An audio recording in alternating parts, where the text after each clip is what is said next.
been doing good, Chris. I've been doing good. Ooh, like Tahoe ski season still going on. Yesterday today have been amazing. Good.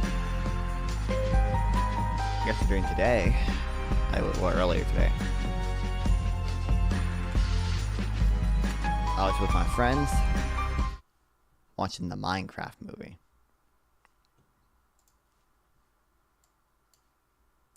Peak movie, absolutely peak.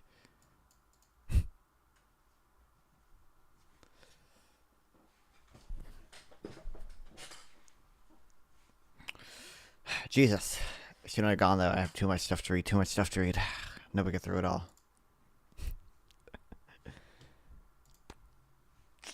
I'm kidding. It was worth it. Probably. Probably. I don't know. Sometimes Paul Krugman's really good. I don't know. Difficult to say.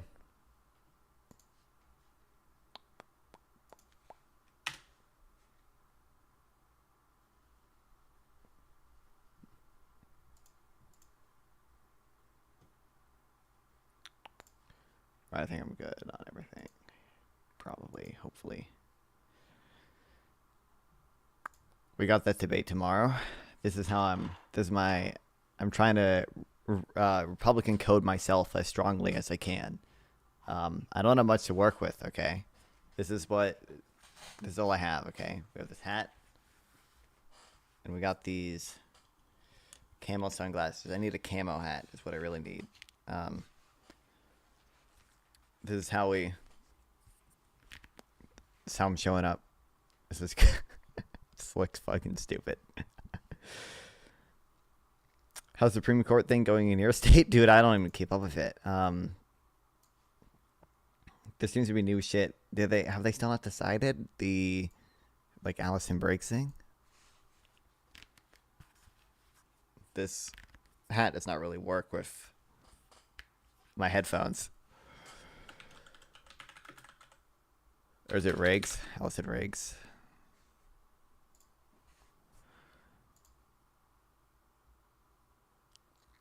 New court decision, Putin, North Carolina race means 65,000 votes, or a step closer to being thrown at. Like, Jesus, like. I can't really see with these sunglasses on. I don't know if I'm going to be able to. I don't know if this is a strat. The headphones are a little better without the sunglasses, at least, but.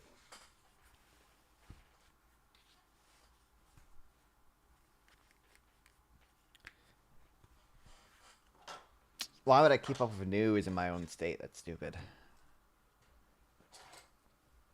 But yeah, this shit is insane. I love North Carolina. I love our super. It's no longer a super majority. It was a super majority Republican legislator for a while, because we're gerrymandered to fucking high hell. I love trying to throw 65,000 votes out so the fucking Democrat doesn't win. And it's insane. It doesn't matter when Democrats win in North Carolina, because the Republicans just passed a bill stripping the power of all the Democrats who won. Like, they just made a Democrat won the Attorney General's office, so the Republicans just passed a bill saying, hey, the Attorney General doesn't have these powers anymore. Like,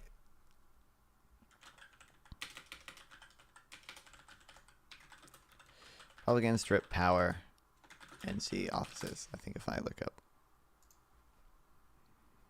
What's up? Slug Fawn? True.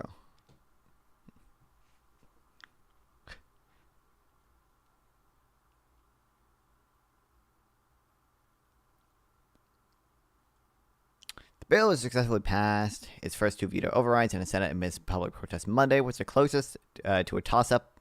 A toss-up with the North Carolina has come to all session. 3 Republicans voted against the measure when it first passed the House. All 3 of those Republicans voted along party lines for the veto override, and the bill passed 72-46 with 2 Democrats not present. Yeah, all power went to state auditor. Yep. Oh, that shit as well. Yep. You feel tariff control bill will pass? I don't know. I would guess not, but I don't know. I don't know for sure. Did the House ever House Canada tariffs. Did the House ever vote on the?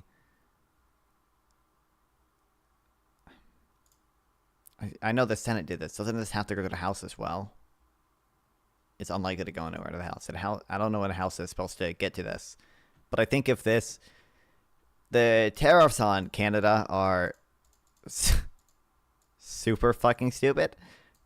So like, although it's hard to, at least the tariffs in Canada weren't calculated with a bullshit formula that they didn't even use correctly.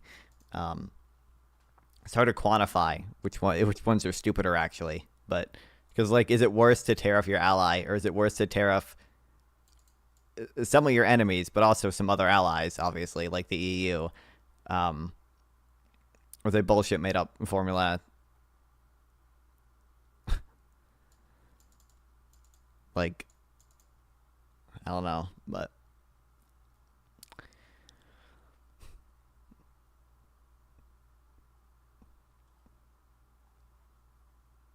I think if depending on what this does in the House, we'll probably know what that 2025 it's like Trade Reform Act or whatever, Trade Review Act.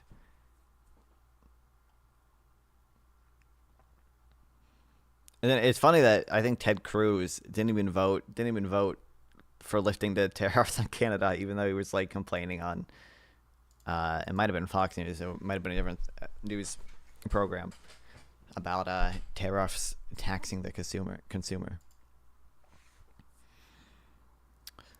Crude petroleum gas, cocoa beans, cacao beans, sandwood, gold, rock cotton, bananas, a bunch of oil, cacao beans. So it's like, I don't know, some fucking country on the equator that has oil. It's probably either in West Africa or Central America. Since it has gold, I'm gonna guess it's in West Africa, and I'm gonna guess Togo. Fuck. Directly east of Togo. Pretty close. Benin, the Ivory Coast, maybe? I'm gonna try the Ivory Coast. Fuck. Wait, does even... What country am I thinking of? I don't know my African geography. In my mind... Fuck. Maybe Benin is Benin. Fuck. Now I'm second guessing myself. Is Benin even east of Togo? I don't know. It's like directly to the east of Togo.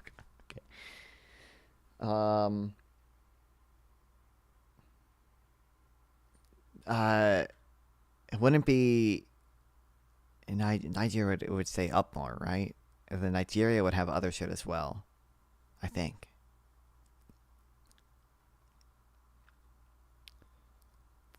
Fuck. Where's Sierra Leone is west of Togo, right? So it's not that. Equatorial Guinea? Okay. Right above Equatorial Guinea. Cameroon, I think? Let's fucking go. Easy. Brad Sojover. Yeah, it's pretty bad. By the way, I think I might, I saw Pisco talking to this guy. I don't watch the whole thing because it made me want to actually Minecraft myself hardcore. I love you, Pisco. And Pisco did a good job here. I love Pisco Parasocial, I should say. I don't know him. But Jesus. Debating this guy about tariffs. And my question for you is, would it matter to you whether that decision, that is a decision to open or not open a criminal investigation, was corrupt or not? And you said I didn't care initially, but I just want to make sure you do care whether a charging, non-charging, investigation, non-investigation is corrupt, right? You do. Every other major classified documents case going back decades into Hillary Clinton that arguably scuttled her entire presidential campaign. Before. Oh, is that like his group, his party, maybe? Yeah. And pay taxes. Why it bothers me? Because we're outsourcing everything. We've outsourced jobs that Americans can do. A call center job is not a difficult job. An AI can probably take it over. But for the this was insane, dude. This was fucking insane. The call center thing. Why are call centers in India? Americans can do call center jobs. What are you talking about, brother? Bro. And it's funny that Human says, like, it's not a difficult job. AI could probably take it over. then it's gonna be, first of all, it's gonna be a low wage job if it's low skill. Second of all, you yourself just said it's at risk of automation in its entirety. So why the fuck would we want a low skill, low wage job for Americans when the opportunity cost is that American going to an American college, which is some of the best in the world, and becoming an engineer, becoming a doctor, becoming a fucking gender studies major, okay, will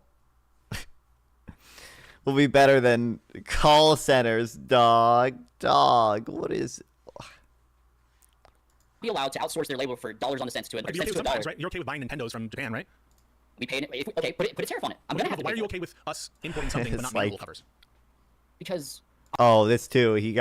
This guy really fucking hates that manhole covers are not made in America. I'm not walking around, looking at Nintendo DSs that I play at home. Technology is one thing, but infrastructure. You'd think that would be made in the country where the infrastructure is being built.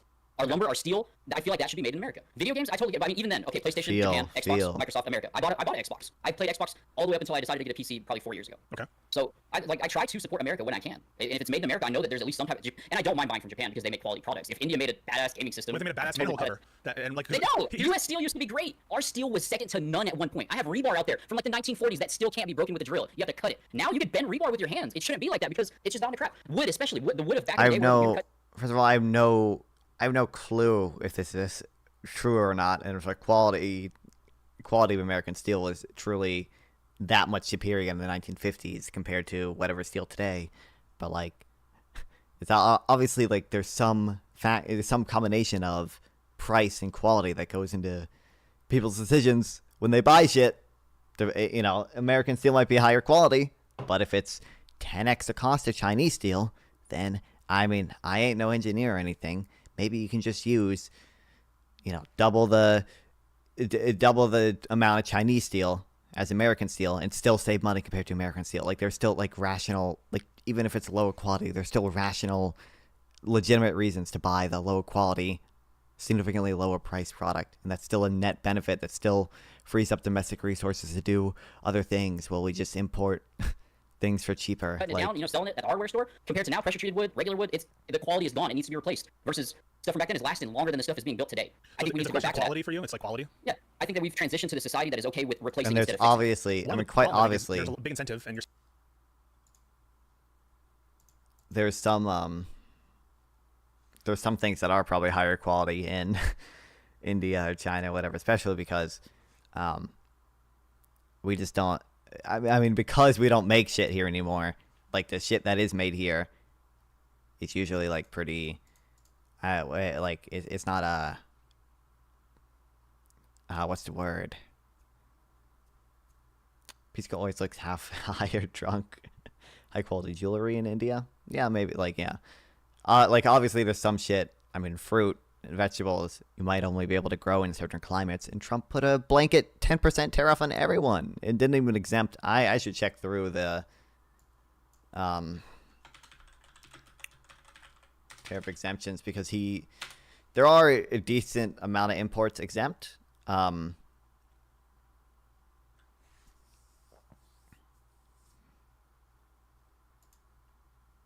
It's mostly like energy.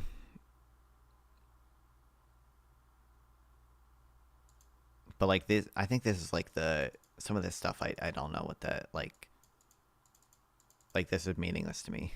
Like what? Articles that are informal materials, including but not limited to publications, films, posters, phonograph records, photographs, microfilms. It's like all like formals. Yeah, I wish there's probably someone who's written like a more like general list. I don't really care to read through all the. And some of these aren't even fully exempt, I think.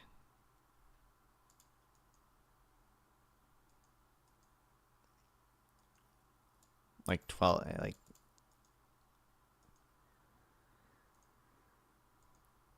Some of these are just reduced.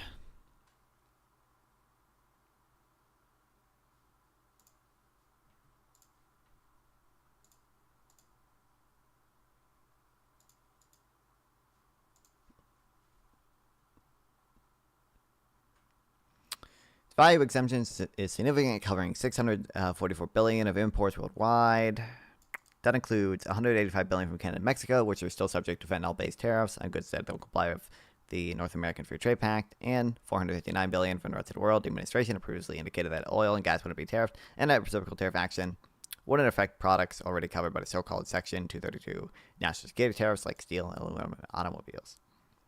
By the way, the auto tariffs, are they in effect yet, or are they going out April 9th?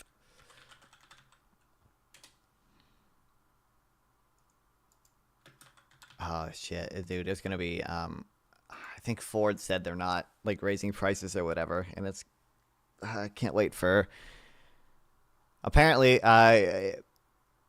you know, there's been new talking point updates, okay? So, one, everyone everywhere on Twitter, for whatever reason, is saying, oh, tariffs are so bad. Why do 170 other countries tariff us? And on the auto tariffs, they're like, they're saying tariffs raise prices, but Ford just said that they're gonna offer everyone employee prices. So I'm expecting those two things. As well as shit about the trade deficit, which I don't even know where to. I don't know how to. I don't know how to. I have shit to read on that. I know. I don't know how to explain to people.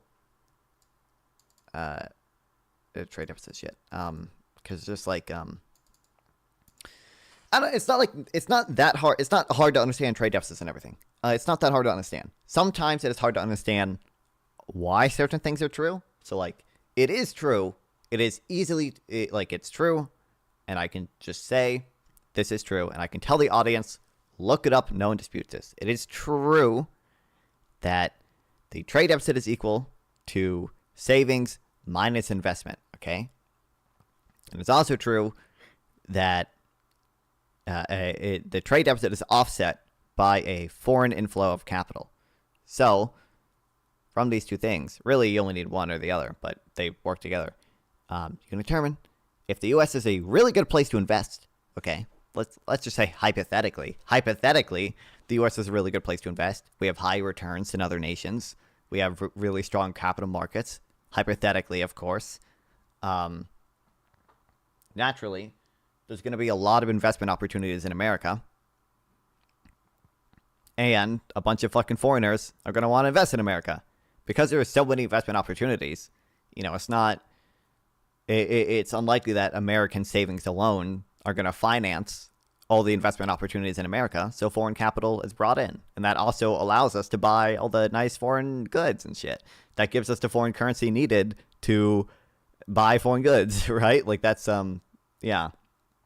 And because it's a little bit more complicated because, I mean, part of it is because America is a really good place to invest, and that's just naturally going to attract a lot of investment. But I get banned from your server? Ian, I'll explain in a second, but I'm explaining this right now. That's naturally going to attract a lot of investment, but part of it is also that American savings rates are just kind of low, partially because of the budget deficit and partially because of income tax. But guess what? Literally, I don't know if I'll use this. I can't imagine an argument for tariffs being preferable to a VAT. If you really want to be reciprocal to these countries that have VATs, do a VAT. And then guess what? VATs only tax consumption. Okay? And if you could either raise revenue with the VAT and use that to pay off some of the debt, right? And VATs can conceivably collect a lot of revenue. For my hypothetical or whatever, I'd probably just say, like, why not just do a 5 or 10% VAT, which is lower than most other countries have theirs, which would raise more revenue than these tariffs would. But VATs can raise a lot of revenue, and you can either use that to pay down debt, or you could decrease income tax with it, and that would be regressive, because VAT is a regressive tax. But that would that would only tax consumption, not saving. So savings would probably increase, and the trade deficit might decrease because of the increase in savings. It might, because the increase in savings could increase the demand. I mean, in effect, you're increasing consumption later, and that consumption later will include consumption of foreign goods. So it might only be a temporary decrease in the trade deficit or whatever. But not fun is your position that you espoused on the View. A position that is espoused on a view that you don't support. I don't watch The View. I have no clue. But Ian, you're banned from my server just because none of the conversations ever are interesting, ever. It's like I don't want to wake up every day and just watch and just have another debate about gay people. Like, I literally, like, that's just not the community I want to curate. Like, no. It's just not interesting. It just it reflects poorly on me. It's just not interesting.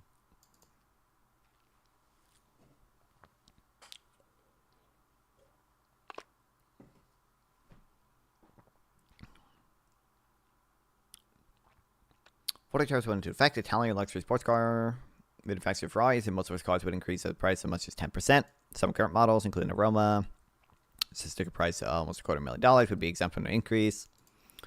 According to Roster General, BMW said it would cover inflated costs from the Trump administration's tariffs on its cars made in Mexico until at least May. Other companies are giving customers a window to receive without fear of higher prices.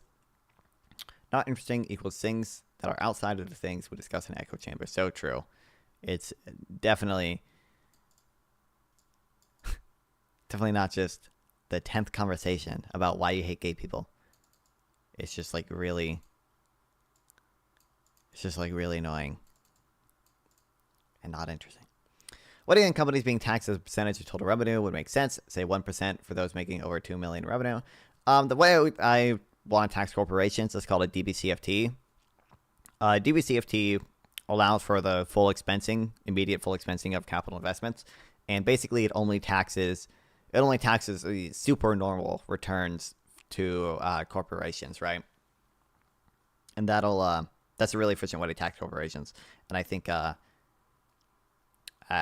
think it probably works best as a flat tax. Most of the hey Whiteboy, how you doing? What's up, Danish Minecraft server? I think most of the what's a super normal return? A return. Hey, thanks for the follow. Hell yeah. Oh, follower called 290. Super normal return is just a return above what is necessary to break even, essentially, right? What is it saying? Oh, I think that works best as a flat tax. We're fucking Danish in this Minecraft server right now. Base. And I think really I've seen people suggest it could be like 35% or something. I'm glad to see this being talked about more. For companies either. Because usually the response to and not pass it on to the consumer at the end of the day. But you need to focus on each business? What do you mean?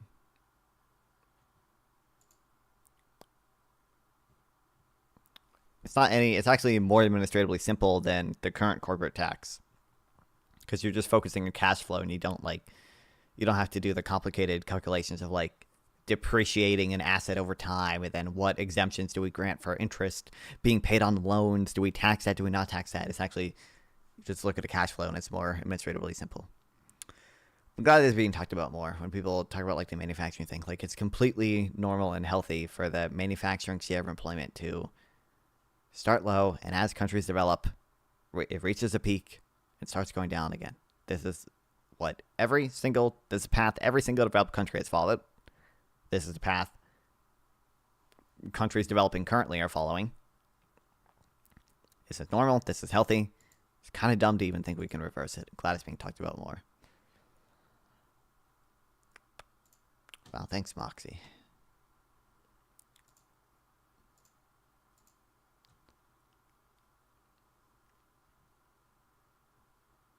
Since domestic American cuties are not tariffed. Deindustrialization is not exactly healthy. I'm not convinced that it's a... What do you mean? So, only concern I have with deindustrialization or whatever is potential like national security issues. But beyond that, like I don't see any strict issue with it. And I would also point out that a lot of it is just that we've gotten more productive and moved higher up the value chain. A lot of it is the fact that, like if you look at real manufacturing output, that was increasing all the way up until 2008. And it's still like near all-time highs. Like it's and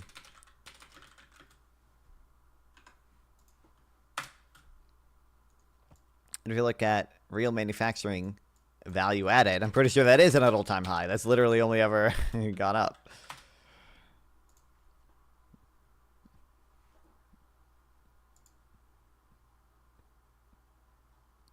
Well, share GDP, that makes sense. But where's this the real value added by industry manufacturing? Yeah, this is going up.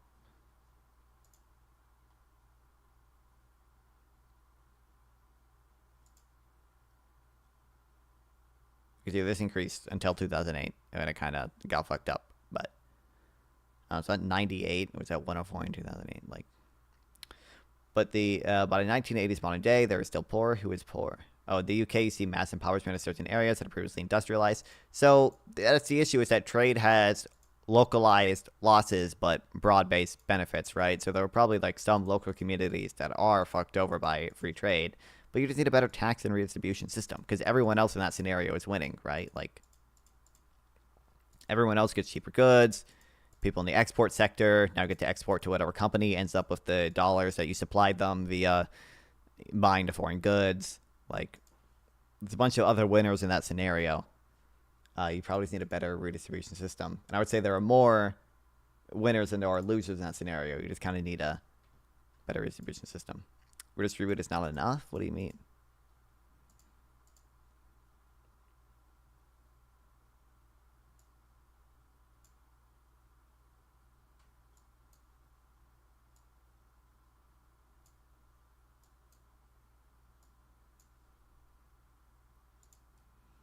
Redistribute through government spending on welfare and such? Yeah, basically. What about employment?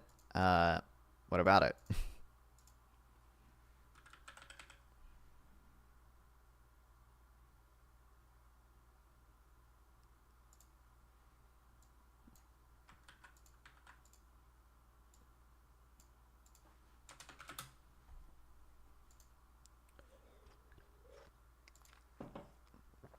You see massive unemployment in these areas?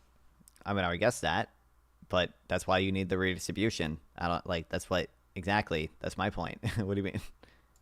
Also, I can make this smaller now.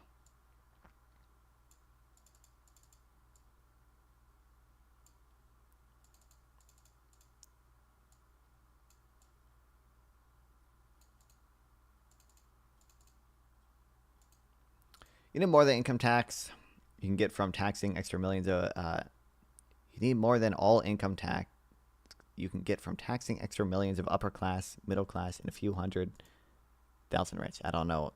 Maybe I'm just reading it wrong. I don't know what I'm trying to say. So these are areas where just have millions on welfare, not working while London works. I'm not convinced. The issue is that trade creates jobs in other places, right? So like naturally, I would assume a lot of people are going to move to where the jobs are, right? We see this in America. A lot of people are moving to the cities from these like Midwestern towns. That's why Detroit has a declining population and everything. You have half of the UK being poor. Well, that's just because, well, the UK is fucked in a lot of ways. But no, there's no way it's half. What's the manufacturing share of employment in the UK? Like what? But we need mainly jobs for real, man. This is true. Just have Northern England be empty space. Make it a nature reserve based. But like also like again, trade is gonna. I mean, it's just like technology, right? Trade is literally just a type of technology, okay, that lets you indirectly produce the things that we import by first producing things to export and then trading for those goods. And guess what? We can show under basic comparative advantage model, both countries will end up with more goods, assuming two countries, but it works with more, obviously. Both countries will end up with more goods than if they just made both goods themselves, okay? That's what's beautiful about it. Obviously, as with basically any type of technology, it's probably going to destroy some jobs in some sectors. It's probably going to have a lot of technology, again, has like localized losses. You know, obviously, automatic cashier things are going to have localized losses in that cashiers are the losers, right? Only, and that's the loss is concentrated in one area, that being cashiers. But it has broad-based benefits.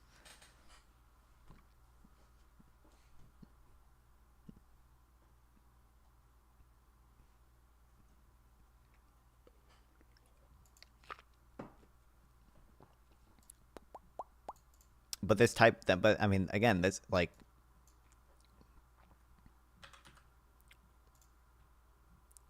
this type of creative destruction. It's normal. It's healthy. This is what happens. Normal, healthy economies.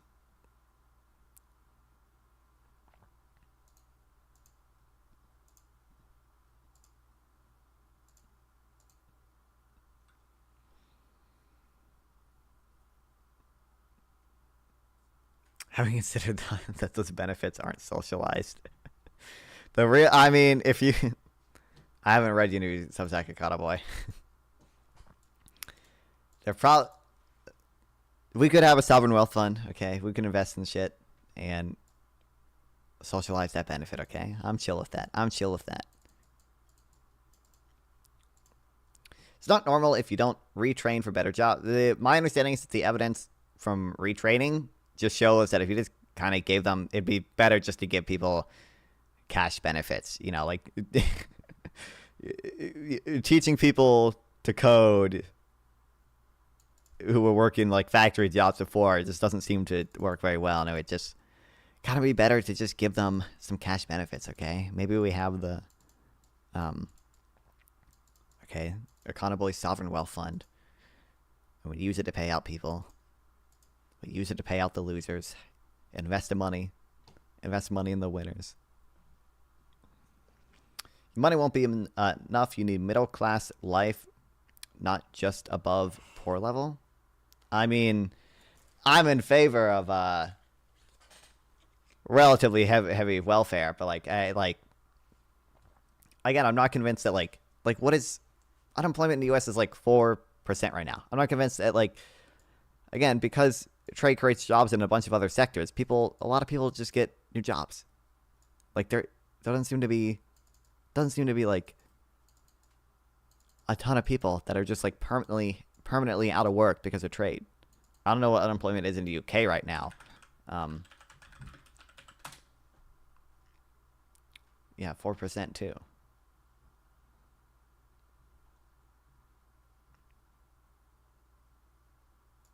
Also, it's not enough for what? I don't even by not enough. It's enough for people to live. That's the thing I'm primarily concerned about.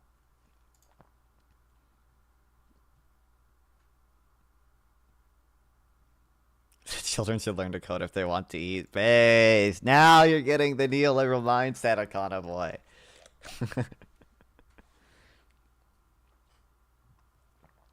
You will get crime hike? No. I don't think so. No. Unemployment in the UK is more localized and deindustrialized area. Yeah, that makes sense. I understand. Looking at Americans, they deserve the money, but they haven't had the best lives. You are naive. Okay.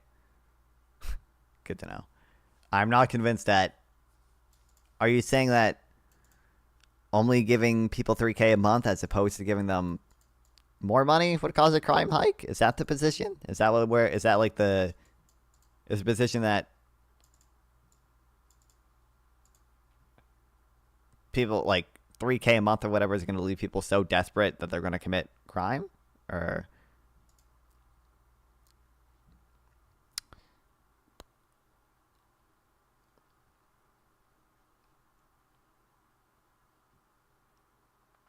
it's bad for an individual to sit on their ass all day. I mean, again, I'm not denying that, one, there are people who lose. I'm just saying that we can minimize the losses via redistribution. And two, I'm not convinced the losses are that big. I'm not like, how many people are literally sitting on their ass all day?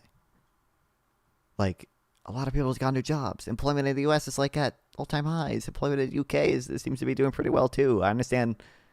Obviously, it's probably more concentrated in these areas, but like, you give $3K a month to a tall, good-looking guy who is smart and has no opportunity close to home, but he can make $10K from crime in a day. There's no people there aren't that many people making $10K from crime in it. No, I'm not convinced that you, someone living on welfare making $3K a month is gonna say, but I could be making $10K a day from crime. That's some TV bullshit, dude. No shot. Other towns and communities were destroyed by deindustrialization, by Pablo. But again, I'm also not convinced. I'm also not convinced trade is responsible for the deindustrialization. I think a lot of deindustrialization or whatever was just because we got more productive. We just automated a lot of shit. We just got better at making shit. And a lot of manufacturing, again, we moved higher up the value chain. A lot of manufacturing that takes place in advanced economies today is not jobs that high schoolers, unskilled people would be able to get anyways. Like, look at advanced semiconductor manufacturing. Now that, to be fair, that is supported with subsidies and everything. But my understanding is that requires like actual years of training to do.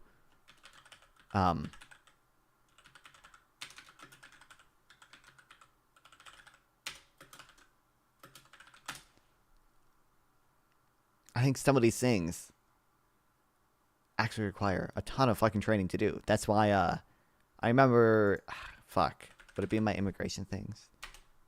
It'd be in my H-1B visa thing. I remember No Opinion.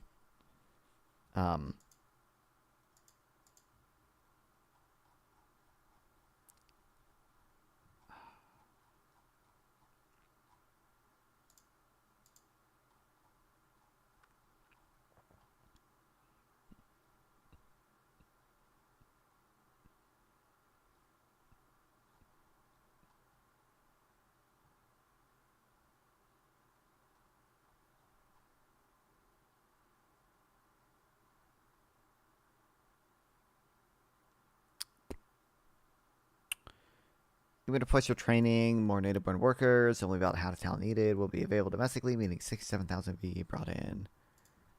I thought there was something in here specifying how much training they needed, but people I think actually need quite a bit of training to do this shit. Like,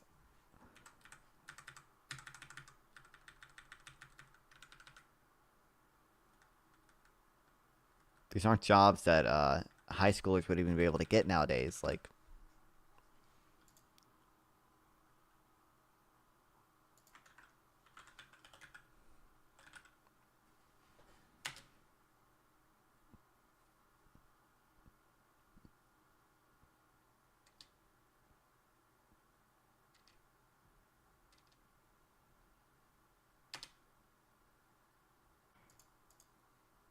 did I stop? I might have just stopped taking notes there. I don't know, but I feel like, first of all, I'm not convinced that the majority of people kind of have a proclivity, am I using that word correctly, to do crime in the first place. I think a lot of people are just kind of morally against it. What the fuck, you left? What do you mean I left? Oh, the Twitch stream might have crashed. Oh, I'm getting a lot of dropped frames I'm looking at. Oh, fuck.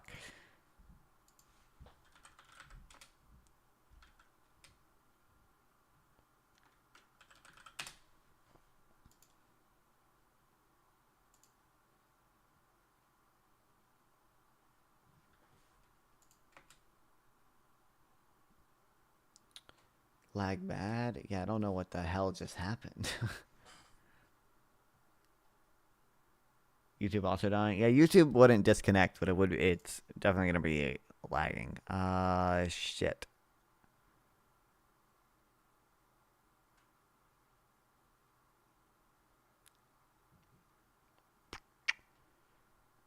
You live in a blue state, that's why your internet's bad. I live in a kind of purple state. I live in North Carolina, which is mostly red, but like we have a Democratic governor. Okay, we should be good now, I think.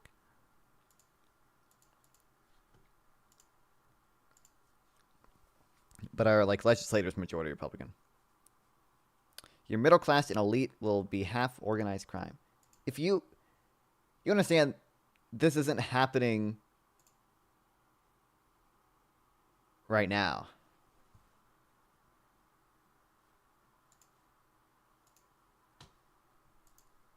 Stream delay is like 25 seconds. It shouldn't be that bad.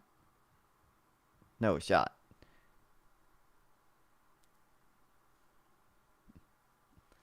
But you understand globalization, this deindustrialization is happening right now. This is what is currently, this is the norm. And the middle class is not half organized crime.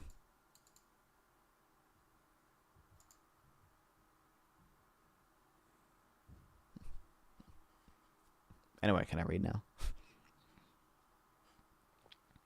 What's the topic for today? What do you think, buddy? Same shit, different day. These tariffs. Dear God. Last week, I published a primer on balance of payments, which I have now made free.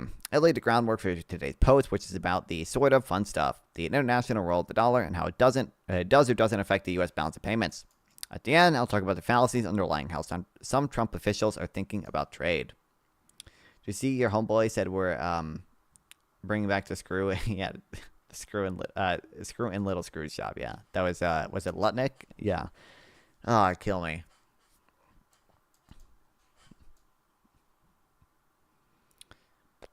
Why tits are better than ass. Based. The international monetary system inspires a lot of mysticism because it sounds both mysterious and important. As a result, it's easy to get hung up on a dollar's role in the world economy. For example, back in the day, some people on the left claimed that the real reason we invaded Iraq was to prevent Saddam Hussein from moving away from the dollar. More recently, Elon Musk has issued dire warnings that the dollar may lose its reserve status, causing runaway inflation. And now there's a talk of a sort of Mar-a-Lago Accord based on the belief that U.S. trade deficits reflect the special role, international role of the dollar, and that we can magically revive U.S. manufacturing through financial engineering. Well, as my old teacher, Charles Kindleberger, used to tell students, anyone who thinks too much about international money goes mad. So the goal of this primer is to contain the madness and explain the following. Why the dollar plays a special role in the world. How the dollar's role affects the balance of payments. What's with the Mar-a-Lago Accord?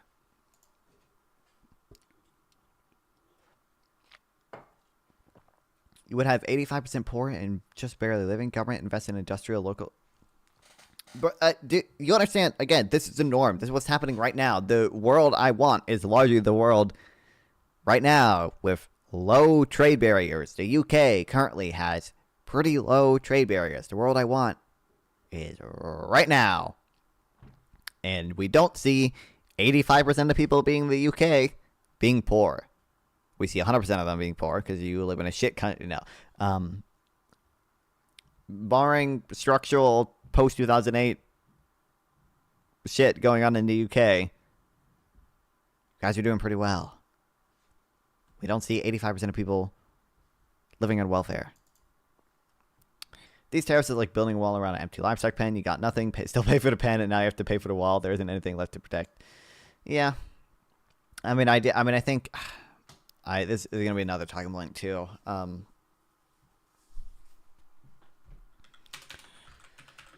I have no clue if any of this shit is true.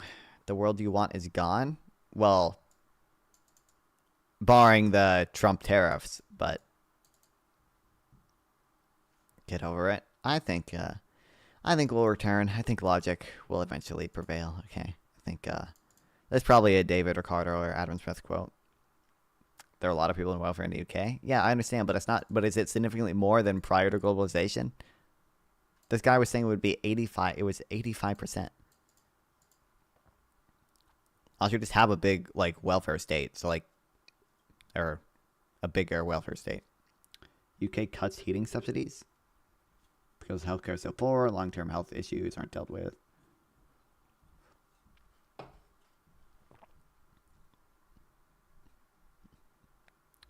I don't know if it's worth looking into all these things, but a lot of this shit is probably how much is this actually because of the tariffs? I bet if I looked into these, half of them were kind of happening prior to any of the tariff announcement. It's not like Biden wasn't able to get a ton of subsidies too, or a ton of investment too, even without some of the subsidies. But I think this was, what's the date on this? January 21st? Like, was this really because of the tariffs? I kind of doubt it. Also, technically, I think this would, I think this is a Japanese bank, I think. So technically, I think this would probably be capital inflow, which would increase the trade deficit, but why would Trump care about that? I don't think he understands about the movement. But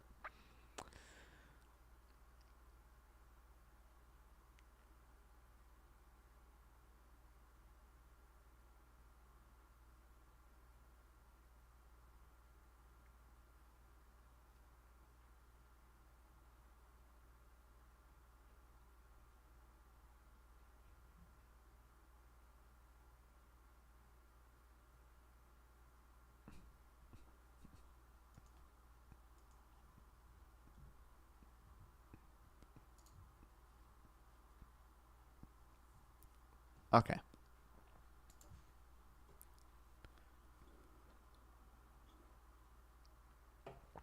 Tariffs aren't going to promote growth of business. If you wanted to bring manufacturing back, then you need to make a 10 to 20-year plan of protecting policy systems and subsidies, and then you can do protection against tariffs. Right now, there's nothing to protect, and you can't bring it back all at once. Sure. What was I? I gotta read. You know what? You guys have a trade surplus with these services. I know, that's what's so funny too, is that they especially the fucking the fact that the formula they used to calculate these tariffs was only looking at the goods sector. We're just looking at our deficit in goods when we're a service economy and therefore export a lot of services to these countries. Like we have it's like we, generally speaking, have like a comparative advantage in a lot of service sector things. Services aren't real, in truth. I can't wait for, I don't know if we'll get to that level of stupidity tomorrow, but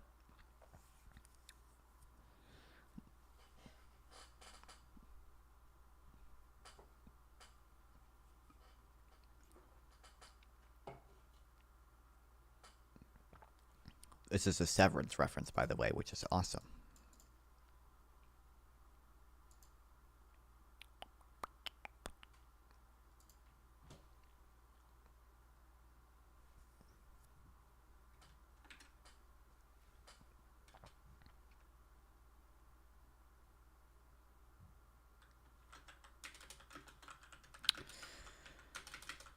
Trump team has suggested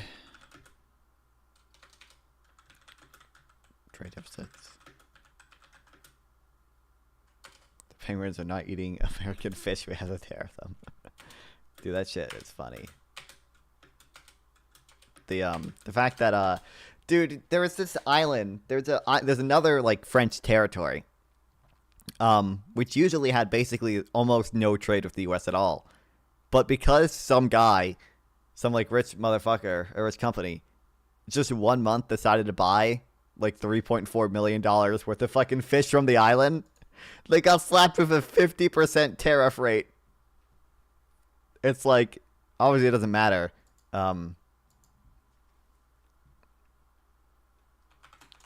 Because it's like an entirely negligible amount of trade. But yeah, 100K worth of goods, but small island of, thought I'm going to try. I think it's like a French territory got the highest tariff rate of 50%. This is because someone bought $3.4 million worth of goods from there in 2024, and the 6,000 locals only bought 100K worth of U.S. goods. Absolutely absurd to base tariffs like this. Like, Jesus. You can see like 0.0000, and then this 1 month, July 2024, 3.4 million.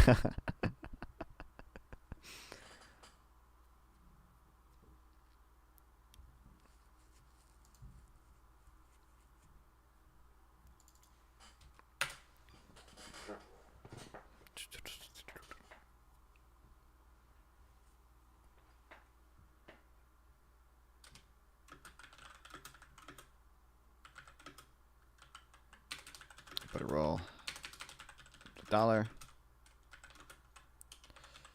as a reserve currency. Well, I think the islands should be taking care of their own rather than giving up their precious fish. True. Dude, that's their real Chad position is terrorists won't help us, but it will help the other countries because it'll make them become self-sufficient. The world are cheating America by allowing America to dominate trade in the world system. Real. That's what's funny too. It's maddening. It's maddening. It's maddening. But why do that when we have perfectly good sweatshops? I can't wait to be working in the Trump sweatshops. Okay, dude, the RFK Jr.'s fat camps. Okay, are just gonna be sweatshops.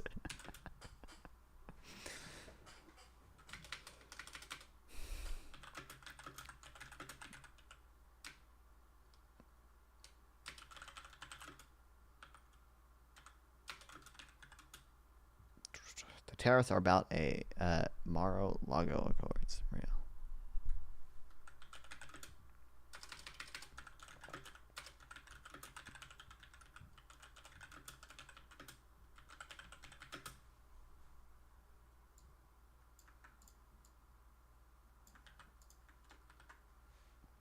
I'm just hyped for the backyard furnace steel production. Let's go.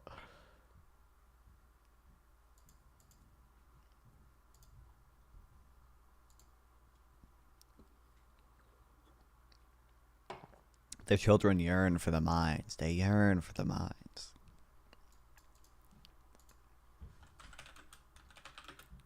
Oh, she was mostly wrong.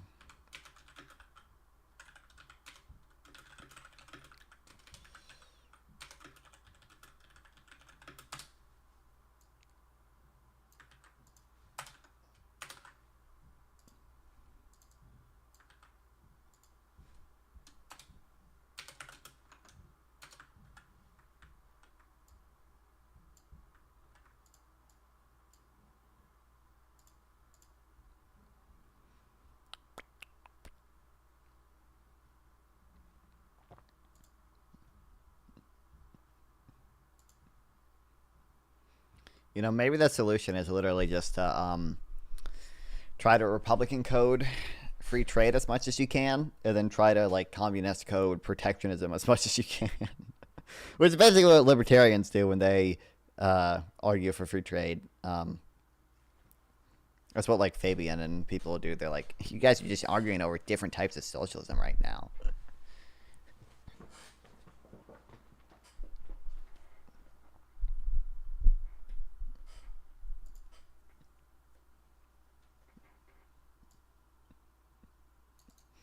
It's true, as you often hear, the U.S. dollar is the world's preeminent reserve currency, but saying this alone actually defines the dollar's role too narrowly and implies that the role mainly depends on government policies. In fact, the dollar is special among national currencies in many ways, mostly involving private sector rather than government decisions. Sometimes called a dominant currency or key currency.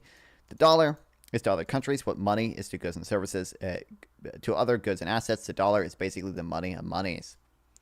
Why is the dollar the money of monies?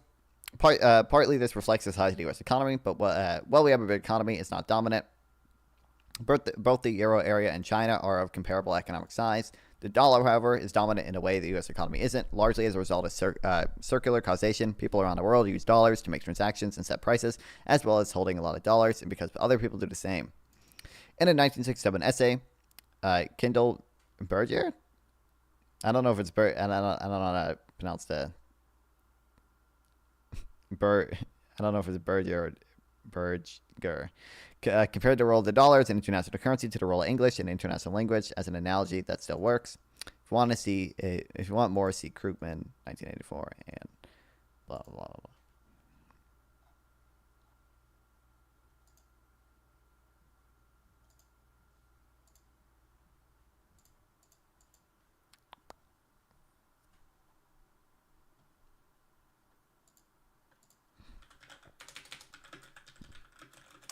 Dollar is in fact the world's preeminent reserve currency.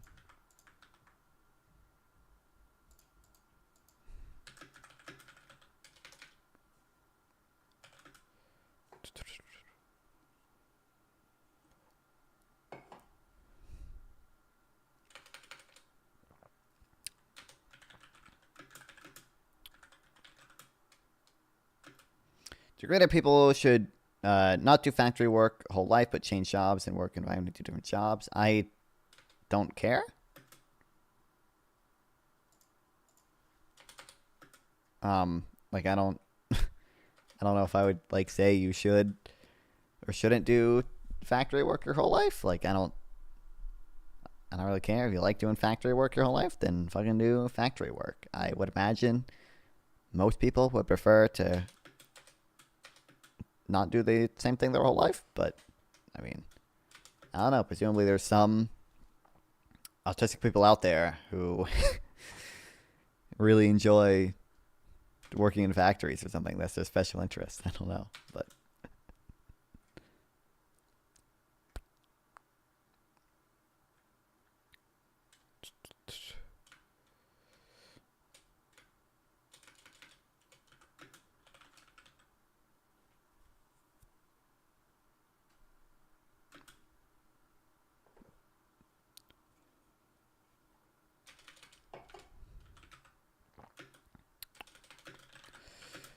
doesn't have this role.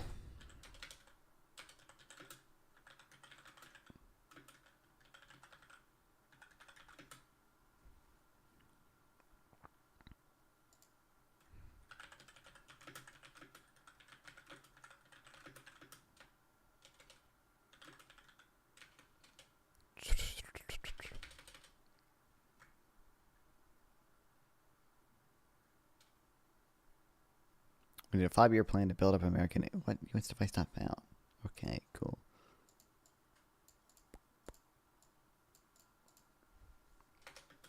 Jesus, I'm not locked in. I need to lock in. Need to lock in. Need to lock in.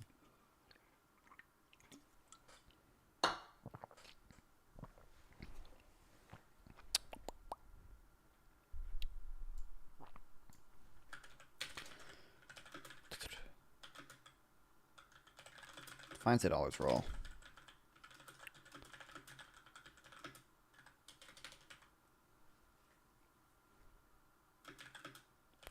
Do you know a lot about UK politics? Nope.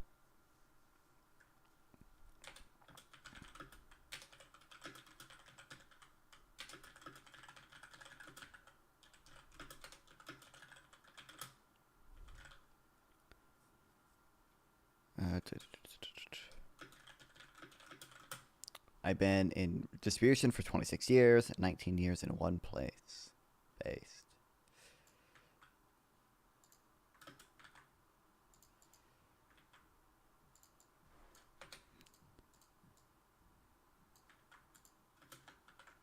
American scum. True. America has too many doctors and construction workers. True. I do like. I don't know if Melbourne is up too, but I do like saying the VAT would be a better alternative than tariffs. I think that's good. And then saying I think Matt Iglesias was talking about this. Just saying like legalized construction. Like if you want more good blue collar jobs, just legalize building shit, okay? And people will build. People will build, and they'll hire construction workers.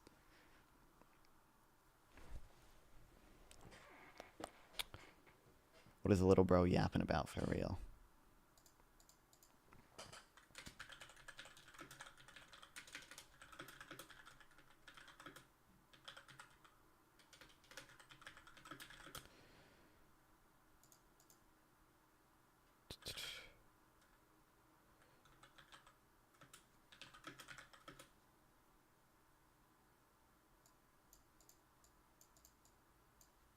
Serves as a currency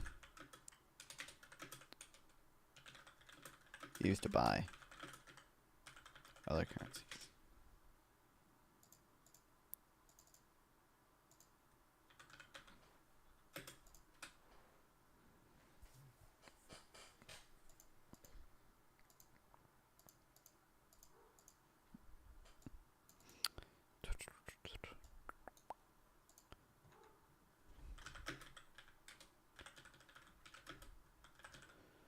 Dollars roll. Partly reflects US size, but also circular causation.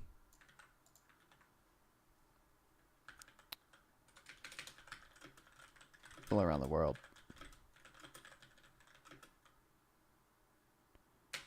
Use holding use dollars.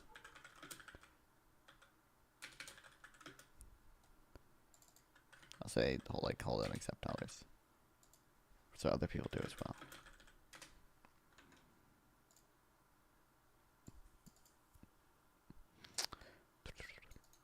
Bro, so good things are good. Based. Problem with the Iglesias argument is that construction work is male coded, but it's radicalized, it's racialized wrong. We need jobs for for white men from the Midwest and Appalachia only. True. Well, I mean, if you just deport all the immigrants, right, who are the ones working in construction, then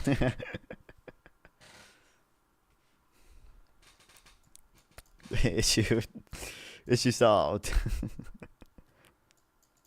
The dollar plays a special role in global trade and investment, mainly as a result of private sector decisions. However, the specialness is reinforced by government actions for various reasons. Many governments around the world, accounting for around half of world GDP, try to manage the rate at which their currencies exchange for other currencies. Indeed, some currencies try to anchor their currencies by keeping their values in constant terms of other currencies, usually the dollar. Most notably, China keeps the yuan stable in principle against a basket of currencies, but in practice against the dollar. And in order to be able to support their currencies, governments hold reserves of foreign currency. These reserves aren't entirely held in dollars, but as the chart at the top of the post shows, the dollar predominates. The share of global reserves held in dollars is much larger than the share of U.S. Than the U.S. share of world GDP. Crazy.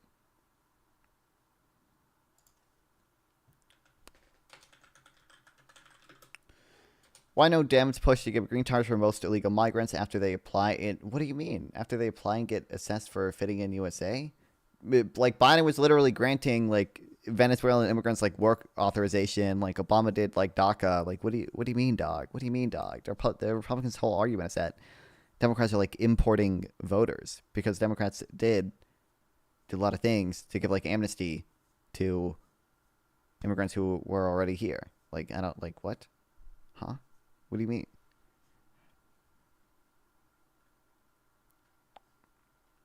The Bretton Woods is a Zionist plot. True.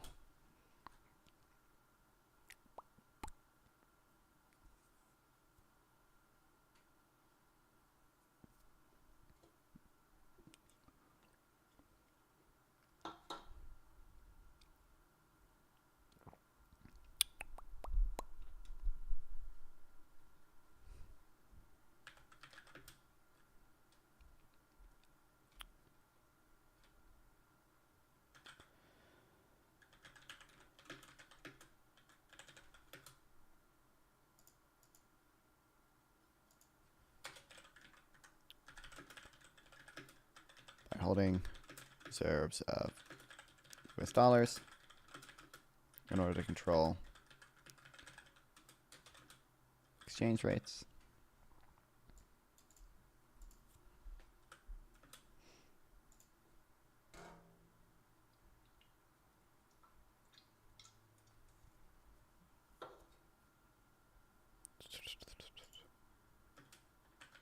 Tomas is designing his plot as well. Why Israeli leadership doesn't know why Trump asked Netanyahu to visit us again? Okay. Dude, it's funny that Israel just got fucked. Even though they dropped their tariffs, Trump is still... We're still tariffing Israel, right? As far as I know. That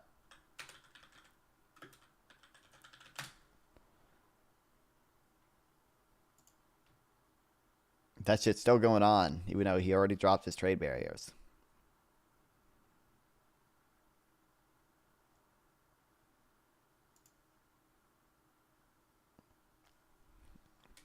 But he's got that VAT. Gotta get rid of VAT because that's clearly a export subsidy taxing imports.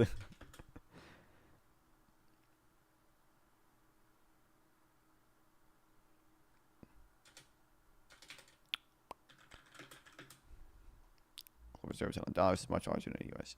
share of GDP.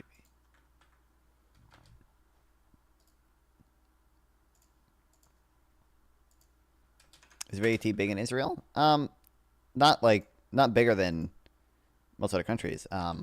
I think it's 18% in Israel, which is about what the same it is as it is in most like European countries. It's like 20% in a lot of those countries.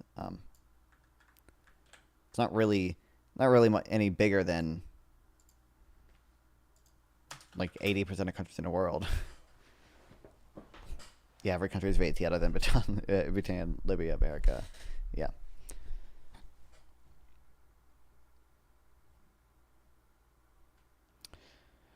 Thoughts indeed. Great replacement theory being similar to the ideology of I know, I'm not talking about this right now, dude. It's my aggressor. I don't care. Search up the map real quick. Yeah, I've done it before. VAT by country. It's like literally the most of the world is VAT. There's a few. And then some of these countries don't have VATs. Like I looked it up for Yemen once. I forget why. They don't have a VAT, but they have something pretty similar to a VAT. Is it also on food and medical production? What a VAT? It depends. Like in the UK, I know they exempt agriculture from the VAT.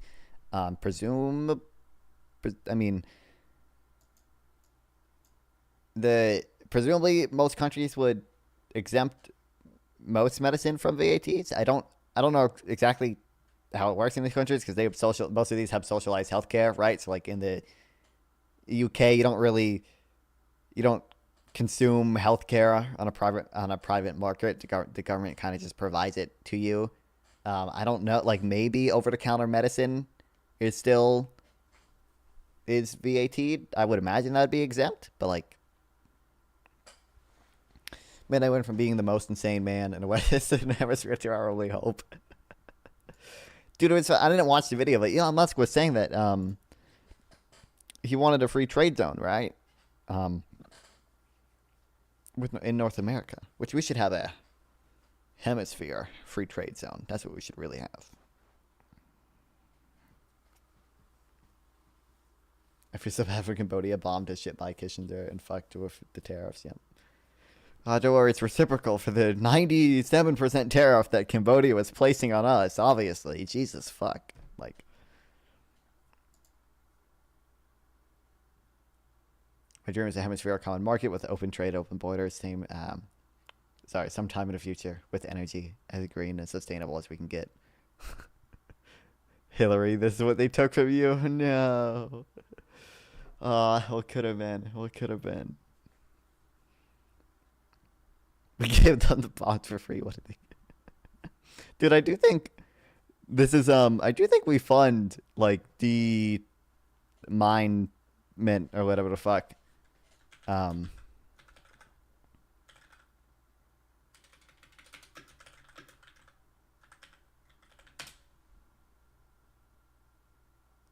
The like removal of landmines in some of these countries, but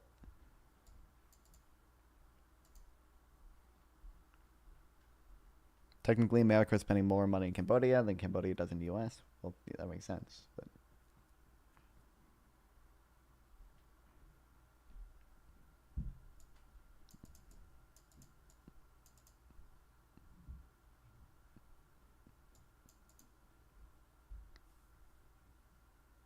why they use a metric system? Why are we messing with our metric system sorry, imperial system? They don't use a metric system. Why are we messing with our brothers? What the hell?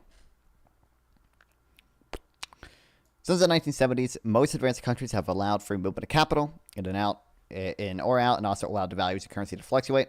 They don't have much choice. When capital is free to move, even massive interventions in currency markets won't stabilize the currency if speculators don't find the stabilization credible. For example, Britain's attempt to stabilize the pound in 1992 famously failed despite around $50 billion trying to prop up the currency because speculators, including not limited to George Soros, didn't believe the British government would be willing to keep his capital. Okay, this is funny. It's funny that George Soros, like, it's funny, like, reading Paul Krugman and just seeing, like, George Soros pop up because he was, like, a major, like, currency speculator and he, like, fucking bankrupted half of Latin America. I don't think he quite did that, but he was heavily speculating on like Latin American and South American currencies during their balance of payments crises in the like the 1990s.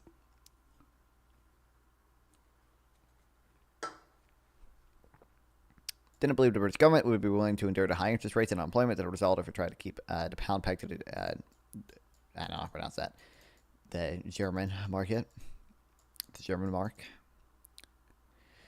The corollary to the story is that countries that give up the attempt to fix their exchange rates and they let their currencies float freely don't need large foreign currency reserves because they have no exchange rate target to defend. However, many developing countries, above all China, operate under different rules, more similar to those applied in advanced countries in the 1950s. China maintains controls that limit capital flow, while the yuan is effectively pegged to the US dollar. To maintain this peg, China has generally sold yuan and bought dollars, in a process accumulating large dollar reserves, which basically means a lot of treasuries, short-term US government debt. So have other developing countries, plus Japan, which is a special case I don't want to get into today. Why should we care if some countries choose to acquire lots of dollar reserves? Well, some economic commentators, notably Michael Pettis, of the, I don't pronounce that, School of Management at Peking University in Beijing, have argued that the accumulation of dollar reserves have distorted U.S. trade. Stephen Myron, now the chairman of Donald Trump's Council of Economic Advisors, wrote a white paper last fall based on this argument. According to Myron, the foreign accumulation of dollars keeps the dollar persistently overvalued, leading to large trade deficits.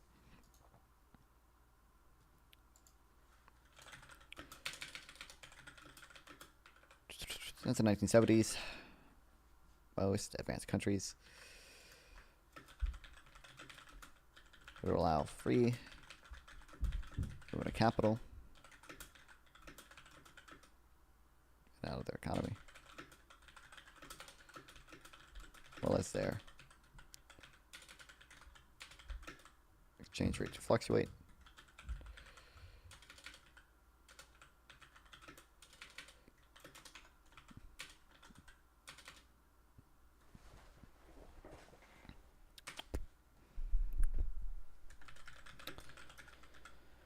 These countries don't need large dollar reserves.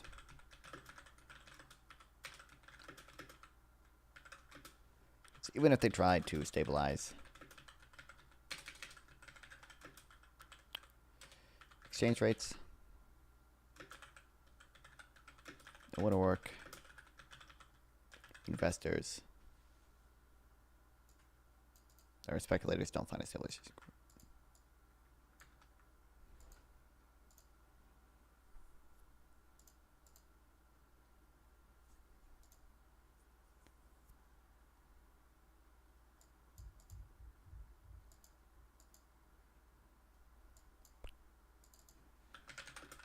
When capital is free to leave,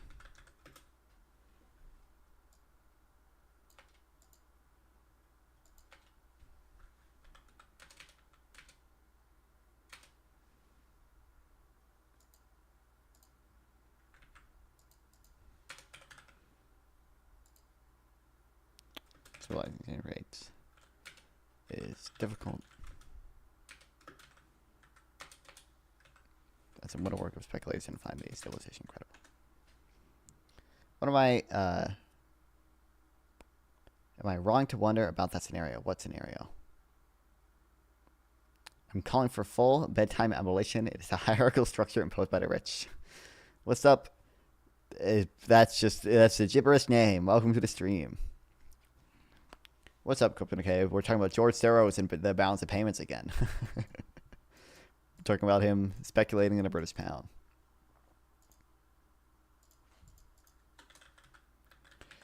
Developing countries, namely China, however,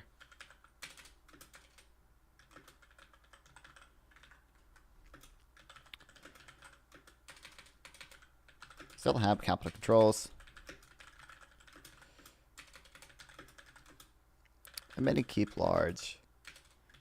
Why rich countries like Singapore don't buy extra territory from land-rich poor countries? I mean, what do you mean? I'm not gonna say you're wrong to wonder about that. I don't know. Like, I don't have a good answer for that. I mean, it's just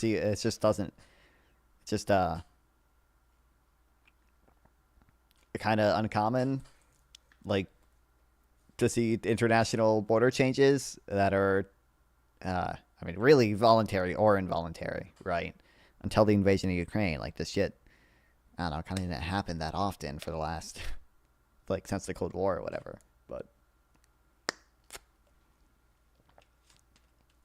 I don't know, it's probably just seen as not a good thing to do. Like, there's probably a lot of countries that don't really want to look like they're giving up sovereign territory, especially because they may have other border disputes, right? So, like, if India, I don't know, if India was, like, willing to negotiate stuff with Pakistan to try to fix their disputed territory, then maybe China sees, hey, these people they're fucking giving up land.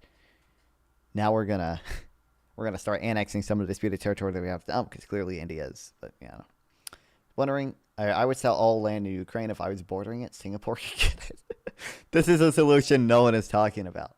Let Singapore buy Donetsk and Luhansk.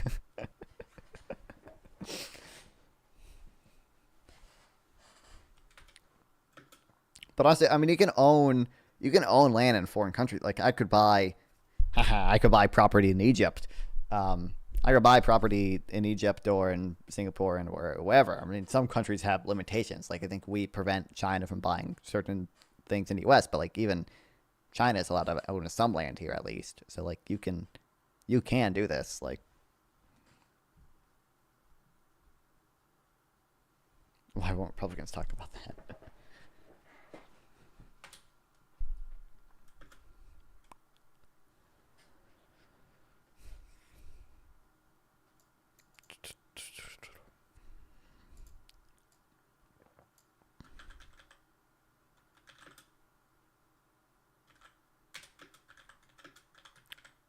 To peg exchange rates.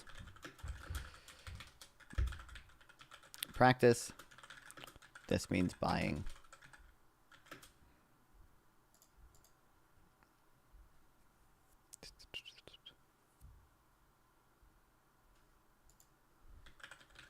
dollars for assets like U.S. Treasuries.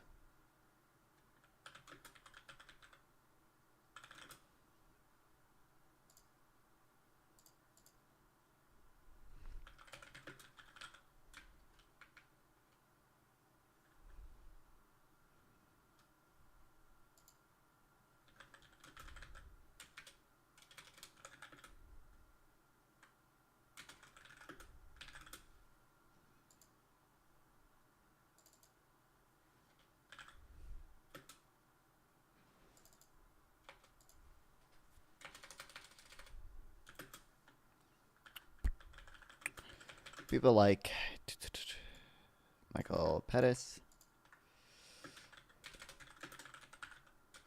Trump's, the chairman of Donald Trump's Council of Economic Advisors, Stephen Myron. I always get them confused. Stephen Myron and Stephen Miller.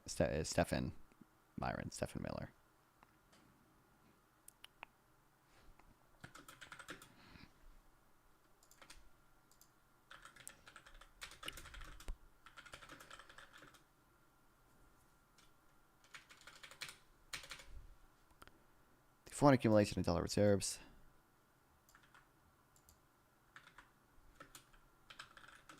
Keeps U.S. dollar overvalued, which results in large trade deficits. Myron argues that we are living in a world in which the reserve asset producer must run persistent current account deficits as the flip side of exporting reserve assets. America runs large current account deficits not because it imports too much, but because it imports too much because it must export U.S. treasuries to provide reserve assets to facilitate global growth. There's no reason to believe such views are actually driving Trump's administration policy. Still, is Myron right? No. Remember, the dollar has been a dominant currency since the 1940s, yet until the late 70s, U.S. actually ran persistent trade surpluses.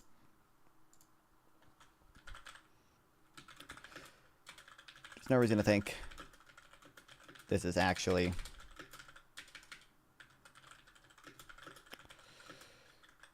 the logic driving Trump policy, which is much more incoherent.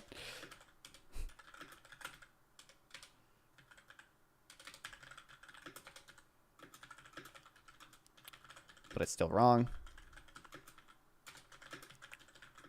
The dollar has been the dominant currency since the 1940s. Yeah, we ran trade surpluses until the late 70s.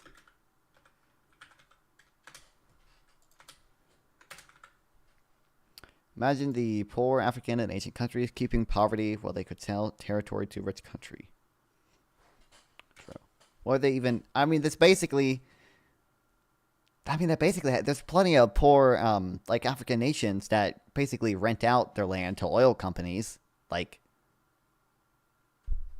that, you know, a lot of these countries don't have the infrastructure to drill oil themselves. So they basically rent it out to, you know, BP and Shell and all these oil companies to drill in their territory. Like, this basically happens. How is this possible? And demand for reserves requires that America have ever increasing liabilities. The answer was that U.S. liabilities held overseas were growing. So were overseas U.S. assets. In the 1950s and 1960s, U.S. companies invested substantial sums, expanding their foreign subsidiaries so the dollar's role as the world reserve currency didn't force us to run trade deficits, because even in the 1960s, private capital could and did head the other way. That's even more possible now in a world where capital can and does flow in all directions. So how much does foreign demand for U.S. For reserves drive up the U.S. deficits today, when capital movement in and out of the United States and so many other countries is unrestricted? Here's how I like to think about it. It's true that foreigners buy a lot of U.S. debt securities every year, which to some extent reflects the role of the dollar as a reserve currency, although most of these purchases are of long-term securities, not short-term securities used as reserve assets. But there's also a lot of capital inflow into the U.S. that doesn't involve buying bonds, while at the same time, there's a lot of capital flowing out of the country as American individuals and companies invest abroad. Here's the picture for 2024. Never going to sell land where you can get foreign investors to mine and drill, which also gives jobs and American capitals. Yeah.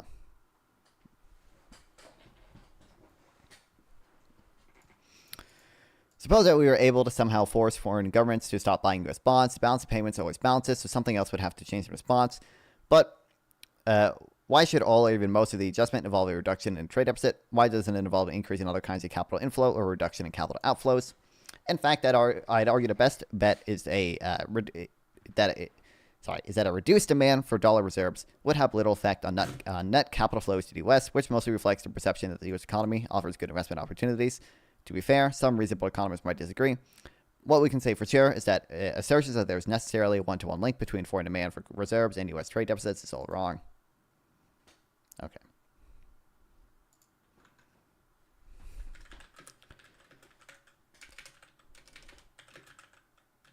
How is this possible? When the U.S. had to, as Myron put it,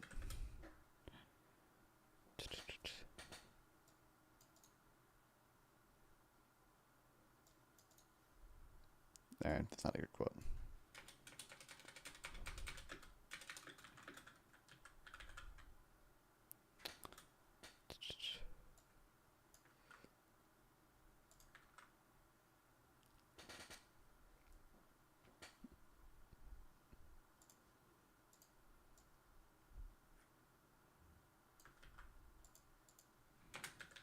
All right, here, I can use this.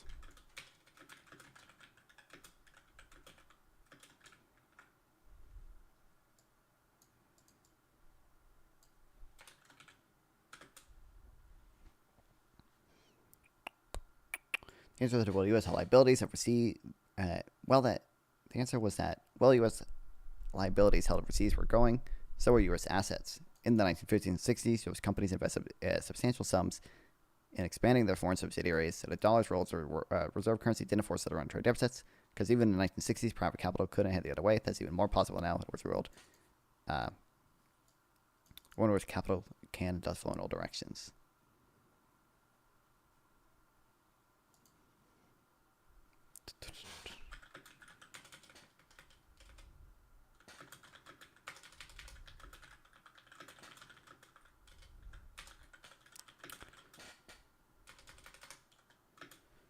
well as U.S. liabilities, total receipts were growing.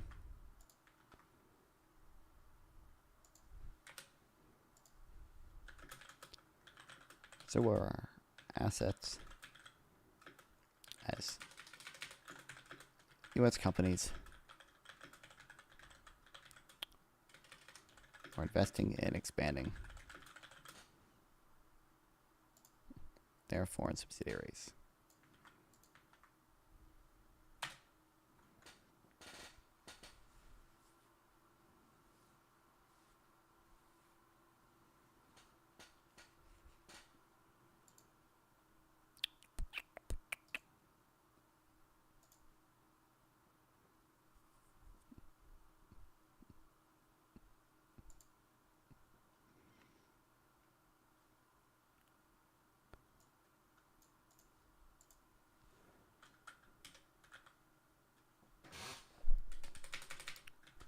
Okay.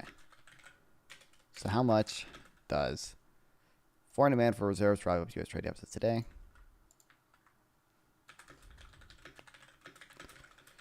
Well, most of the debt bought by foreigners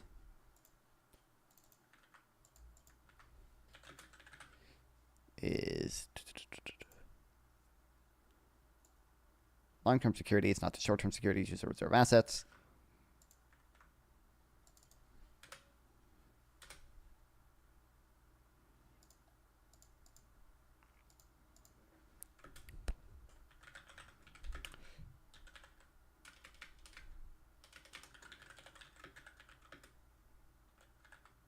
Capital not involving bonds. Where's that? A lot of capital not involving bonds. Also flows into the U.S. because we're such a good place to invest in.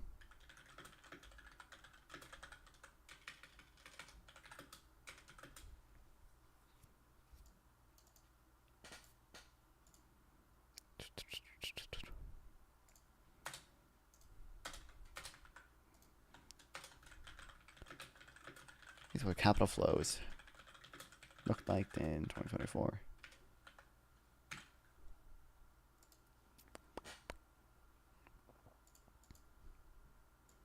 Suppose we were able to force foreign governments to stop buying U.S. bonds. The balance of payments always balances, so something else would have to change in response. Why should all most of the adjustment involve a reduction in trade deficits? Why does it involve an increase in other kinds of capital inflow or a reduction in capital outflows?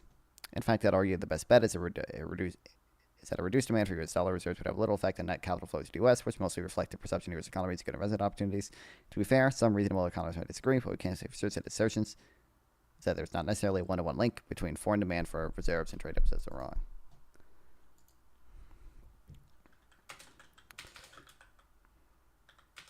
If we were able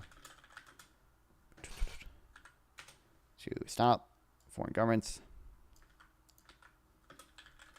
from buying U.S. bonds, something else would have to change to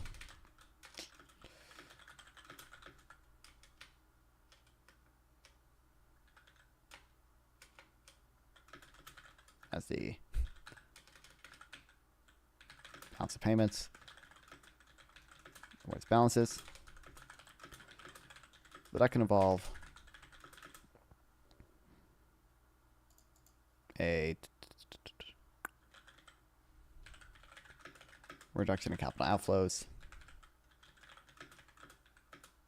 or an increase in other kinds of capital inflows.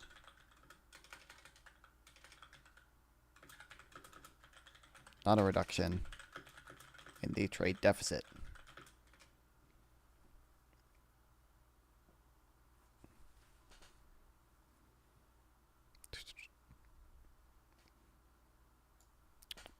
In fact, as I pointed out last week, America's move to persistent trade deficits in the 1980s and 1990s reflected domestic events right against deficits and then Clinton-era investment boom, rather than foreign reserve demand. Yet the idea that foreign demand for dollar reserves is driving up U.S. trade deficits is out there, as is the idea that we need to fix this alleged problem. For now, I don't expect anything to happen, but if the trade war, which is still happening, fails to deliver the promised revival of U.S. manufacturing, which it will, Trump might decide to go back to some kind of grand currency scheme. What might that entail, and what would it do? Impact on. The Twitch just crashed again? God damn.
About that Mar-a-Lago Accord.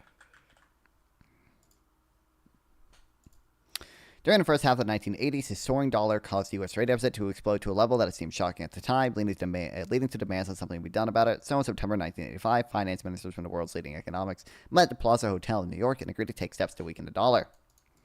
Getting censored by big tech for talking about George Soros' truth nuke. The dollar did, in fact, decline after that meeting. It has never been clear how much the decline was caused by policy and how much it was simply a natural deflation of a market bubble, but the Plaza Accord became famous for an example of apparently successful international cooperation to resolve a balance of payments issues. This is why Myron's White Paper talks about a Mar-a-Lago Accord that would similarly weaken the dollar in a way that would supposedly benefit the U.S. But what might such an accord involve? Well, if you think the trade deficit is a problem caused by the dollar's role as a reserve currency, the straightforward solution would be to try to end the dollar's present role. That would be a coherent policy, although not a wise one. But that isn't what Myron calls for. Why not? Because Trump is adamantly against it. He has, in fact, threatened to impose tariffs on countries that move away from the dollar. What then is the idea? Myron's paper doesn't offer any specifics, and the lack of any evidence that he has actual policy influence. Trying to figure out what he would propose if he were making proposals didn't seem like a good use of our time. It does seem possible, however, that Trump may at some point try to use the threat of tariffs to force other countries to allow the dollar to depreciate against their currencies. There's precedent for such action, not the Plaza Accords, but the Nixon shock in 1971. Nixon's actions did weaken the dollar, but as you can see from the exports right above, they didn't lead to a long-term improvement in the U.S. trade balance. In fact, the era of big deficits was still to come. It's hard to see why MAGA replay of the Nixon shock would yield better results. Maybe the important thing to understand about Trump's policy framework is that he doesn't have one. He wants tariffs and thinks they'll reindustrialize America and might turn on currency policies when they don't. But his views about currency are contradictory. He wants a weaker currency, but threatens anyone considering moving away from the dollar.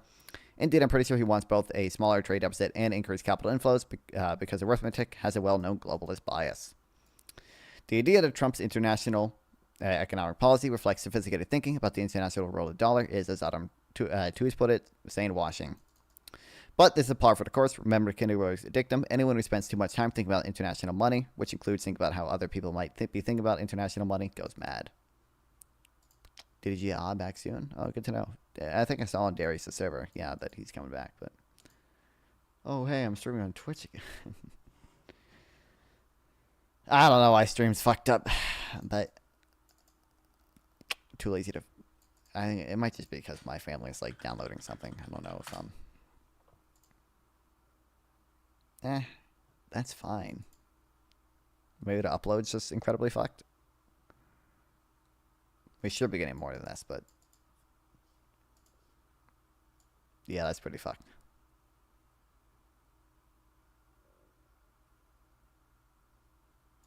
Although I am streaming, so that's gonna reduce it to some extent, but.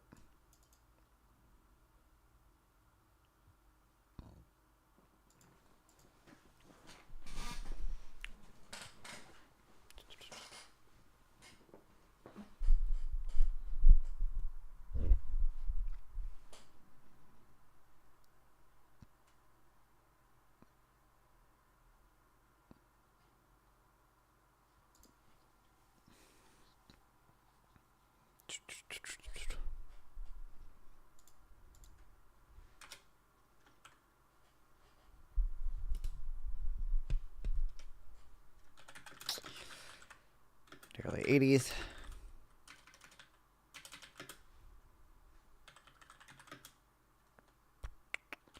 Strong US dollar. Constant trade deficit.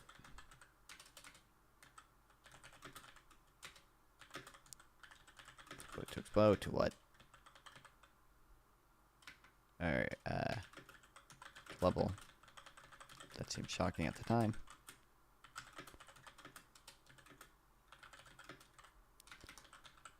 Was assaulted in the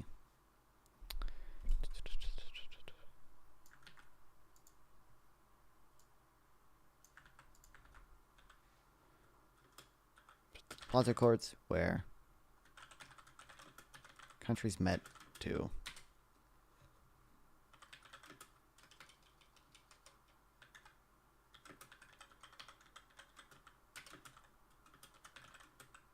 I heard decentralization and now I'm here. I don't think anyone said that. We're going to $1.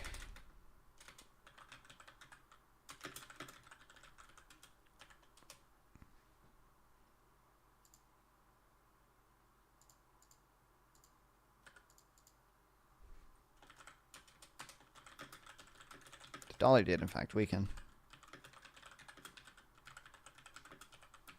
My hearing is off and he sounds so weird. What do you mean your hearing is off? My hearing is off and he sounds so weird. Literally sound fine. Okay, anyway.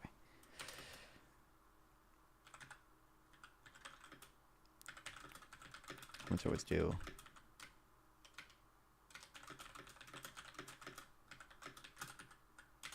Chords, and how much was just natural deflation.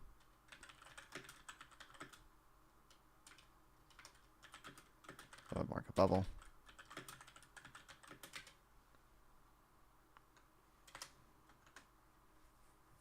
My ears are all fucked up off and higher pitched. Okay. How did you do that?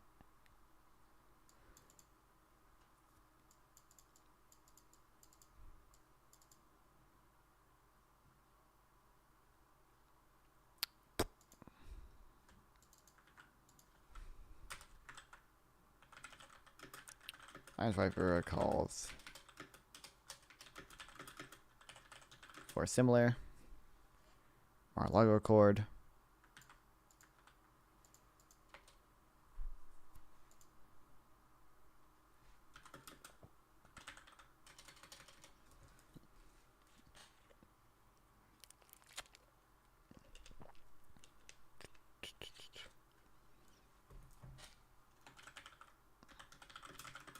However, the details are lacking.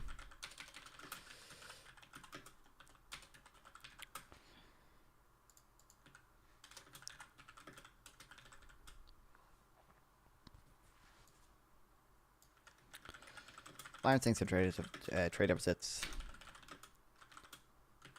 are caused by a dollar special roll.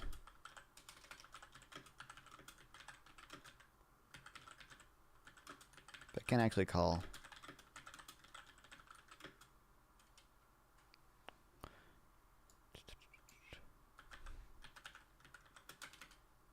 to remove the dollar status as reserve currency because Trump is openly against it.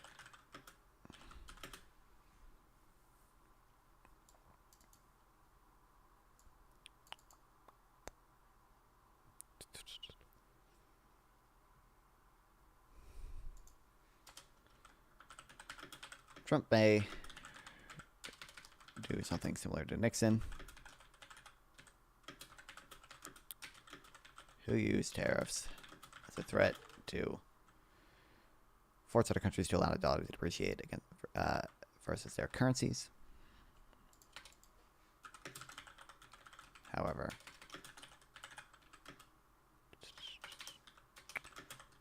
Nixon's efforts only led to, did not lead to any long-term reduction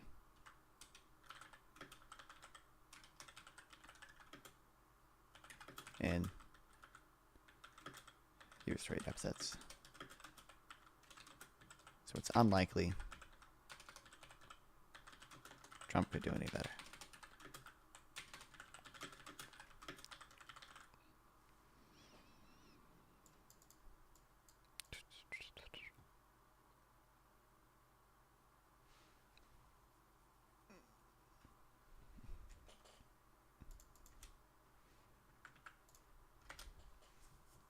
This is a killer paragraph.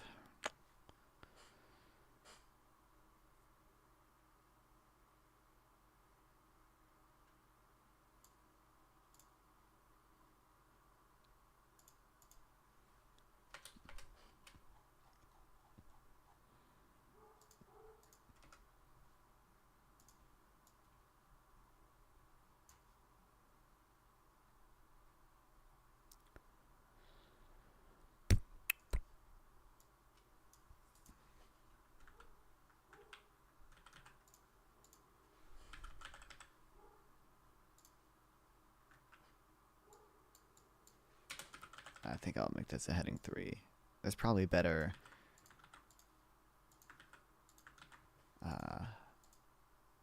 Maybe I should make a page just for.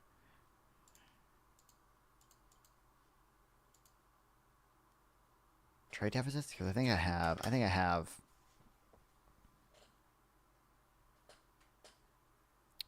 other trade deficit notes in here. I definitely have a little bit in the defending globalization thing.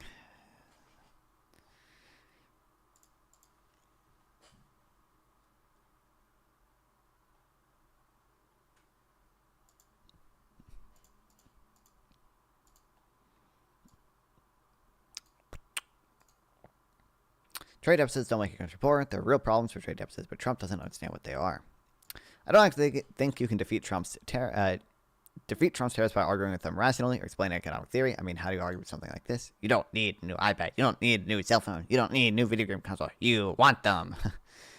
I've resigned myself to the idea that the only way American is going to come to the broad realization that broad-based tariffs are bad is to experience the negative consequences firsthand, i.e. to touch the proverbial hot stove. Fortunately, I think Americans may be coming around rather quickly. Things RL sound pretty off, but artificial sound really off. I'm not artificial. But anyway, this is an economics blog. And so even though I don't expect it to pay many political dividends, I thought I might as well explain why trade deficits don't make a country poorer. That doesn't mean they're okay. Trump's mistaken view of trade deficits.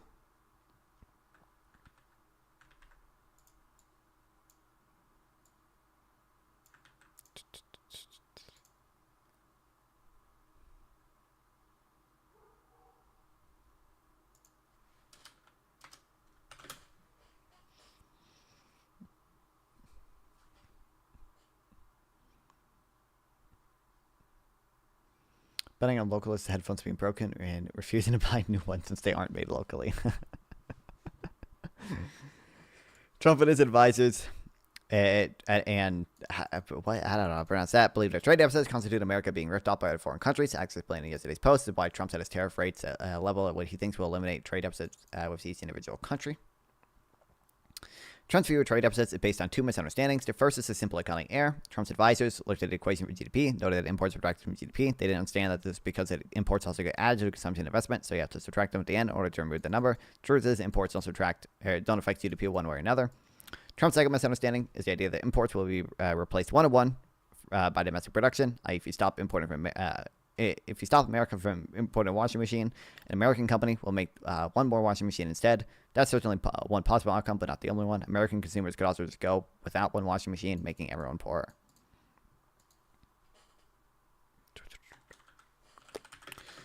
Trump and his advisors.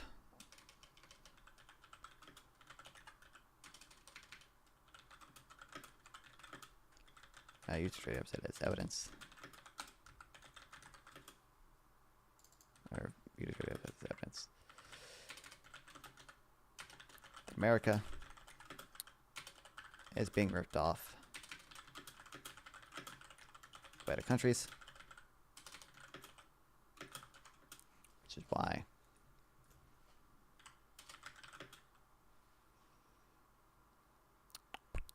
They set tariff rates at a level they think will eliminate America's trade deficit if he's in another country.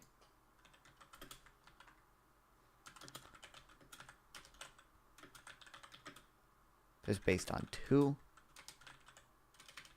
basic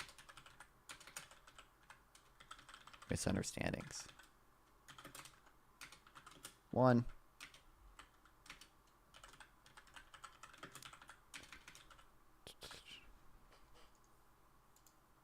yeah, I'm assuming these links or something.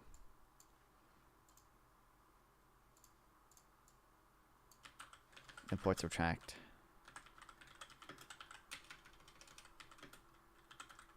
From GDP. Washing machines are feminist. Go back 1950s when one costs 3 months' salary. True.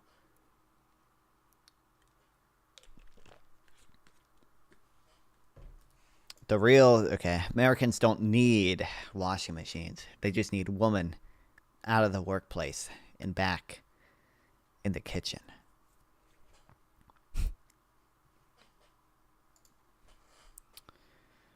Two, the imports would be replaced 1 to 1, 1 for 1 with American production.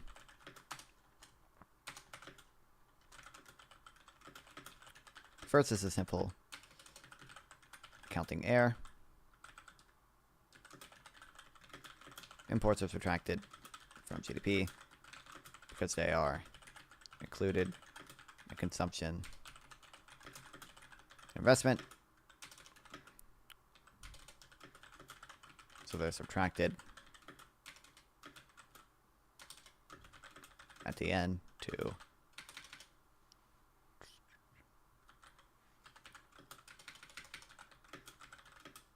remove them.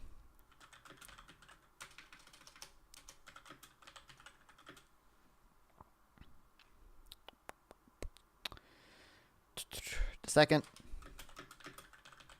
is a possible outcome.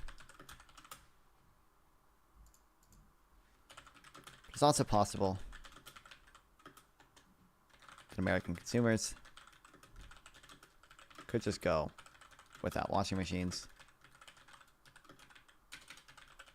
making us all poorer. In fact, Trump and his people probably don't even realize there are 2 separate misunderstandings. They probably think that their mistaken belief about accounting that imports reduce GDP follow naturally from their mistaken belief about import substitution. The 2 mistakes mutually reinforce each other. Anyway, because Trump misunderstands trade deficits in these 2 ways, he believes that when America runs a trade deficit, that country is ripping us off. He thinks that imports are lowering GDP by forcing us to produce less stuff, essentially stealing American production. He thus sees trade deficits as a measure of how much is being stolen from America. But it's not how trade deficits work at all.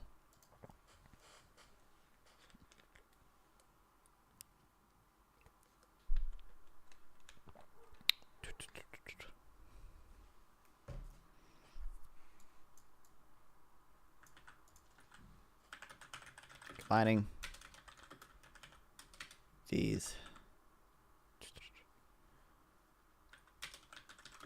mutually reinforcing misunderstandings.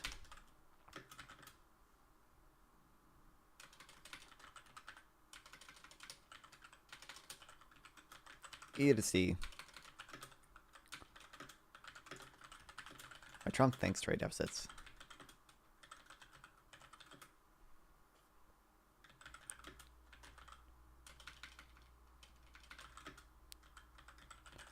are reducing GDP. I show that other countries are stealing American production.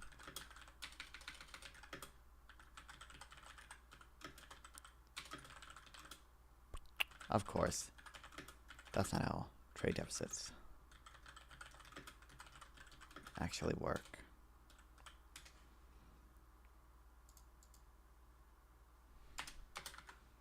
Trade deficit is like buying stuff with a credit card. Suppose you import a washing machine from some Chinese guy named Rumen. Why would Rumen give you the washing machine? Nothing's free. Basically, you can pay for the washing machine in 2 ways. The first is give Rumen something he wants, say 50 interesting books Rumen famously likes to read. The second is to give Rumen an IOU. The first case is called balanced trade. You get a washing machine, Rumen gets 50 books. There's no trade deficit or surplus. The other thing that can happen is unbalanced trade. In this case, instead of 50 books, you give Rumen a U.S. Treasury bond. A bond is an IOU. In this case, you contributed to America's trade deficit with China, a real good or service. The washing machine went from China to America, and the only thing that went back in return was a slip of paper. Actually, numbers on a spreadsheet.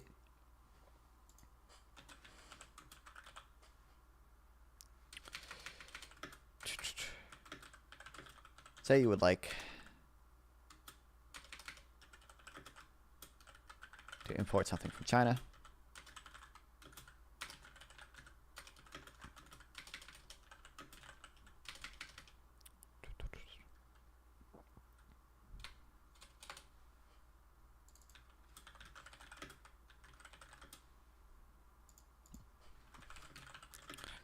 Could pay by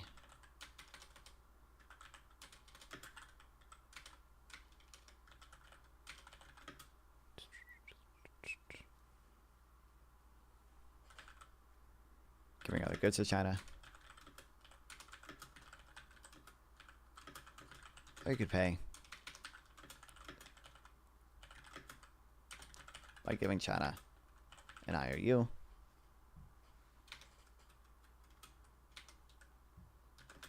AKA a U.S. Treasury bond. First case, we have balanced trade. In the second case, we have a trade deficit. A real good service washing machine. Where they're at some point. When you hear economists discuss trade, you might hear them talk about the current account and capital account. The current account is basically the net flow of real goods and services, and the capital account is basically just the net flow IOUs. If you give Rumen a IOU in exchange for a washing machine, it means you contributed to America's capital account deficit, but you also contributed to its capital account surplus. Both of these things just mean paying stuff for foreigners with IOUs. Now, you might see why a trade deficit is like buying stuff with a credit card. When I buy a washing machine from Target with my credit card, I'm running an IOU and getting a tangible thing in return. Does this mean you're getting using a credit card to buy a washing machine from Target means that Target ripped you off? No. Does it make you poorer when you use a credit card to buy a washing machine from Target? Nope. You have less money, but you have more stuff. In just the same way, a trade deficit means the U.S. has less money and more stuff. It does not mean America is poorer or that it has been ripped off by foreigners.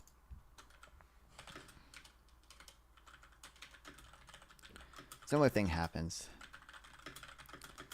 when I buy a washing machine from Target with a credit card.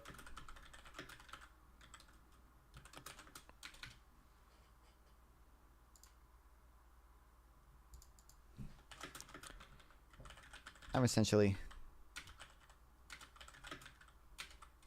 running Target and IOU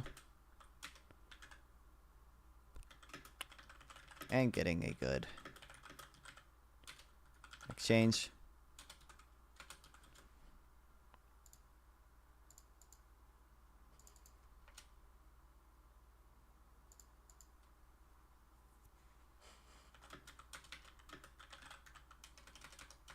Doesn't mean I'm getting ripped off or that I'm more poor.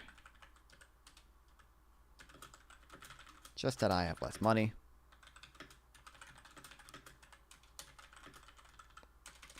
And more stuff.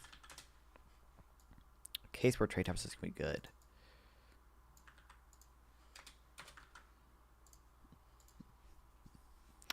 Asking whether trade deficit is good or bad is like asking whether buying stuff with borrowed money is good or bad. The answer is pretty obviously it depends on whether a purchase was worth it.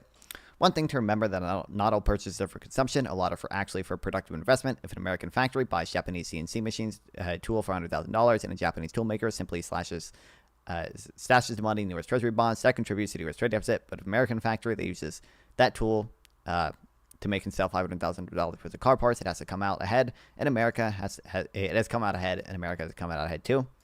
This was South Korea then when it was rapidly industrializing around 1980, and then again in early 1990s, South Korea ran a trade deficit.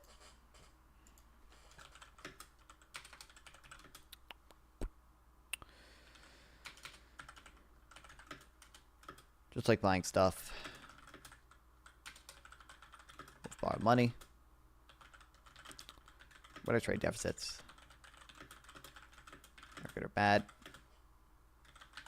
Depends on if the purchase is worth it.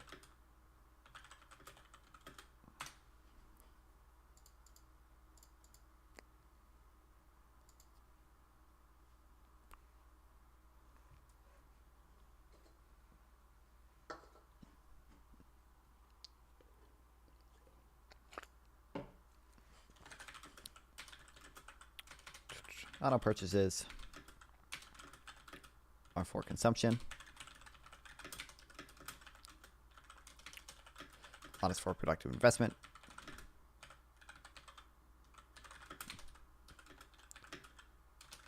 So say an American factory buys a Japanese CNC machine for $100,000, and a Japanese toolmaker stashes money into his treasury bonds.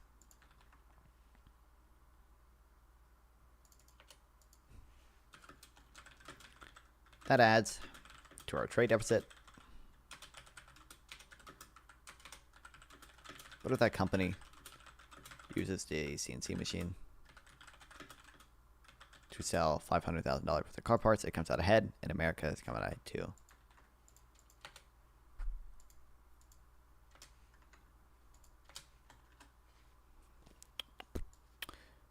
There was a time when South Korea was receiving huge investments in the industrial economy. As an aside, in the late 70s and early 80s, the same thing was at the same time was running a trade deficit. Korea was also ramping up exports, not just in dollar terms, but also as a percentage of GDP. Remember that exports added GDP, while imports also subtract from GDP. So even as South Korea ran a big trade deficit, it was still adding more to South Korea's GDP each year. A MAGA guy would have had a very hard time wrapping his head around that fact. But anyway, South Korea's trade deficits at the time were probably worth it because it was importing capital goods, machinery, etc. It helped them industrialize more rapidly than if they had taken their time to make all the capital goods themselves. They just bought the machines and immediately used them to make cars, TVs, and other useful stuff, which much of which they sold to the rest of the world for a profit. In fact, the U.S. does the same as well. When we think of use for deficits, we're usually thinking consumption goods, cheap Chinese TV and such. But the U.S. imports a decent amount of capital goods, which American companies use to produce and sell things. The U.S. did even more this in the 1990s when we were at a trade deficit, but also had an investment and export boom. But be careful, using trade deficit for investment doesn't mean the trade deficit is good. If companies import a lot of capital goods but see a low return, the investment can be bad.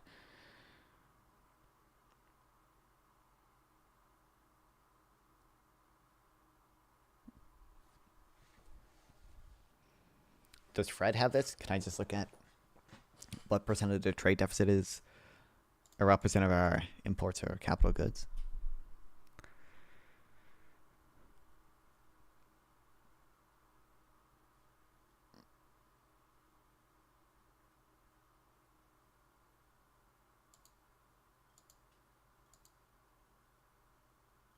Oh wait, I saw the heard of McDonald's Island. Oh, what's up? Non-fun. Did we speak since the tariffs? I don't think so. A little bit. The day that he announced them on Liberation Day, we did for a little bit. Oh boy, it's just so bad. Just so bad, dog. Oh my God, all the gains in the S&P since last year wiped out. No more. It's so bad. I don't even know what to say. Oh boy. Did you see that they misapplied the elasticities in their equation? Yeah, so I haven't read that yet, but yeah, I saw it. Yeah, I saw it happen. I think I had that saved even before you sent it to me, but yeah, basically like epsilon is the elasticity of demand to import prices, and they set that to 4. But then they said, okay, and phi is going to be the elasticity of prices to tariffs, of import prices to tariffs. So they started the paper, said, oh, that's like a quarter. No, but the paper made a distinction. No. This was the elasticity of retail prices to tariffs, not the elasticities of import prices to tariffs. You retards. It's so bad. It's so bad. And even if they applied the correct formula, the tariffs they should have placed, quote unquote, would have been like a quarter of what they did. So it's like if you didn't make this mistake, it might have not been as bad as it is. Like it would still have Yeah. been bad, of course, but it would not have been anywhere as bad as it is. So also, do you know? I didn't see. Did they cite anything for the elasticity of import demand to I don't prices? remember. Because I don't remember. I don't know. From what I've read, I haven't found a source on this yet, but like I've read stuff from the Tax Foundation, which suggests that it's closer to 1 and not 4. Yeah, 4 is like really high. Yeah. 4 is really high. You're telling me that if you like increase, like like the price of imports by like 1%, then you're gonna see a 4% decline. I'm not sure. It doesn't. Yeah. Or whatever the equation spits out. I don't know if that's the correct interpretation. I think that. But either way, I don't know, but I think. Yeah. Either way, it's just so incredible. And then oh no, you don't understand. He's playing 69-dimensional chess. It's like I don't think he is. I think they're just retarded. I think it's like did you see the Oren Cass guy on Twitter not knowing how you could the comparative advantage. How can a trade deficit be because of comparative advantage? Yeah, no, I've seen this guy like 2 days ago.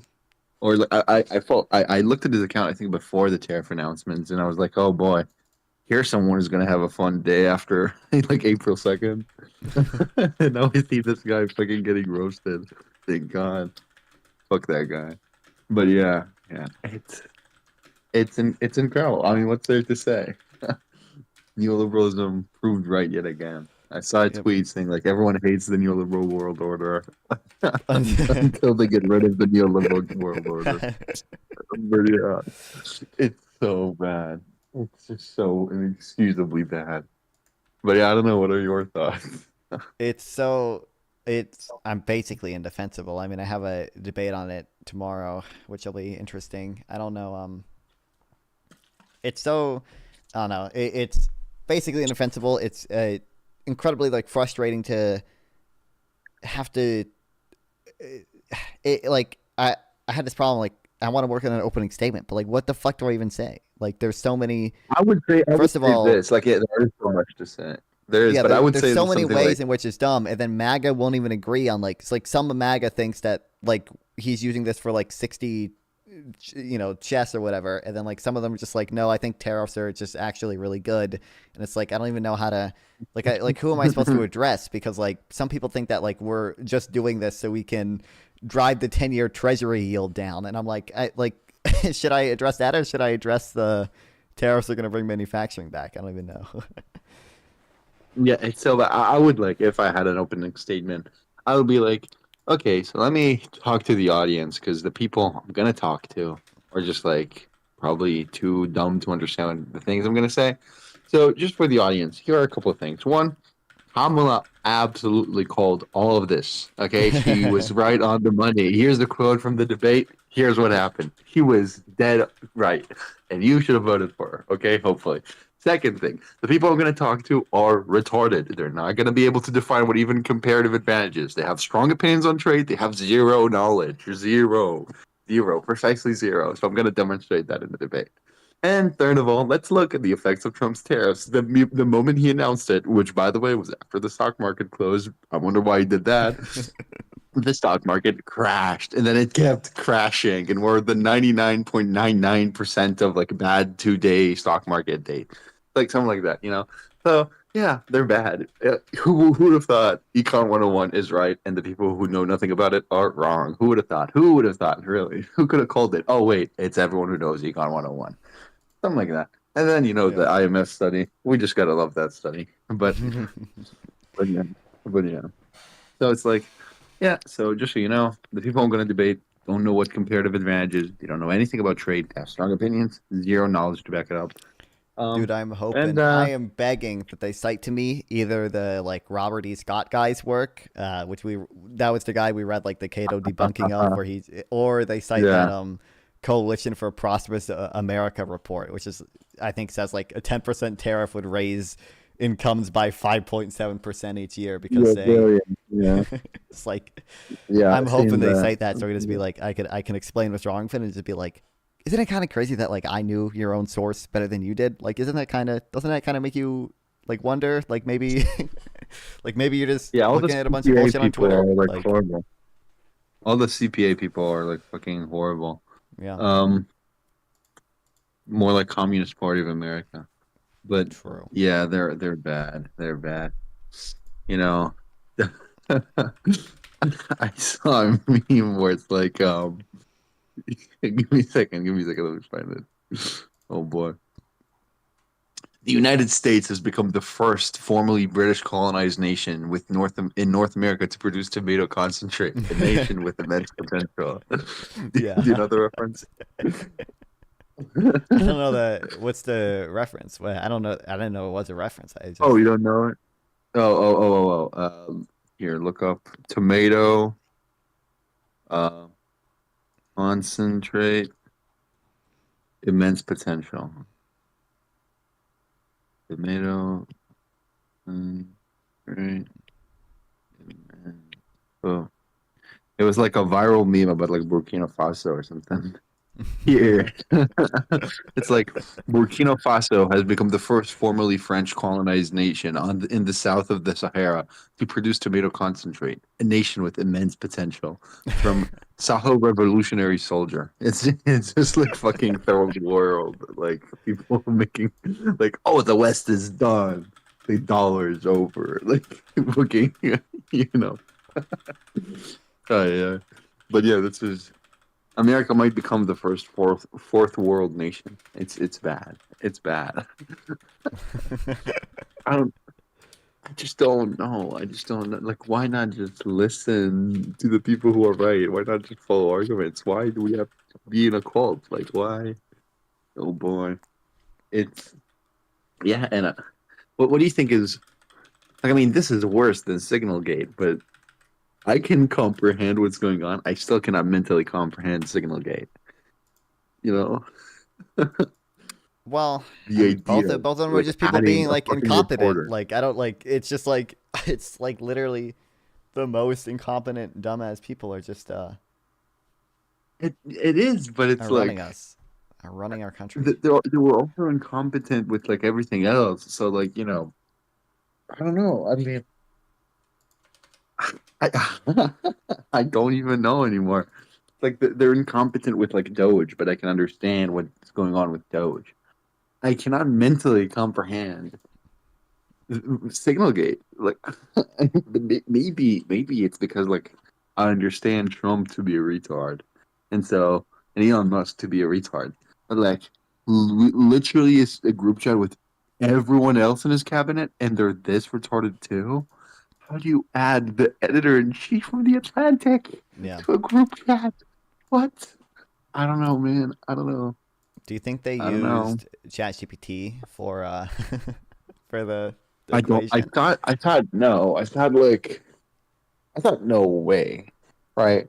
Right. Because like they were able to like kind of ad hoc model that justifies that, even though it's like a retarded model. But like I saw two things. One, apparently I didn't test this, but if you ask ChatGPT and Grok and like whatever Gemini, they would give you the same equation, which is like scary. But also I saw that like if you look at their chart or like their table or whatever, the ordering of the countries, the reason why the islands are at the end and some like islands that are part of France are considered like their own thing, it's because of the web addresses or something. Yeah, and so that's like a ChatGPT thing. So that makes me think maybe I'm like 30% they might. Dude, it'd be fucking. I don't crazy. know. Does it matter? No, it doesn't matter. I mean, it's kind of better if they use ChatGPT, man. I trust ChatGPT more than these fucking people. Yeah. ChatGPT could define comparative advantage. Exactly. It's like it's just so bad. I mean, I don't know. I feel like I don't know. I think if you're a conservative, you're legitimately like insane. You're like legitimately psycho. Yeah. Like, yeah, we're causing a recession on And it's like a basic misunderstanding of everything. There's like, you have no intellectual curiosity. It's like, oh no, the stock market is crashing right now, but in the future, it's going to improve companies. You know how stock prices are set? I know. Yeah, it's like based on, like it's based on the after-tax profit of the company that people expect. Like, what are you like? What like? Yep. The NPV of cash flows to shareholders. That's what it is. And yeah, I mean, if you ask the maggot to like describe what a net present value is, that they wouldn't. Like, I don't know. It's not that complicated. You just, money right now is better than money in the future, so I discount money in the future. That's it. That's all it is. But they don't even know that. It's like, I don't know. I don't know. Maybe I'm too finance brained. I had like my finance exam on Friday. I got a 94. Maybe. I don't want to flex. I mean, the average grade was 64, but Oh, wow. I don't want to Wow. flex. Yeah. Yeah. But I don't know. I don't know. It's just so beyond the payoff. I'm thinking like, how is this gonna end? Like, this is just the first 3 months, right? But we're 5% in. Are we gonna get 20 times this? Are we gonna get like diminishing retardation marginal returns? Like, I don't Probably. know. I will probably get. I mean, I think I just read Krugman's his second balance of payments things, and he was like, "Oh yeah, I mean, when tariffs probably fail to revive manufacturing, or not probably, almost certainly, like near will fail to revive manufacturing in any meaningful sense. Like Trump might very well turn to the currency manipulation stuff and see if we can devalue our dollar that way. Maybe we can get rid of And the tariffs trade deficit appreciate that the way." dollar. Yeah, I know. Dude, it's actually the dollar's been falling recently. It might be back up. It's kind of crazy when you fuck up so badly. The dollar starts depreciating because of the tariffs. Because I think I read like some things about it. I think like some people are speculating that like people just don't want to be invested in America anymore. So like they're willing to buy Japanese bonds over U.S. bonds, even though Japanese bonds have lower returns. They're not. It's not even like that much lower anymore. Mhm. But it's like That might be true. But yeah. Yeah, I saw that the dollar. Like, I had a friend who was like, when Trump was elected, he's like a very libertarian guy. But he was like, yeah, I'm shorting I'm not shorting. He was predicting like the dollar's going to appreciate. And then Trump announced the tariffs, and I was surprised the dollar fell. So I DM'd him and I was like, "How's your forex trades going?" He's like, "Shut up." He was showing me like messages that he sent friends where he's like, "Bro, I'm up $4,000," and then it's like 2 days later he's typing, "Never mind." Yeah, yeah, it's bad. It's really bad. But yeah, it's like. Yeah, I don't know, and it's affecting everyone, and it's just so they made the numbers. I don't know. I can say a million things, but you know all of them. Aye. It's like so bad. They didn't even like calculate like retarded tariffs or something, right? Like, oh, you have a VAT, and we consider that a tariff. They didn't yeah. even do that. They just like made numbers up, and then like the floor at 10%. It's like, so countries we have a surplus with, you're still tariffing. What is the rationale? It's just so, I don't know. I don't know. I feel bad because I didn't think he's going to do blanket tariffs. I thought the Destiny thing, where it's like he's not going to do much on the economy and then he's just going to collect the benefits of Biden's economy. But I was wrong. It's so much wronger than I expected. Did you see Jerome Powell in the conference? No, I don't think so. When like there was one Oh, like a he had week like, he ago was in a maybe. conference like, no, 2 days ago. He was like he was interviewed by a bunch of reporters or whatever. One of them asked him about his tie. Why is it always purple or something? I forgot his answer. No, I didn't. But I didn't yeah, see you that. can see that this man is like the most important man on earth right now. Well, not on earth, but he's like one of the most important people in the country right now, Jerome. I wonder what he's gonna do. But yeah, I was saying before all of this. Okay, I was saying Powell. I'm calling on Powell to crash the economy. It's better for the long term. Okay, if we show people that this fascism is bad economically as well, we're going to make it less likely in the future, and so that's the utilitarian thing to do. I'm calling on you to have negative interest rates. I'm calling on you to do this. But yeah, but yeah. I don't know anymore, man. I don't know. Any conservatives like who are you debating tomorrow? That NPC guy, average debate enjoyer. You've had Oh, this conversations fucking with on retard. Twitter, Yeah. and New Yeah. York Oh, Shade, conversations. I the destroyed guy. every single thing we ever made. Truth. Yeah. And the guy who No. I talked to last time, who was like 60% of people are working paycheck to paycheck. Globalism has hollowed us out. The global homo agenda. So it should be interesting. This is true. It's not with a convoy though. It's with some random guy who I have not Oh boy. met before. It's just with this guy called the Snail G. I tried to look if he has Twitter or anything, but I couldn't find it, so I don't even know. I don't know them. I don't even know. I don't know. Mm-hmm.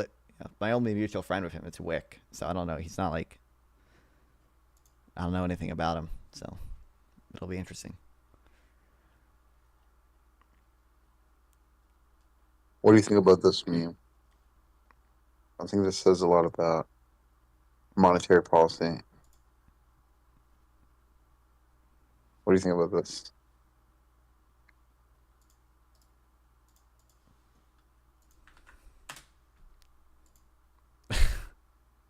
Whoa.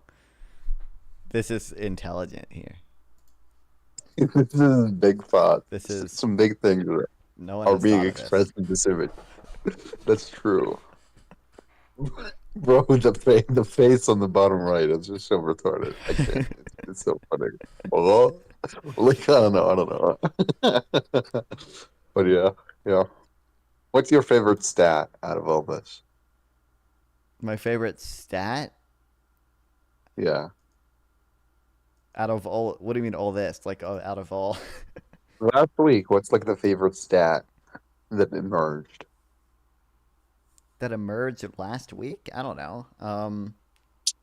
I think it's funny that like all the Charlie Kirk people are like, no, they did calculate it. It's so intelligent. They were so careful with their calculation. There's a 400-page report, and then you like look at the report, and there's not a single place where they did anything like what's in the report or something. Like Lesotho is not even mentioned, and they slapped like what? What was the tariff rate on Lesotho? Something like insane shit. It's bad. It's bad. I don't like this, Don Juan. I don't like this. We should have negative tariffs, bro. We should have negative tariffs. We should subsidize imports. But yeah. Only for countries with trade surpluses, though. That's the real. That's true. That's true.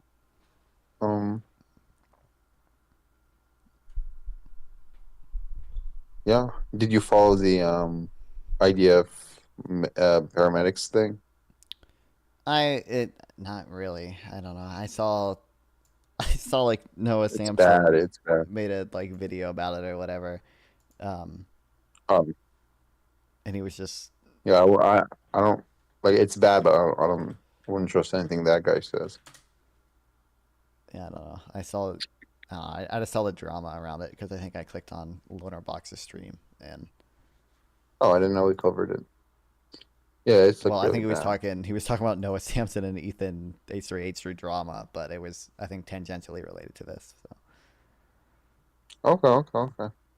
And which Italian brain rot animal is like the best? Which Italian brain rot animal is what? Are you like tralala or tralala or like bombardino crocodilo? Did I not scroll enough on Instagram Reels yesterday? What happened? Bro, this is like the biggest. This is the biggest meal in the last 2 weeks or something. You're not up to date. How? This is like my entire For You. Okay, bro. I'll send you stuff. Then I'll make sure your knowledge gap is filled. Okay. Okay. But yeah, it's I don't know, man. Yeah. Let's see. Hi guys, I collected. Yeah, I mean, what's your key recession? Hi guys. It's hard.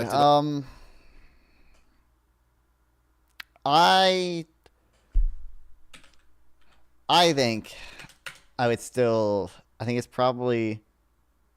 I don't know. It's probably gone up a little just because I am realizing how incompetent these people are.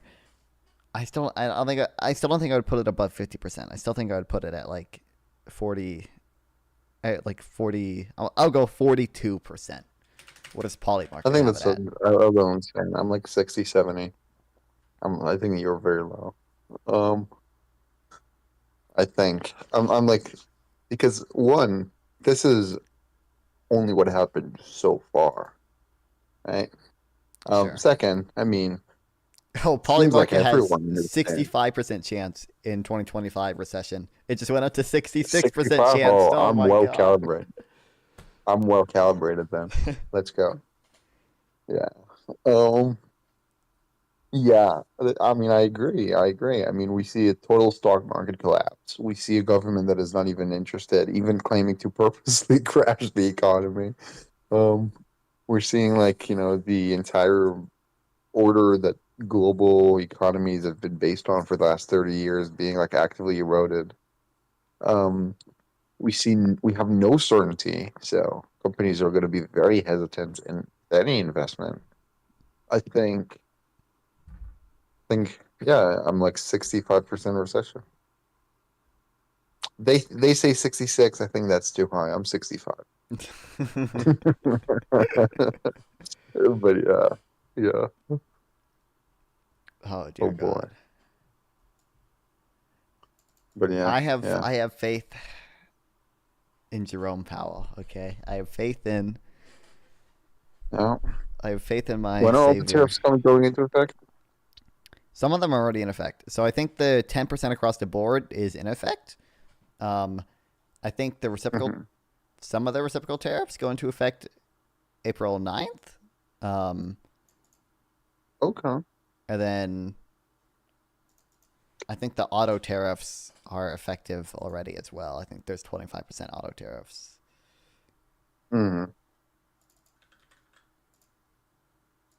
Yeah. So what do you think? What do you think the Democrats should do? I don't know, crash out. I don't like they should be attacking him way harder. It's kind of crazy. I think you probably saw that. They filmed that one video for Democrats saying like targeted tariffs can revitalize American manufacturing. But it's fucking like, no, retards. You should be calling them stupid. Call out the incompetence. You should be calling out the fact that they don't know what the fuck they're talking about. Be calling out the fact that this is literally only going to hurt consumers, and like this is and I don't crashing the stock market. It's not just that; it's also Bernie. He's like, no, I like tariffs, but not this kind of tariffs. Yeah. Like, tell yourself, no, we don't need that. We don't want you. That's why I'm declaring holy war on the Samverse. Okay, all the Sam people, holy war on the trade skeptics. Holy war. No, yeah, it's like, yeah, I am a free trade extremist. That's what we need. Look, True. Voters are retarded. Okay, so you should give them the arguments, not necessarily that are wrong, but the arguments that are simplest. Okay, and sorry, dog, even if you're like a protectionism apologist, your arguments are going to be too complex for the voter to understand. Just be like, hey, we have allies, we want to trade with them, and tariffs hurt that, so we got to do that. It's I don't even know. Democrats are cooked, man. What they should do is probably become more like, I don't know, should they become more hawkish? I don't know. But they gotta become more like I don't know. Like they gotta become principled and like no, I think the Bernie stuff is gonna be I thought it's gonna be beneficial for the last 3 months. No, I think it's gonna be deleterious. I think all the Bernie stuff is gonna hurt us. I saw Cory Booker talk to a crowd in New Jersey. Yeah. And he was asked like the problem is that the voters are also retarded. So our voters are not like these people hungry for free trade. They're also retarded. So it's like I saw Cory Booker talk, and he's like, not necessarily on free trade, but he was asked like, okay, so I'm a renter. or what are you going to do to fight the landlords and whatever? It's like their answer they're looking for is not a land value tax. He was asking about rent control, and so Booker was like giving credence to that idea. And then he was like paycheck to paycheck memes, and it's like, oh my, it's all so tiring. Why do we let the Bernie people dictate like the narratives of our mainstream Democrats? Like, why are we doing this? I don't like that. Did you ever read? I never read it. I should probably read it because I bet this New York Shay guy is gonna mention the paycheck to paycheck thing. Did you ever read Matt Bruneg's blog on the paycheck to paycheck thing? I skimmed it. I mean, he's just going over a bunch of paycheck to paycheck memes or like metrics, and then saying like, oh, the common like there are 3 different senses of the metric, and so it might be true. Whatever. It's like I don't care if your metric is like you have very little savings. I don't care.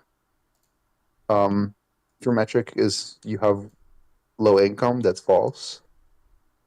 So I mean, I don't know. If you include someone who makes 100K a year and spends 99K a year, if you call that person paycheck to paycheck, knock yourself out. I don't care then. I don't care about your metric. I'm like, no, I mean, real though. I don't know. Yeah. So like maybe the sentence is true, but like what it expresses is false. So like it's like if I don't know, someone says like we don't have like something about manufacturing or whatever. They may that may be true, but what these people think about like the history of manufacturing in the United States is certainly false. Right? Yeah. I don't know.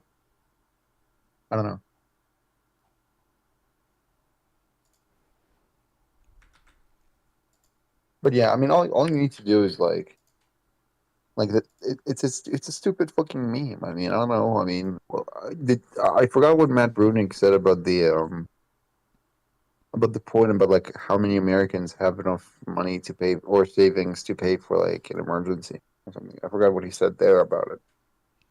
But yeah. Either way. What do you think of the NPC guy? He is gonna be fucking miserable arguing with him. Sorry, Tyler, if you're watching. Fuck you. I hate you. Fuck that guy. But I think most of his argument is not even going to be arguing that tariffs are good. I think for whatever reason he really wants to say that there's some contradiction between saying that you're left leaning and supporting free trade. Because one, I don't care. What's the what's the Stephen Smith gif? It's like we do not care. We do not care. I do not care. I don't give a fuck. You can think that. That's awesome. You might even have a point. I'm not that. I'm not a leftist. I'm a neoliberal. Say it with me. Neoliberal. The N-word. Yeah, I'm a neoliberal. Yeah, that's what I was planning on saying. I was like, I don't know why you're trying to insinuate there's some contradiction between being a neoliberal and supporting free trade. Like these are pretty clearly like. Reagan had tariffs. You know that. Oh, yep. Don't you know, Democrat? I need a chart of the like effective average tariff rate for only the ones that are implemented as of now, because some of them have the ones that are going to effect on April 9th. But also, it's because it's obviously absurd to claim that like, oh, Democrats used to support tariffs in the 1990s or whatever. It's like dog. This is like the highest tariff rate we've had in like literally like 100 years, depending on what tariffs you're including. If you're including the ones threatened or the ones implemented, like where, like. But also, it's like here's a counter response to all the 40 whatever chess arguments that he's like doing this to like get concessions out of countries. Okay, be like Biden did this better. I mean, to the extent you think this policy can work and it won't, Biden did this better. Here's like an example: the U.S. and Japan strike a deal to roll back Trump era tariffs. Biden did this, not Trump. You didn't give him any credit.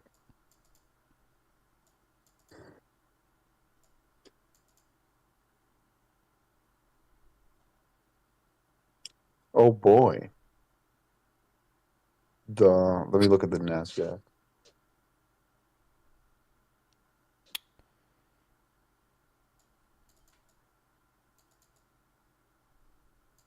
Oh my god. Oh no. Why? NASDAQ futures are like plunging. It's bad.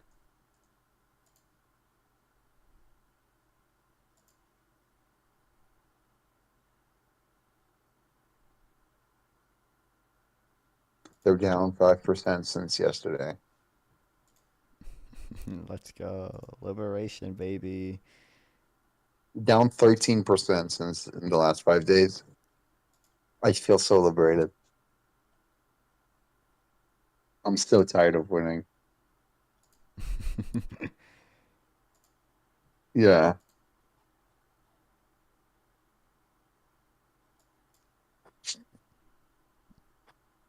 I don't know anymore. Yeah. Terrible. But yeah, what can you say? At least we're gonna get some interesting econ papers. You know? I know, yeah. At least. I might, all I want to do right now is like wait a few years, get some good data, and then like run some synthetic control or something and publish it. Like I don't know anymore. But yeah. Yeah, I've seen it's the meme of like the people on the bus. One of them is looking at the stone wall, and it's like economists worried about the global economy collapsing, and then the other guy's looking at the sun. It's like economist happy about a new natural experiment. Like, yeah, I saw who said this. Like, finally, a truly exogenous policy. I know, yeah. Oh boy, that was funny. But yeah.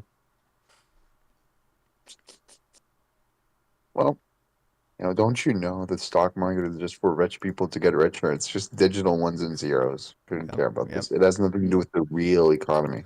No, come on. Like, this is what it's like talking to retards. It's like, oh, the stock market crashed. Don't you think that's bad? It's like, oh, it's just whatever. I don't understand it, so it's bad. It's like, that's how rich people make money. But like, what about the real economy? What about homelessness? Paycheck to paycheck. And actually, the productivity and wages have separated. So, like, actually, what we're going to do is take care of neoliberalism. Everything is because of Reagan. I don't know if you know that. That's like left wing people. And with right wing people, who the fuck knows? It's whatever Trump's like thinking at the moment. By the way, if you have any, I think I have one paper kind of on this. If you have any empirical evidence about trade and wages, I think Krugman actually has a little bit of a stuff trade on it and too. Wages. Yeah, I'm sure I could find stuff on it, but what do you want to find? There's a paper like something like what do I want? Trade is good for the poor. There's like a paper, trade is good for the poor or something. Going over like, what I would do is like, if I want to find papers arguing for a certain, like, or talking about a certain thing, I would just find one paper and then just read the literature review section. Sure. Yeah.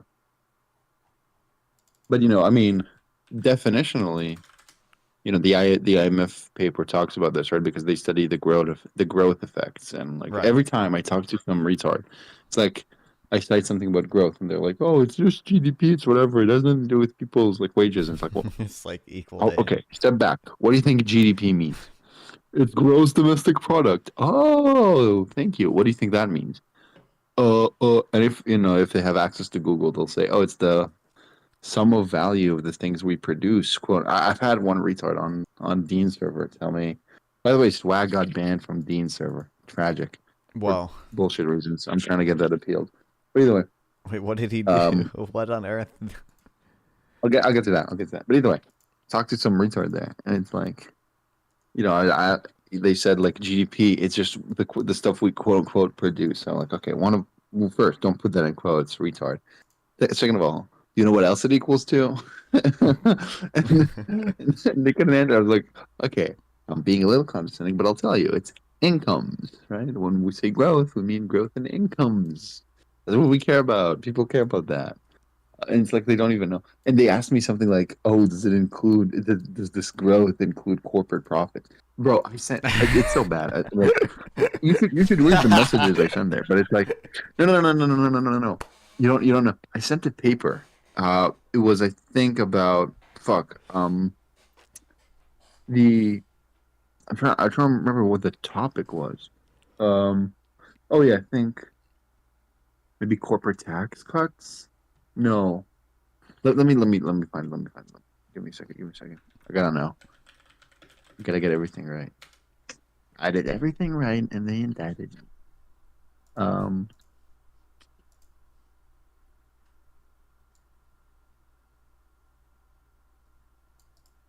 1 second.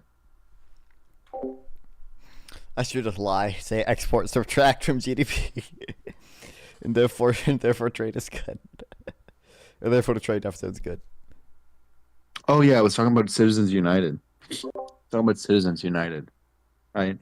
Yeah, yep. Like, look, I don't necessarily hate Citizens United. I think it was correctly decided as a case. But if you want to talk about the implications, I think they can. Okay, so like here's like a meta-analysis, and like corporate political activity isn't that influential. It's not that big. It's not. It's like a bad explanation of how things work. But hey, I mean, to the extent it affected policies, it seems like it was for the better. Here's a paper studying the effects on like in capital income and labor income, and you find that the strongest growth was with labor incomes due to Citizens United. Had a bunch of other effects, and because they're illiterate retards, they're reading this and they're like, "Oh, it talks about growth. Is this growth in like corporate profits? It is like for rich people." I'm like, okay.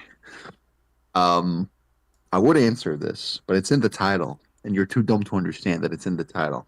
So, what do you think labor means? I just want to. I want to. What do you think labor?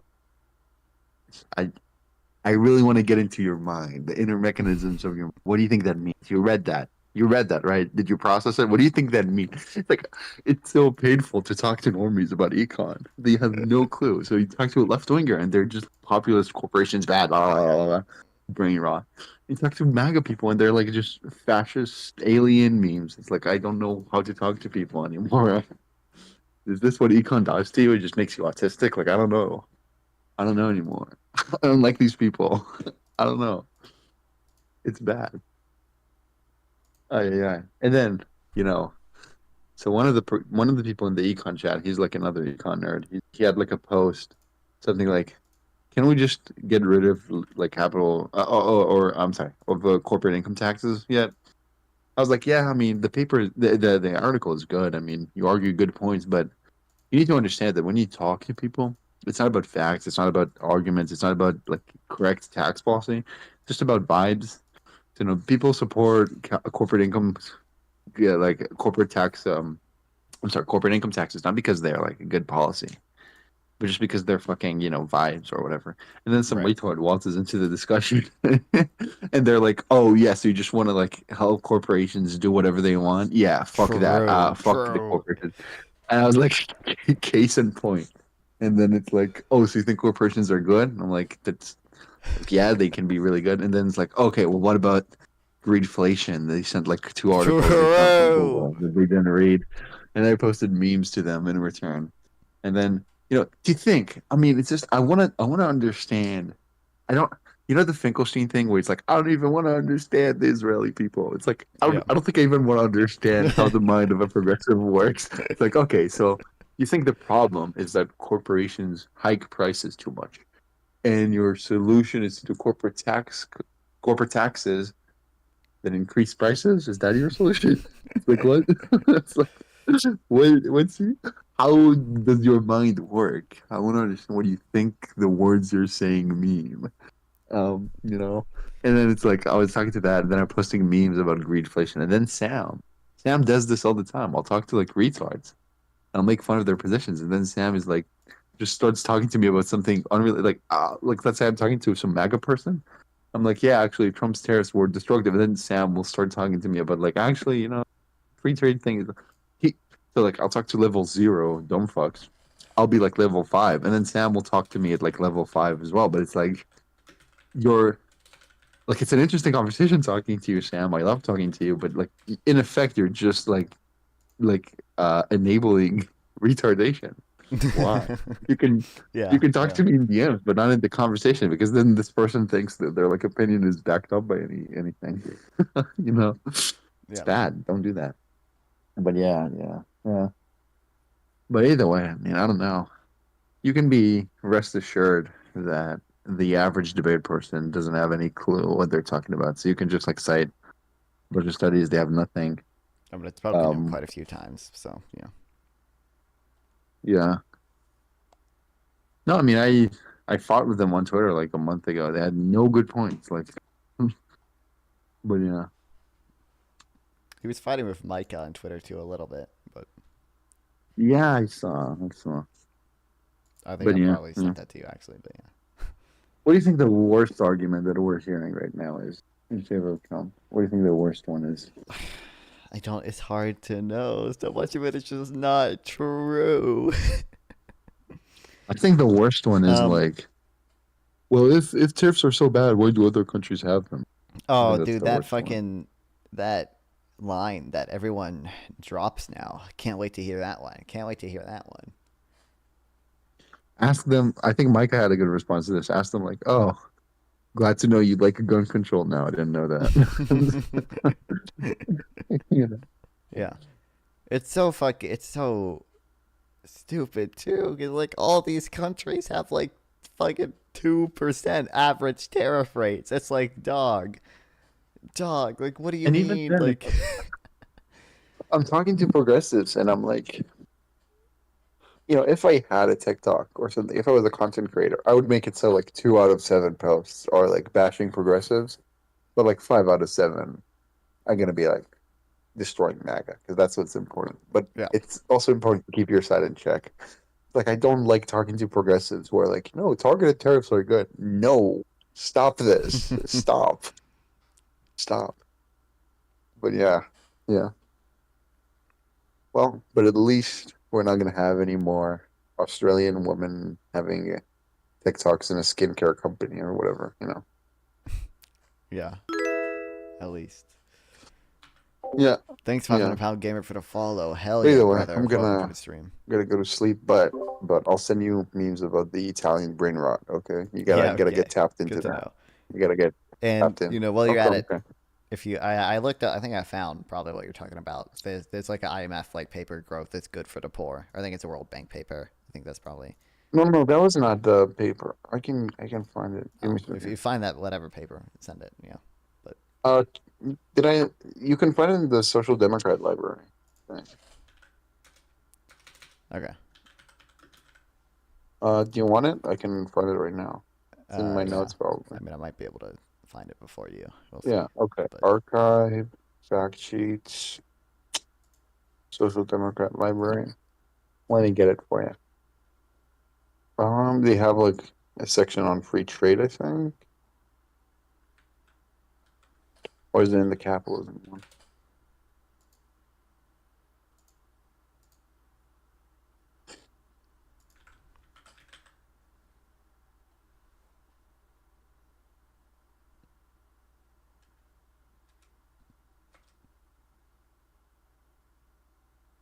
Trade has a quantitatively large, robust, and though only moderately statistically significant positive effect on income.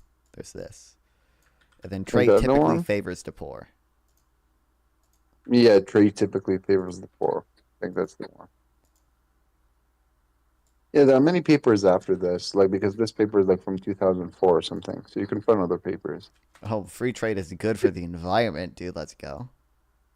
Yeah. Oh, I was debating a commie about that, and he was like, "None of them are environmental scientists." And I was like, "I'm not sure that's true." But also, supposedly they're like citing papers that prove their point. So, like, I think in one point they were using sulfur or something as a metric, or like as a heuristic, and they cite evidence that it correlates strongly with the actual thing they want to track. And they just had no response for that. Like, yeah, I was debating people about this paper like 3 years ago. I remember. But yeah, you can find other papers. It's just true. I mean, you could. it makes sense. I mean, what's better to like? I was talking to that commie, right? And I was like, look, I mean, it's just efficient when you can, get a bunch of high value goods on one ship and just ship it across countries. That's really efficient. But like, yeah, ships do pollute. But like this supply chain pollutes less than other supply chains, and they were like, oh, we just got to reduce consumers, not have this imports in the first place. I'm like, yeah, I don't know how to talk to degrowthers. I'm sorry. Same way that I don't Trump know how is to the talk to only people who think degrowther like, we need, baby. He's the yeah, I mean, ultimate. we have right wing degrowth now. I don't know. I don't know what to think anymore.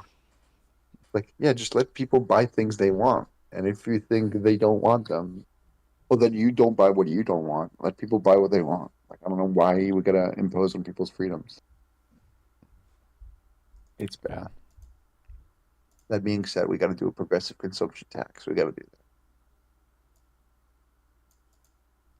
But yeah, no, I think my life's mission is to get people to like, if I can talk to someone, I think in an hour I can get them to like not be hostile to regressive taxes. That's too much, okay?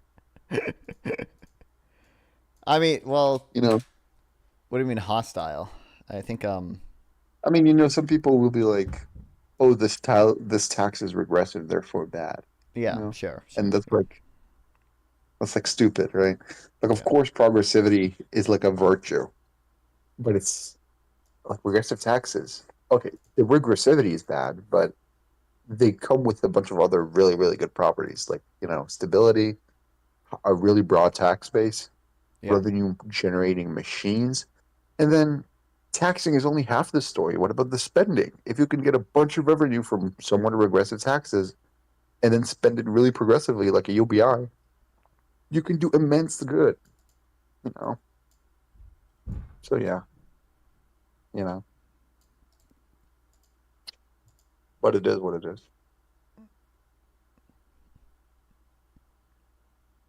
For real.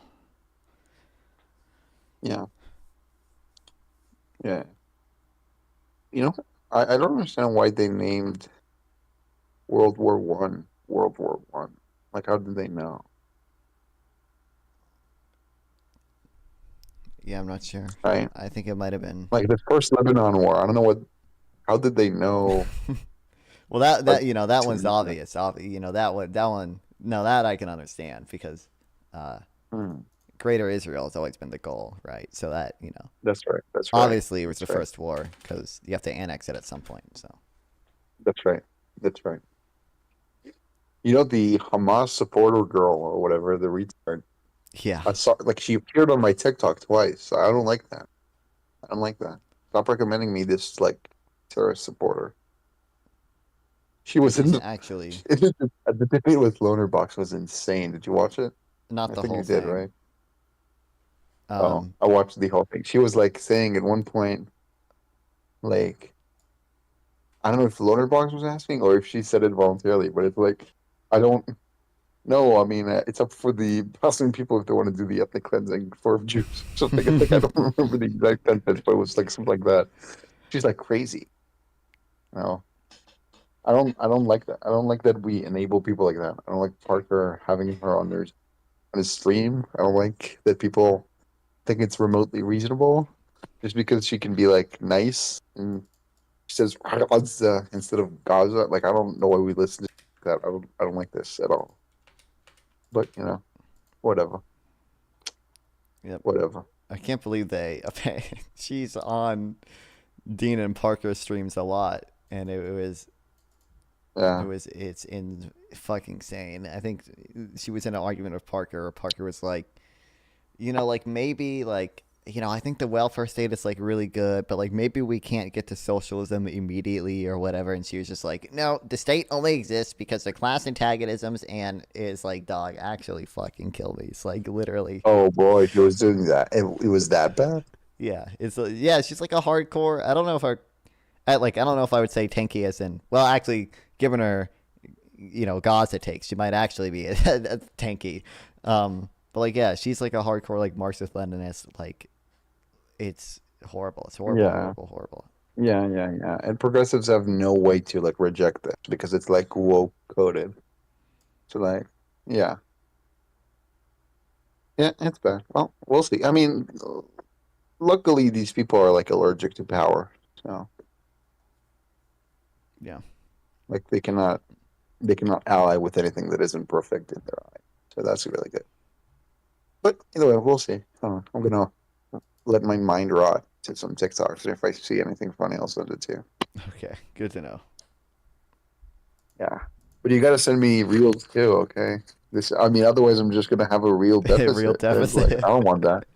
Yeah, I'm gonna tear off your reels. Okay. But yeah. Unfair. I'm being taken advantage of. But yeah. Either way, talk to her later. Okay. Yep. Talk to her later. Okay. Damn, a real deficit.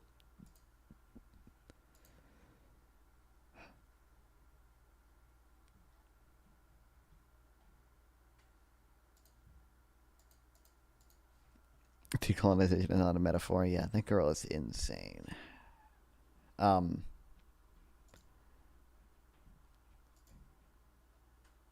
I don't know why.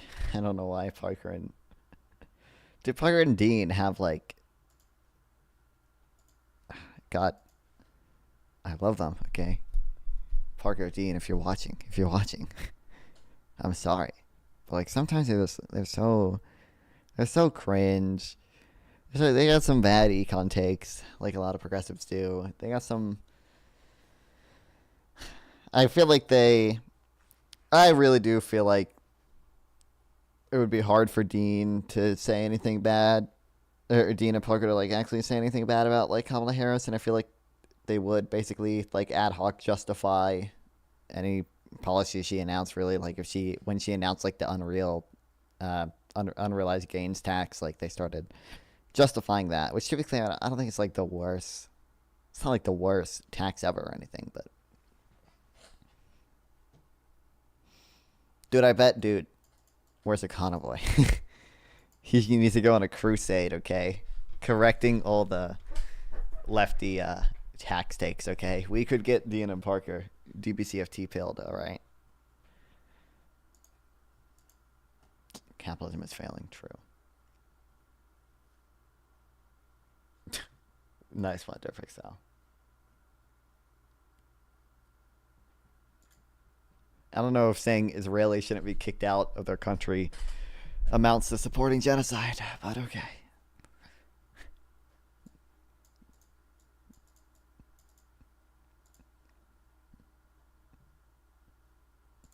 Okay.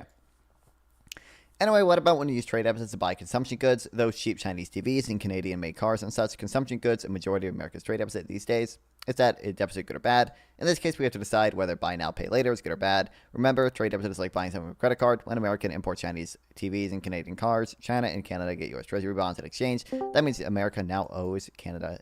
Well, what's up? No, TikTok is trying to make me communist. What the fuck? I open TikTok, I scroll, and it's like one live. It's like debate me on anarcho-communism being good. It's like this fucking genic freak arguing about like whatever. And then I scroll one thing. It's like part 2 of why Democrats are genocidal. It's like, true. I want to see this. I want to see this. I don't like this. Your liberal worldview is collapsing. We're breaking you out of the liberal mind prison. It is. I'm suppressing the truth. It's bad. Okay. At any time, China and Canada can choose to sell its bonds for dollars and use those dollars to buy U.S. goods and services. If they eventually do this, then at a time they'll run a trade deficit with the U.S. In that case, what basically happens is that the U.S. borrowed from China and Canada and pay them back later. This is like if you buy a washing machine from Target with a credit card and then as a way to earn salary, and then work to earn some salary and then use your paycheck to pay off your credit card. Was this good or bad? It depends. Maybe you could have just waited to get the washing machine until you had to cash in the bank, or maybe it was worth it to you to get the washing machine now instead of waiting a few months, even though you had to pay a bit of interest on a credit card. Buying consumer goods with debt can be a good financial decision or a bad financial decision. That's basically what the U.S. is doing when it runs a trade deficit with other countries. It's also worth mentioning that just like credit card borrower, the U.S. might never fully pay its foreign loans back if the U.S. experiences a burst of unexpectedly high inflation.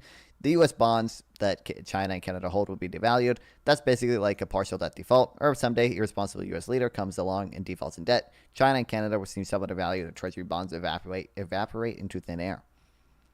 So when the U.S. runs a trade deficit with other countries, those other countries are taking a risk. They're basically giving us a credit card that we can use to buy stuff that they make. There's always a possibility that we might just declare bankruptcy and never pay them back. So you could say that in some sense, countries run trade deficits are more short-term focused or less patient than countries that run trade surpluses. Nations don't really have motivations and personalities like that, but it's not a terrible way to think about it.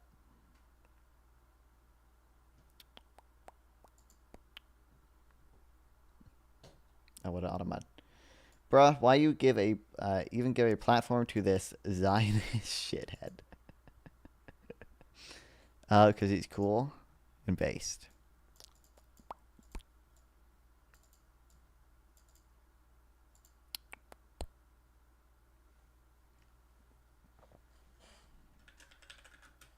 Based? I can't. Everything he says, true based.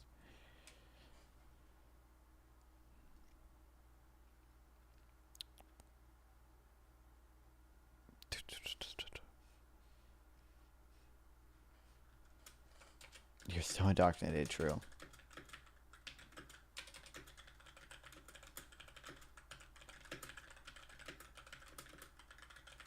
This is like mine's own credit card. In some cases,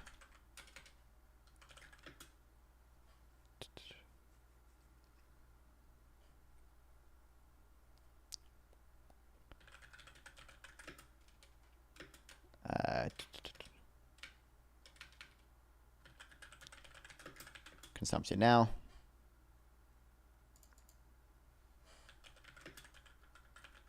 With borrowed money is worth it. Even if you have to pay interest. Have you considered that not deporting Israelis to Poland is genocide? I know. I don't know what the liberals can't understand this. Okay.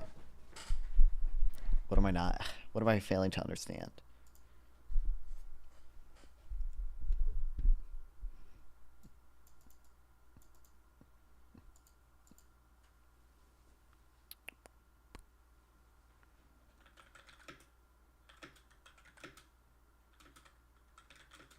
When we're on a trade deficit with China, means China holds U.S. bonds.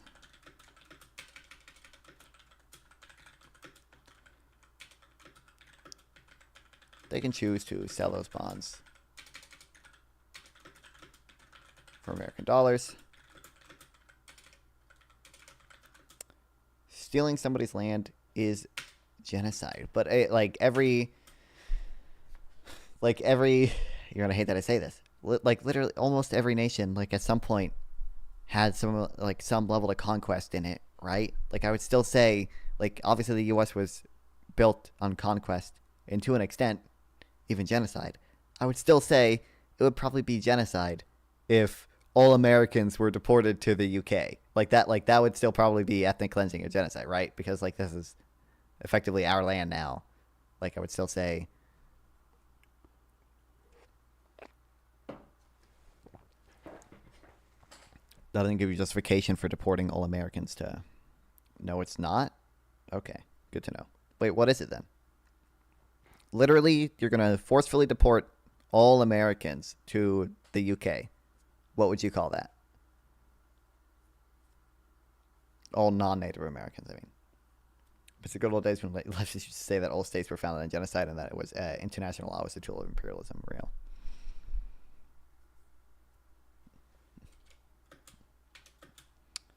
Bring back to their ancestral homeland. Okay, good to know.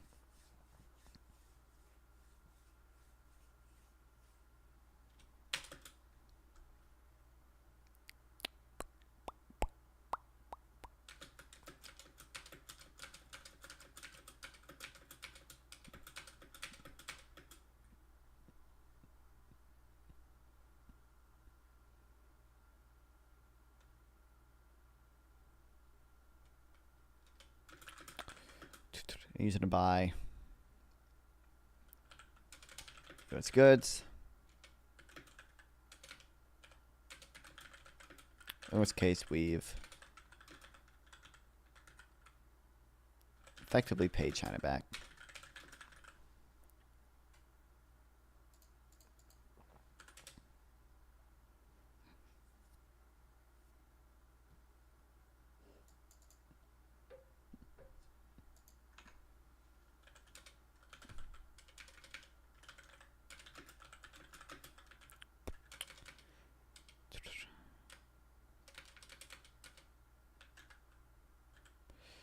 Analogous? How do you spell analogous?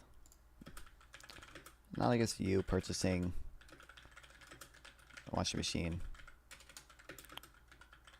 with a credit card. Then working to pay off their credit card debt. Actual indigenous people, land doesn't mean deporting white people. That's just colonial protection. Real. Trump destroys USA on purpose to own you libs. I bet.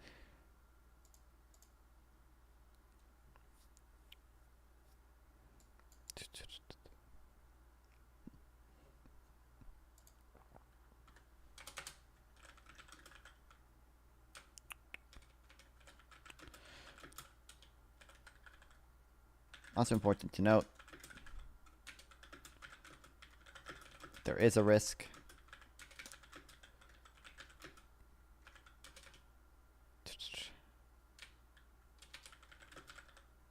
that the U.S. defaults or inflates its currency.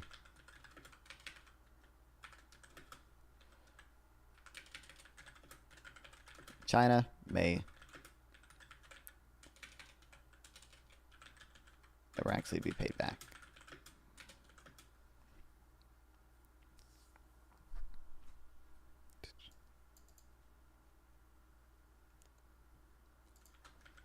This risk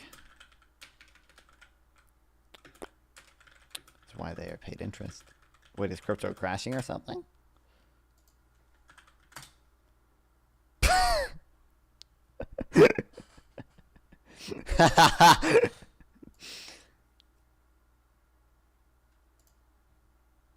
Okay, damn.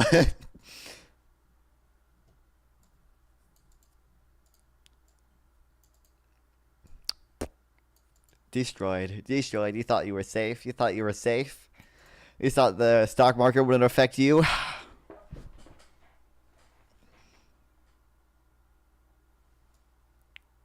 Do trade deficits deindustrialize America?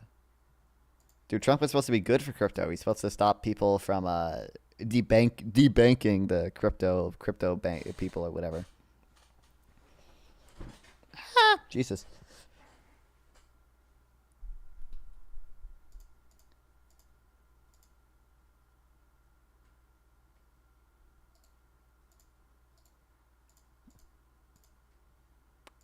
Oh my god, Econoboy streaming. I know whenever Econoboy streaming because I get 3 notifications in the Econoboy server, in the 3 Wonk server, and in the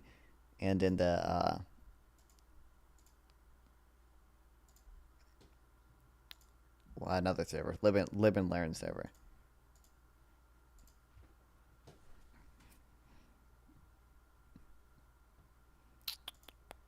It's probably also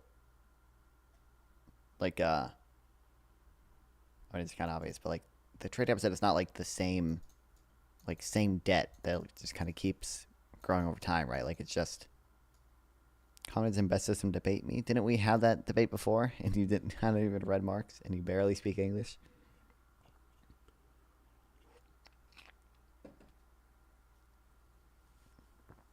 More like public ownership of everything, boy. Very accurate. But this is like, it's not like the same debt like growing over time. Like it's just like the net debt left over after some debt is paid off and new debt is issued. Like it's not like unsustainable really. But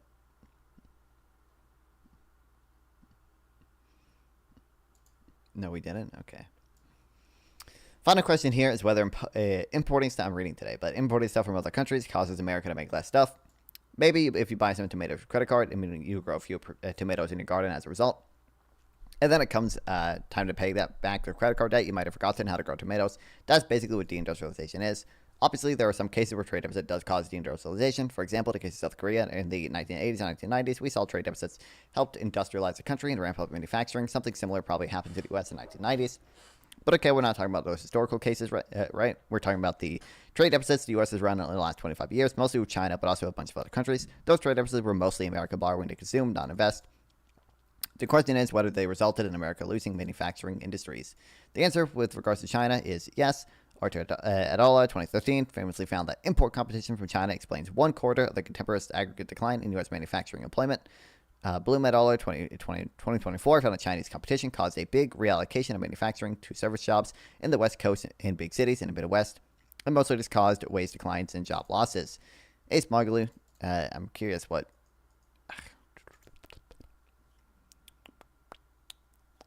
Bets at what making gulags true. I'm curious what percent of the decline in MES do they say was caused by it. And Ace Margalu.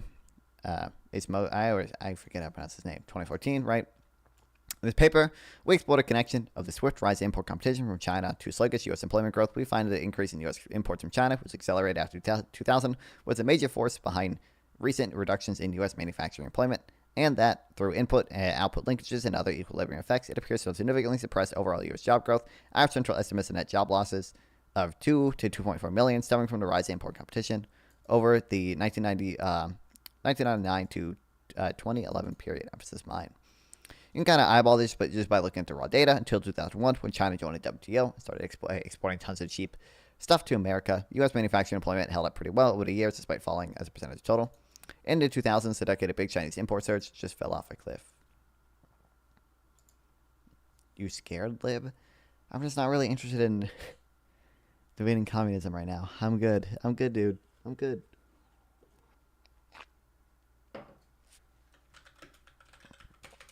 Liberalism kills. So true.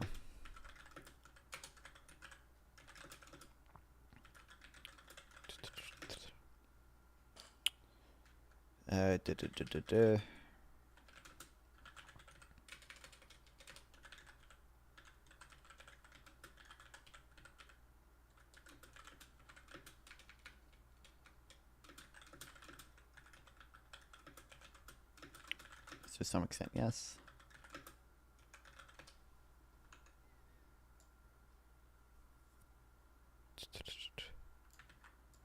This one was 1/4. This one I want to know what the percentage was.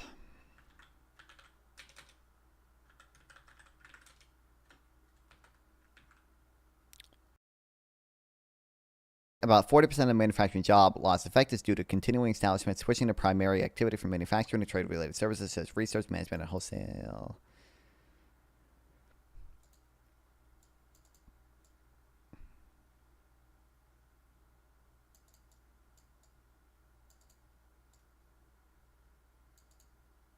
We estimate the difference in response to China shock accounts for half of the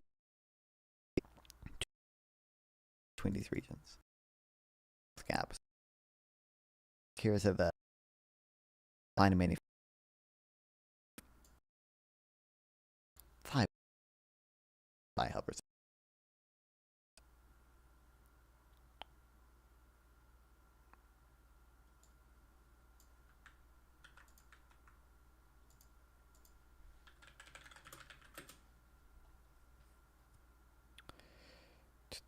The increase in U.S. imports from China was a major force behind recent reductions in U.S. manufacturing employment.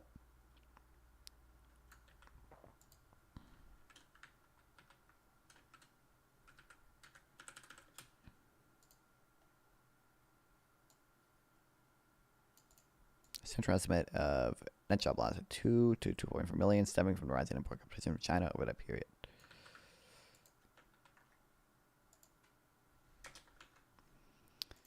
Where's my own tweet about this? How do I search my own tweets?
I think I have the same study.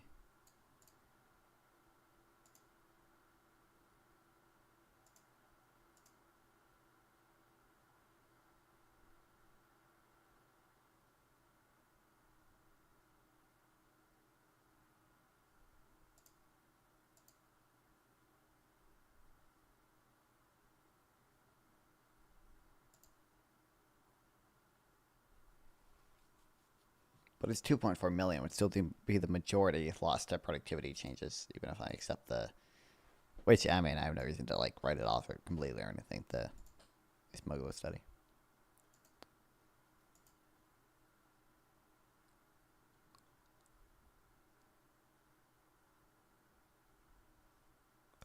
But I definitely had the Artur, this one.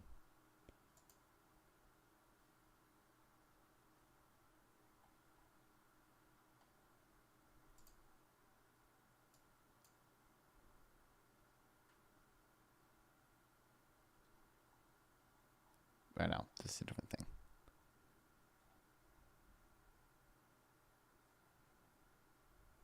Wait, no, it isn't.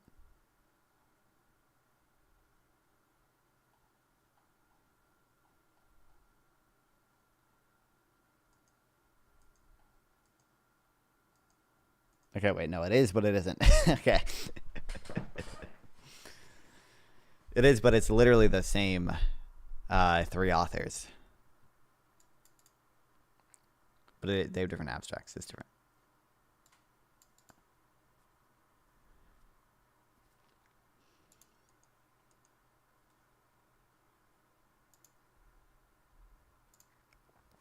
Okay, so I'll add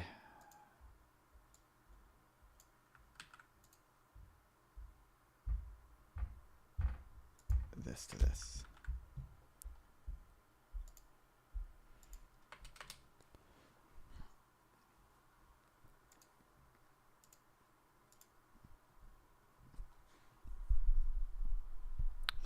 Worth noting that it wasn't a trade deficit per se that caused these job losses. Even if it's trade between the U.S. and China at balance, Chinese import competition would have probably cost some U.S. manufacturer workers their jobs because A, some of the exports would have been services instead of manufactured goods, and B, the U.S. probably would have exported more capital-intensive goods, thus shifting away from labor-intensive goods that China was good at making back in the 2000s. You can see this.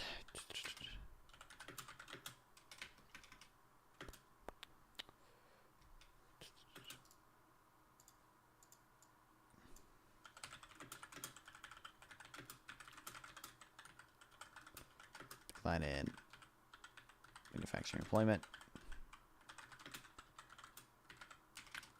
After China joined the WTO in 2001.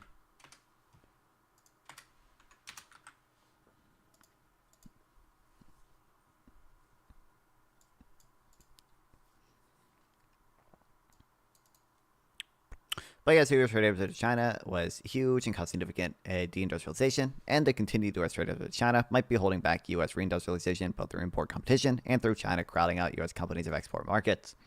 So you think manufacturing employment is important above all, above and beyond the contribution to GDP, as I do, then the trade deficit of China is probably an important thing to address, but doesn't mean Trump tariffs are the right way to address it. I know this is repeating stuff I've written before, but it's really bears repeating. First of all, by making imported components more expensive, Trump's tariffs are weakening U.S. manufacturers. That's why auto workers and steel workers in the U.S. are being laid off right now, and why measures of manufacturing activity sentiment are heading down. Second of all, Trump's tariffs will ultimately reduce America's exports, not just imports, through exchange rate shifts and through retaliation from other countries. That will hurt American manufacturing. Tariffs in China might have been one part of a bigger strategy to improve America's competitiveness in manufacturing, but broad tariffs on all of America's trading partners, like the one Trump has rolled out, are highly likely to accelerate America's deindustrialization. And even if they do reduce trade deficits, ultimately, what's important for the U.S. isn't to reduce imports; it's to increase exports. Trump's tariffs will only hurt that goal. Jesus, can't speak.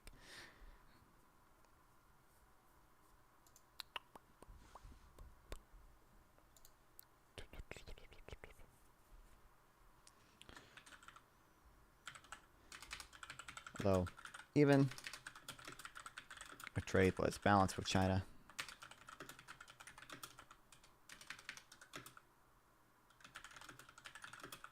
some jobs still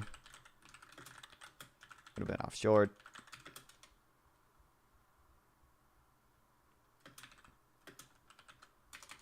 The U.S. would export services instead of manufactured goods, or services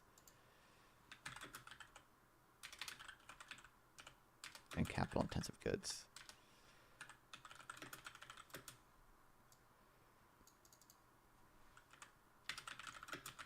Rather than manufactured goods.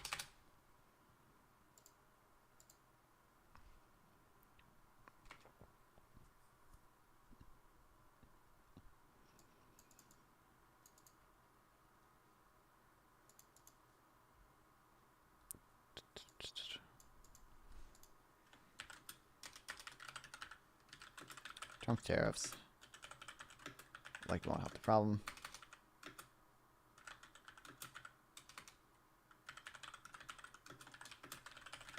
By making inputs more expensive.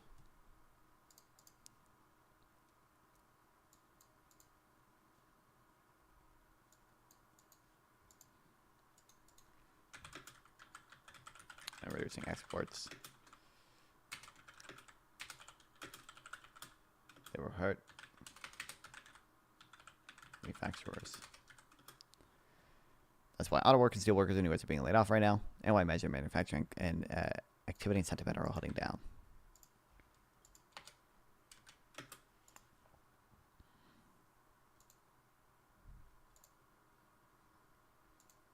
Is this still paid? Oh wait, hold on.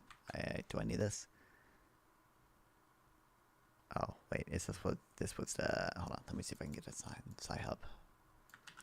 Protecting manufacturing just positive externality because China is starting to feel like the soft version of targeted tariffs can be good. To be fair, no opinion's point wouldn't be like positive externalities. No opinion's point would be national security, right? He would just say, which I like. I don't think I would. Next, we'll probably read that the tariffs are never optimal industrial policy.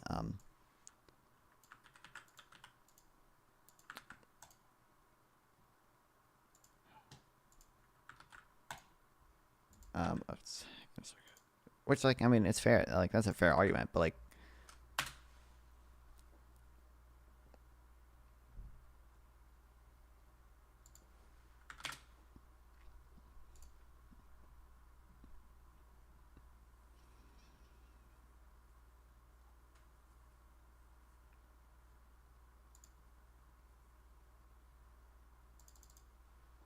okay, I'm just curious.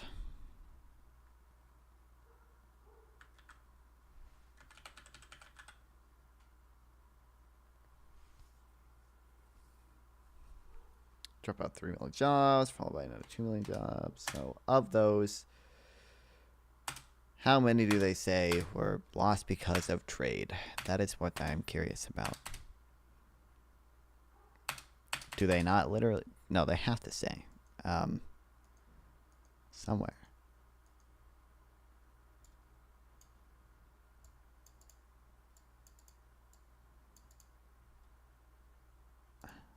I'm just curious if even this paper finds that the majority of from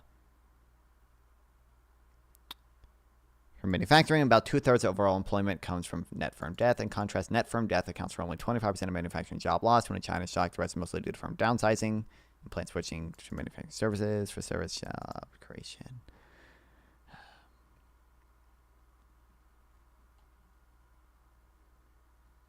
We don't need tariffs, we need abundance, unironically.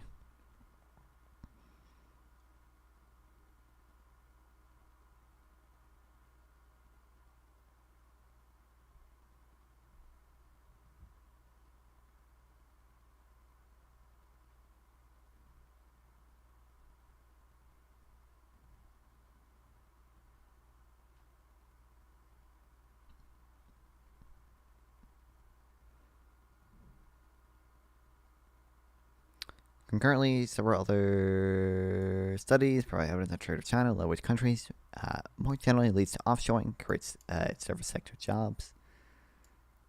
This might be good for the create service sector jobs point.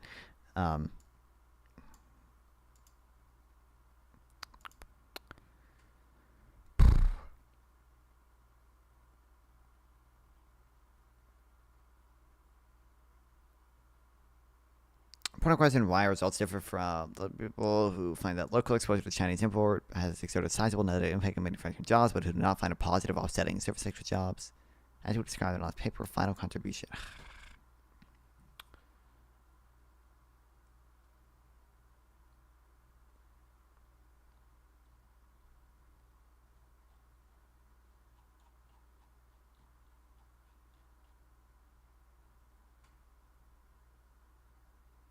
Someone donate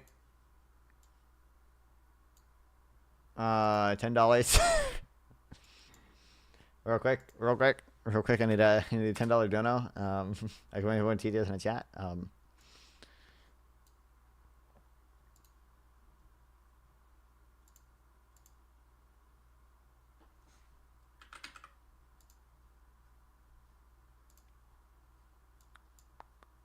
think I can maybe get around it.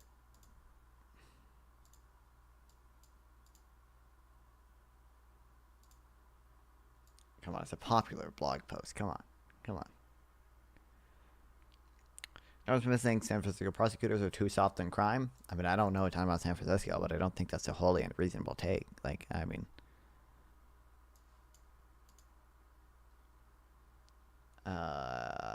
if you think about it, 60 cents is basically $10.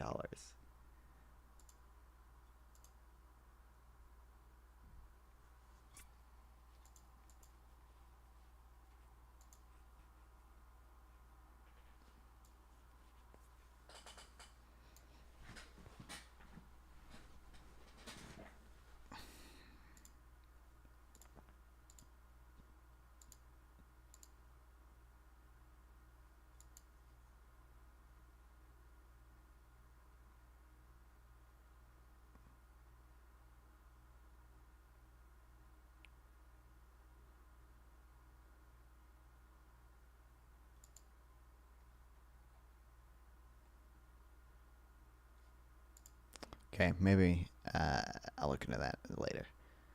I think I'll put this in the studies thing.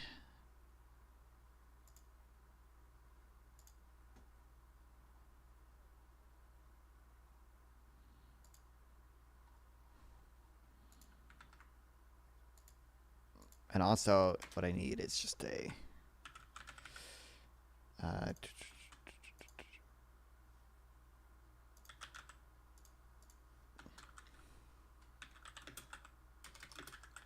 trade versus productivity decline in MES. And I'll just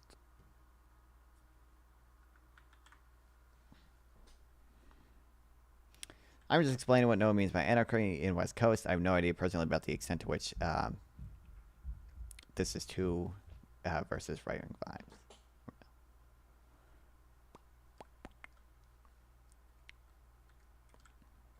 Doesn't he live in... I thought he lived on the West Coast, right? Doesn't he? He lives in the anarchy.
Okay, I think I... Oh, fuck. I don't know how I want to lay this out.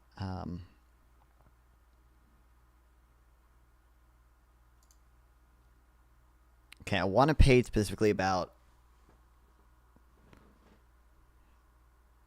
the Trump's like economic team. And then I don't know where I should put the. Maybe I'll make a page just for targeted tariffs or something.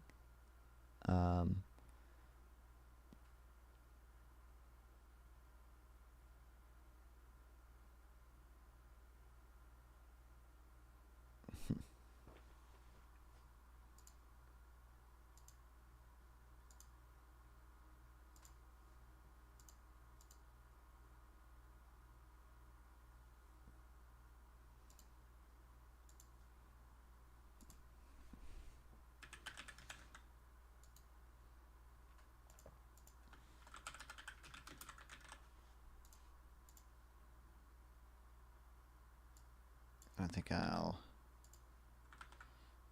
boom.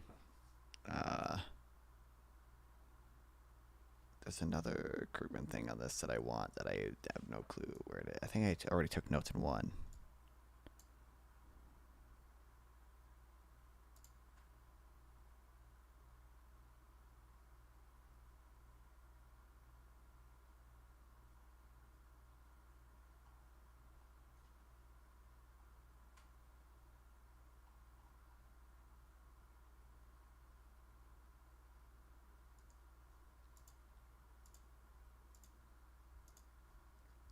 This should be. Why can't I do that? Come on, Notion.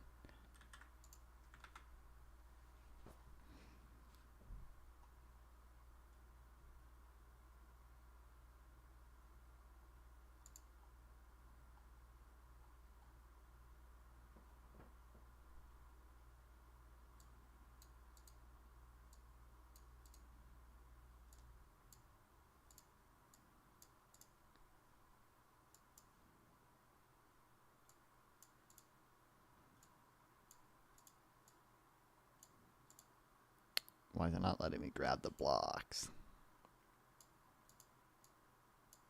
There we go.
So this probably.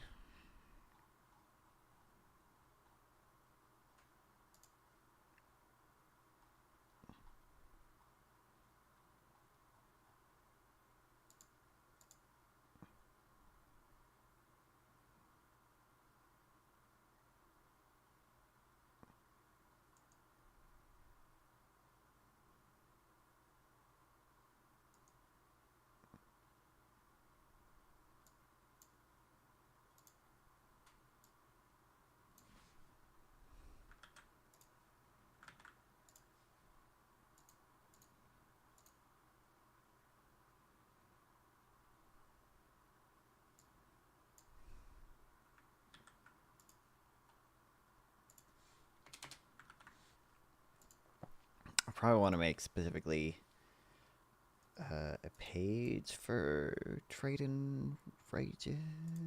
I think I'll page trade wages growth poverty.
It might be good to read two. This is pretty short.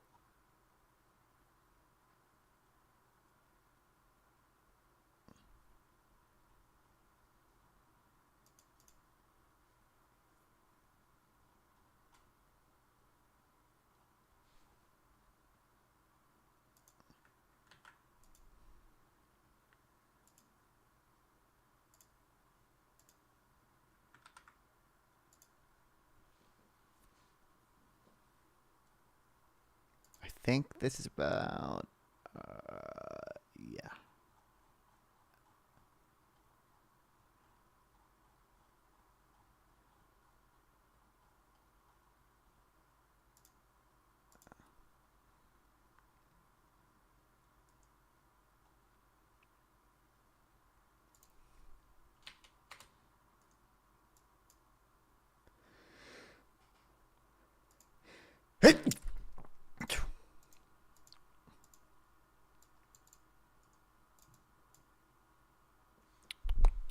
This guy's fucking based.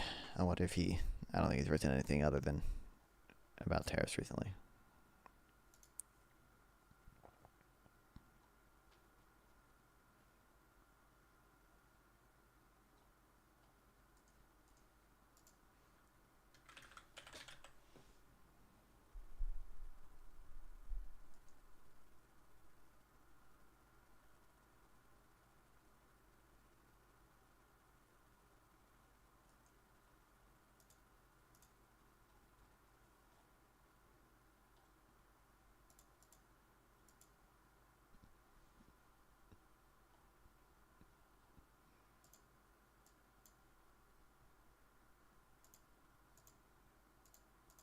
Okay. Don't need that open right now. Don't need this open right now.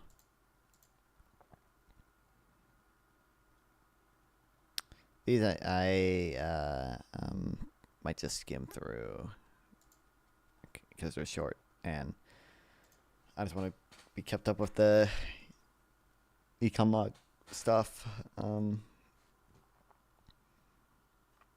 Probably read those two things. Joey, my goat.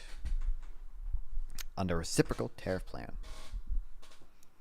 Reader, it's difficult to overstate just how incredibly bad the Liberation Day tariff scheme is. Top to bottom, it's incoherent. When a plan was announced April 2nd, Donald Trump holding up a board of seemingly random numbers, economists had to scramble to figure out what exactly these figures came from. They seem utterly divorced from reality and have nothing to do with, I always forget how I'm going to say it. It's like reciprocity or something. Folks figured out the number with a bilateral trade deficit divided by the imports to the country.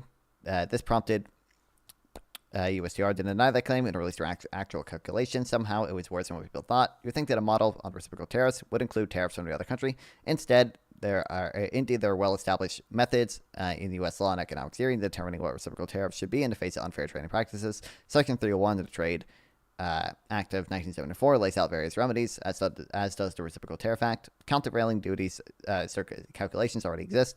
This new model serves no purpose whatsoever when it comes to reciprocity or even correcting unfair trading practices, since it doesn't take into account any tariffs or non-tariff barriers. Rather, the model treats bilateral trade deficits as per se evidence of unfair practice. One can make an argument that overall trade deficits are bad, but even that is a stretch. As such, an argument is conditional, not per se, but it made even weaker when a nation is the international reserve currency. But bilateral, absolutely not. There's no reason to think that trade between two partners would be equally balanced. We do not live in a barter economy. The entire point of money is to facilitate these bilateral trade imbalances. I have a trade surplus with my employer, which is not per se evidence I'm ripping them off. Likewise, I have a trade deficit with the grocer, the butcher, the brewer, and so on. That is not per se evidence that the supermarket, bourgeois meat market, nor the Apata Brewing is ripping me off. If it weren't for money, we would have to deal with bilateral trade balance. I would need to find exactly what Rosas wants for my daily meals. I'm willing to bet they do not want economics research, so the premise of the entire model fundamentally misunderstands the very foundations of monetary economic exchange. But for the sake of argument, let's assume the model's premise is valid. Let's take a look at the model itself. The USRT reports the model as being here. I should probably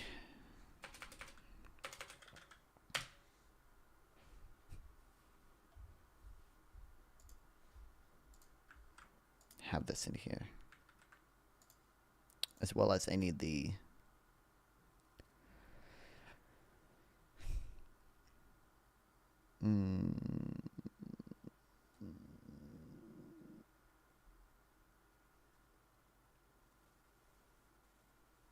Is it about trade deficits too? No. Hold on, wait, okay. These go to balance of payments.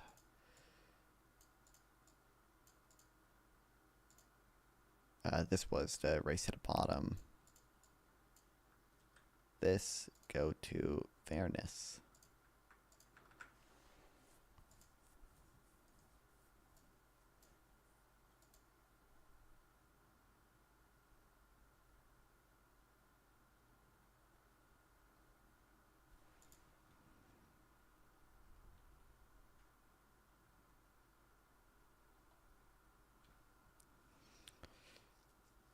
Is it this?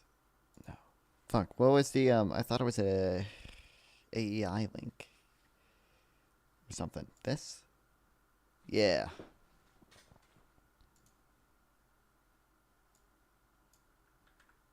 What is this Cato link?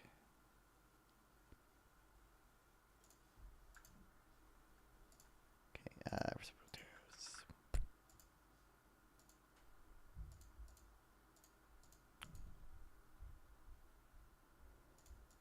And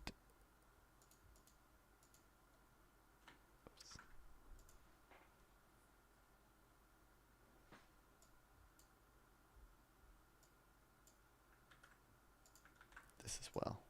All right. Yeah. And then, oh shoot, we probably need a page for the auto tariffs, I guess.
feel like there was he wrote one about the team.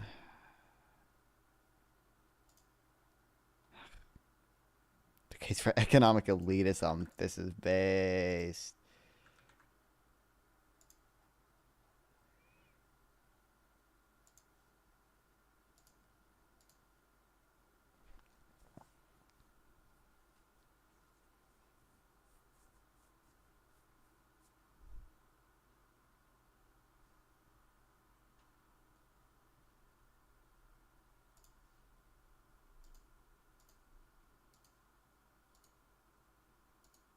Okay, I don't know where to put this one though.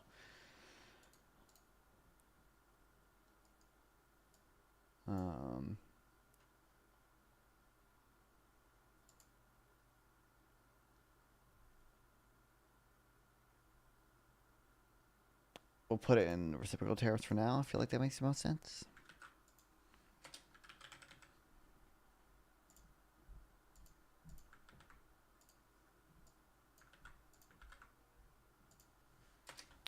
Like tariffs are never optimal industrial policy.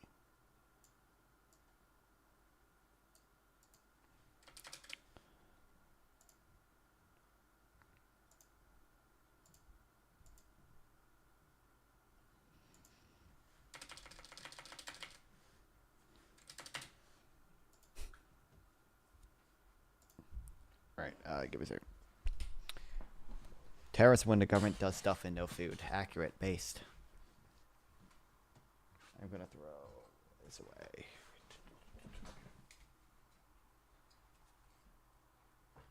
And maybe get something else to drink? I don't know. I need a non-caffeinated beverage to go along with my caffeinated beverage.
Welcome back.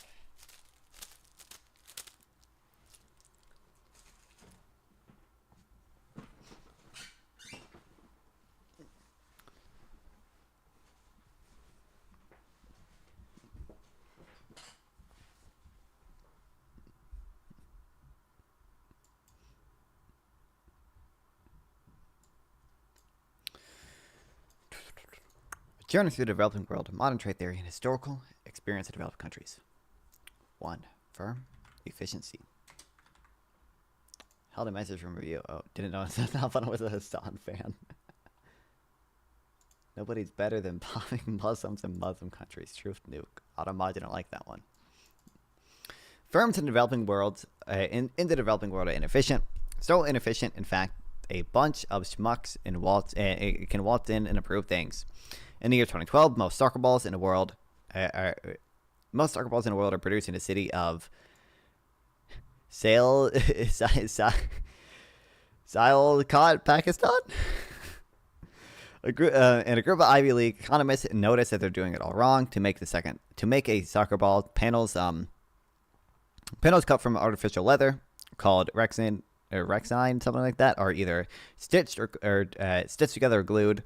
The cutting dies, which are universally used, though were not the most efficient possible. They simply use 2 pentagons or 2 hexagons next to each other. This is intuitive an arrangement, but not the most efficient possible. By slightly offsetting the die, it is possible to pack more pentagons into the same area. The gains are significant and cut down wastage by 6% and increase total profitability by 1%. The average firm can make back its cost after 43 days and earn pure profit for years. The researchers set up an experiment to 35 firms. They would give the dies to 18, a cash equivalent to the die, and the remaining 79, their sample, nothing. The whole project cost about $20,000, and so, crackling with glee, I imagine the researchers waited for the effects to show, yet it wasn't adopted.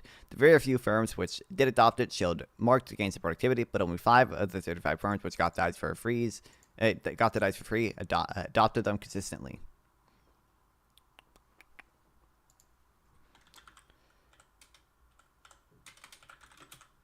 Firms in the developing world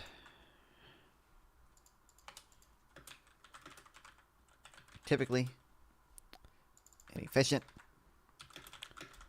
For example,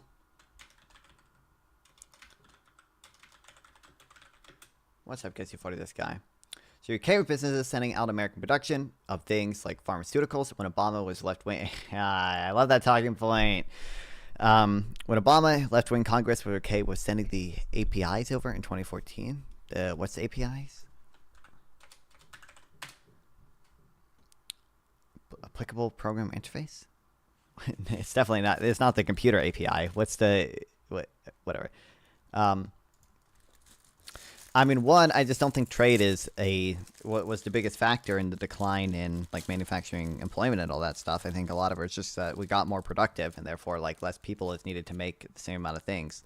For medications, I could see maybe there's a national security justification for producing at least some medication here, but no, I'm not all concerned for the most part with a lot of medication being made in Denmark. If Denmark has a comparative advantage in producing medicine, perfectly fair and good for them to produce medicine, and the U.S. consumer will reap the benefits of the reduced price of medicine.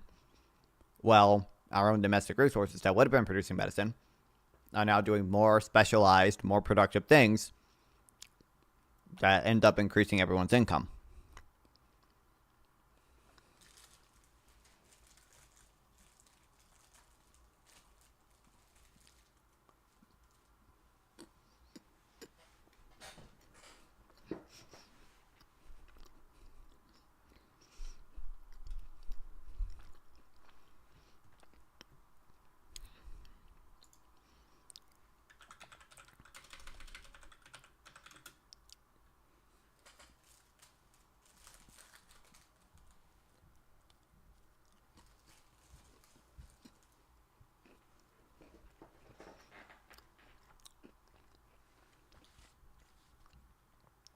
China and India have none of the key factors.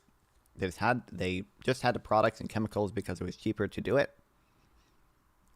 What do you mean? Yeah, we outsource production in part because it's cheaper to produce in other countries. So wait till drug prices skyrocket, and when the truth comes out of who sold out who, I have no clue what you're trying to say right now.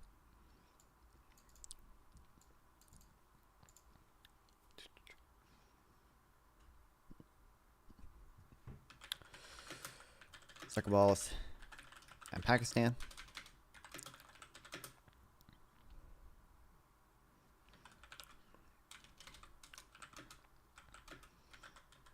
cut out hexagons from an artificial leather called Rexine.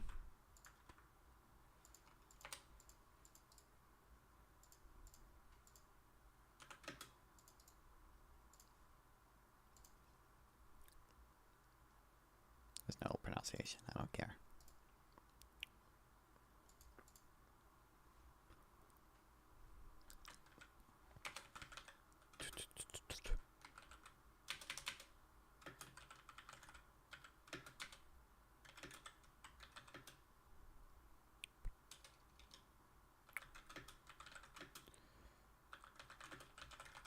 Cutting dies that we're using, however, were not the most efficient possible.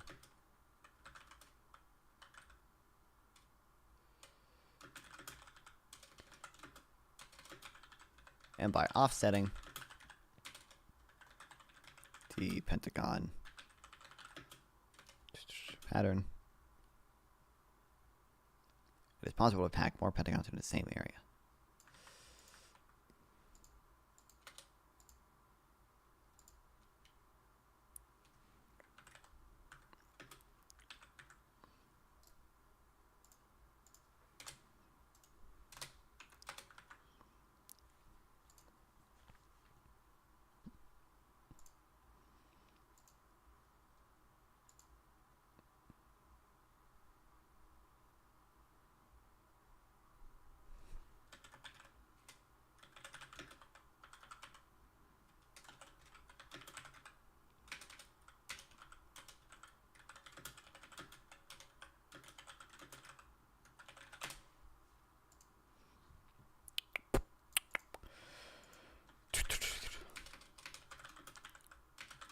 The more efficient pattern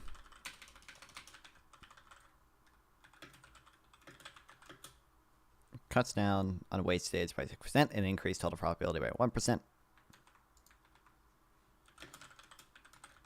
The average firm could offset its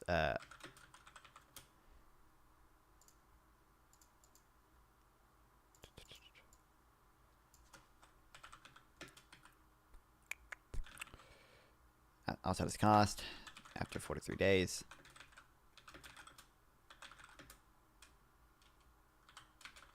And earn pure profit afterwards.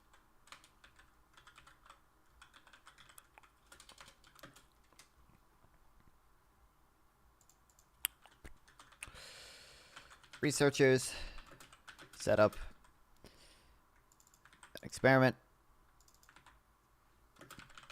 where 35 firms were gifted the more efficient dies. 18 were gifted the cash equivalent to the die, and the remaining 79 to their sample, nothing.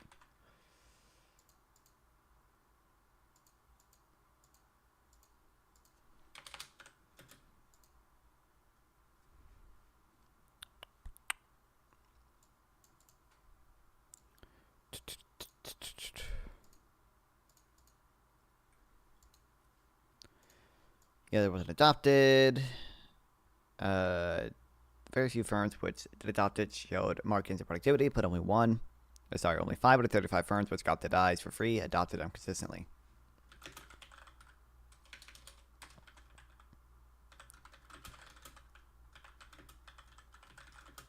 What are more efficient dies? Were not adopted.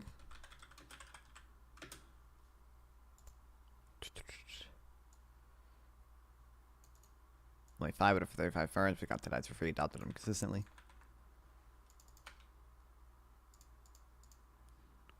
So what happened in the case of the dies? The process took slightly longer for workers to do, fearing the rates per sheet cut would never be adjusted. Workers misreported the effectiveness of the dies, and management believed them. Management didn't have the slightest clue what was going on. In this essay, I will argue the differences in management quality explain much of the difference in productivity between countries. These differences are only able to exist because of uncompetitive markets and barriers to foreign trade, and I will show theoretically how trade affects both what is made and how it is made. I will then show, with evidence from the U.S. and Latin America, how trade restrictions have led to poor productivity in the past and what that implies for industrial policy in the present day. Unproductive management seems strange in the face of it. Hold on.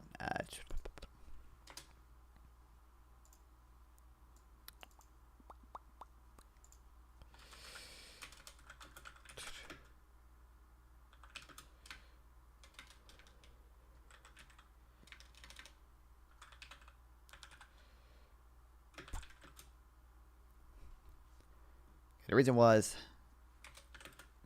the process took slightly longer for workers to do.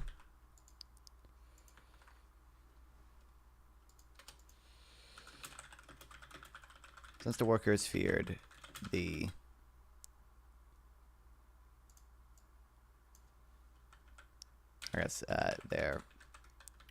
rates per sheet cut wouldn't be adjusted. They misreported the effects of denies, and management believed them.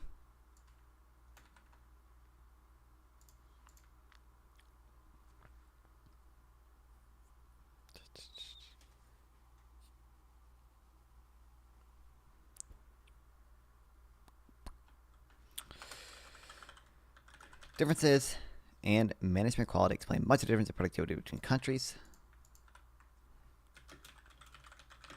These differences are only able to exist because of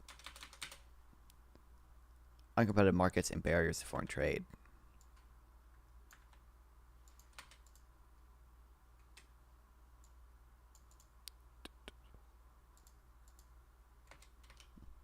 I need a different heading for this.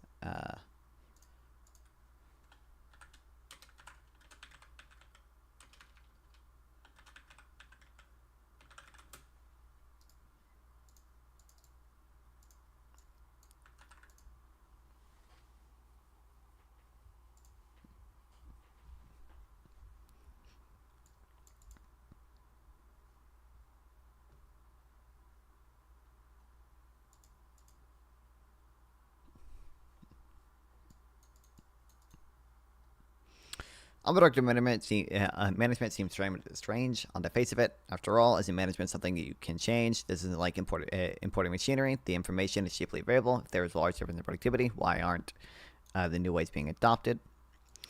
Yet the differences in management are profound, persistent, and well documented.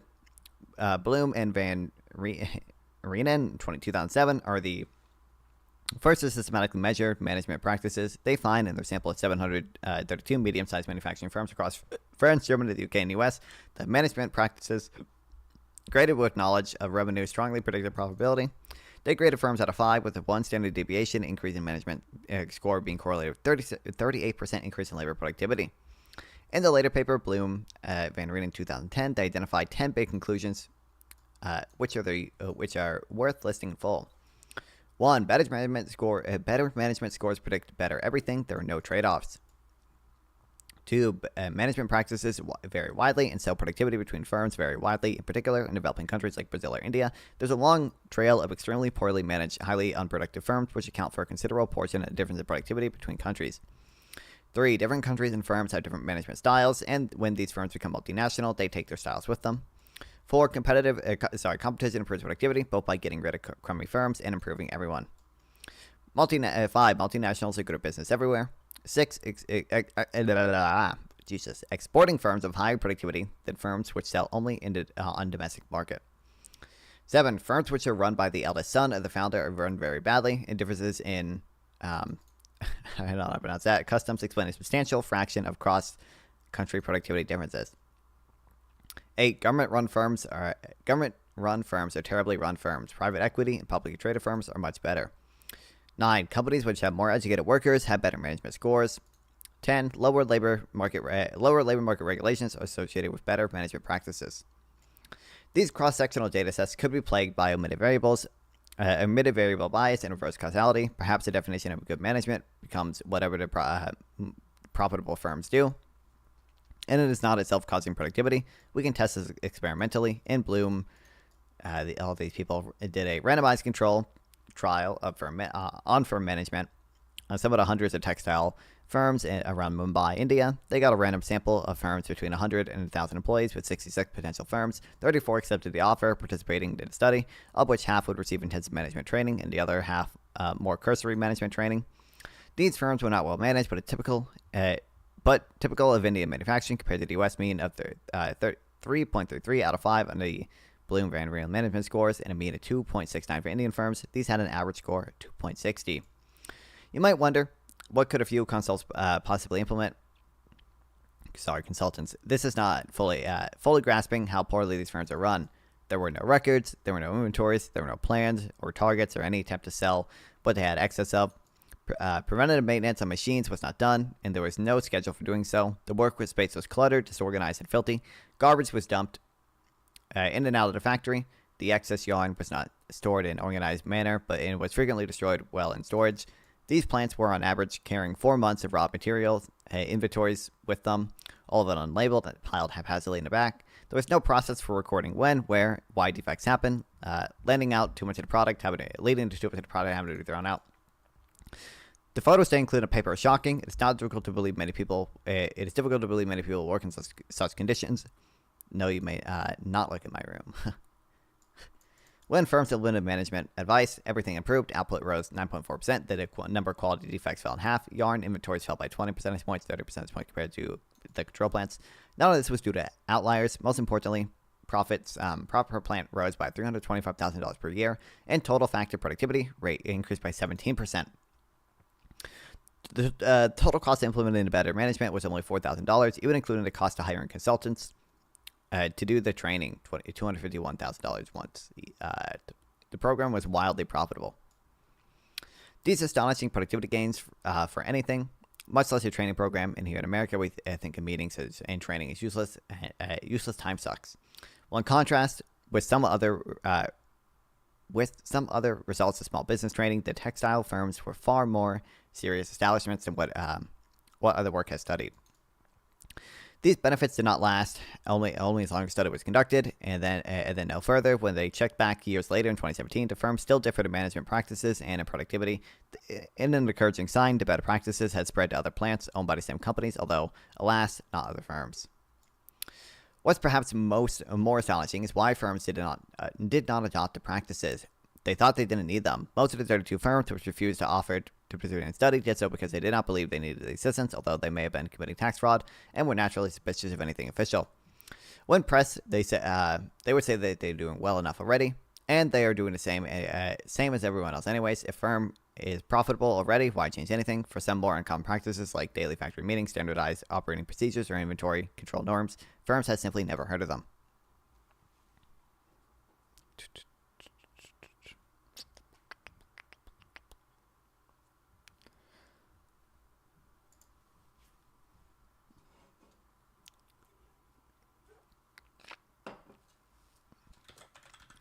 Okay. Differences in management are profound, persistent, well documented.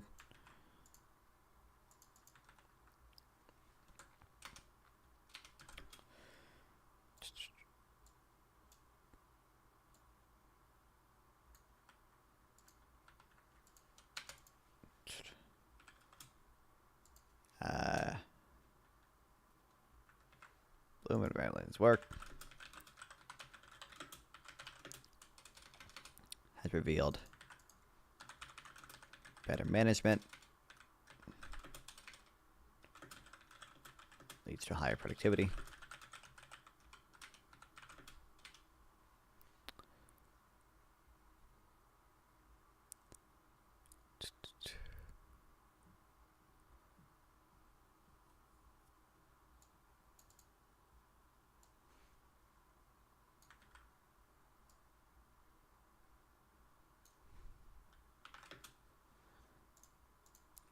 I'll say 10 big conclusions, and then we'll list these.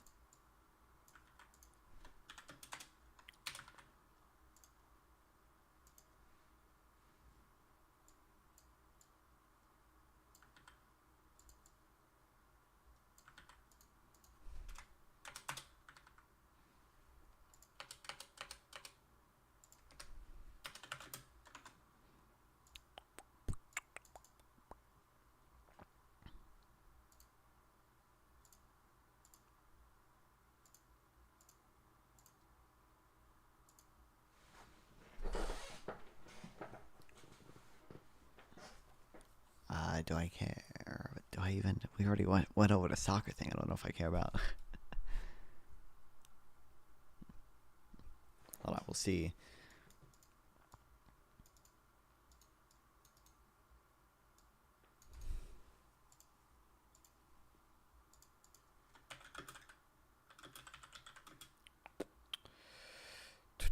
One study, what was it? Textile producers in Mumbai, India.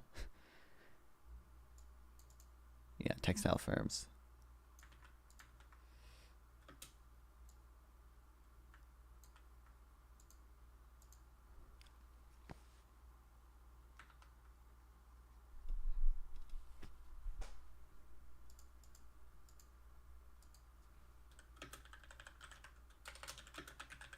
Fully managed firms. Fully managed textile firms. Mumbai, India.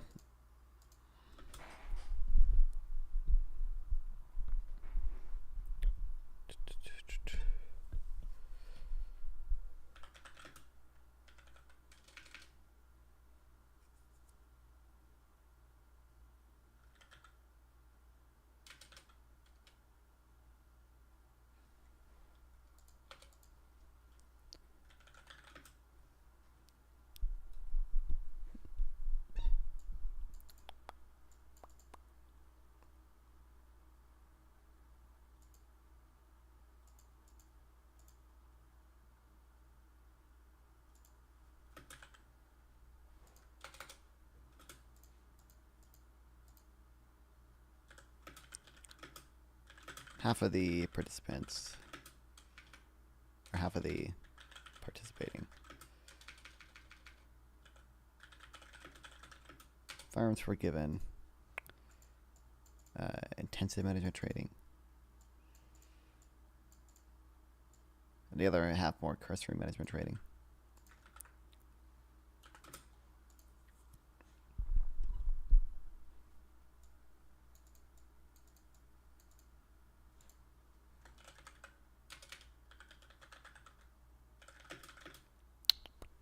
Implementing the management advice. Made everything improve. Output rose 9%. Number of defects fell in half. Yarn inventories fell by 20 percentage points. None of it was due to outliers.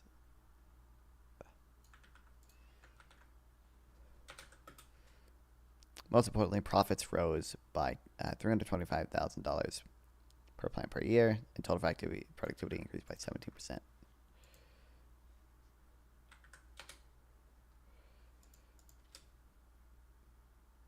Here, we can probably summarize some of this as well.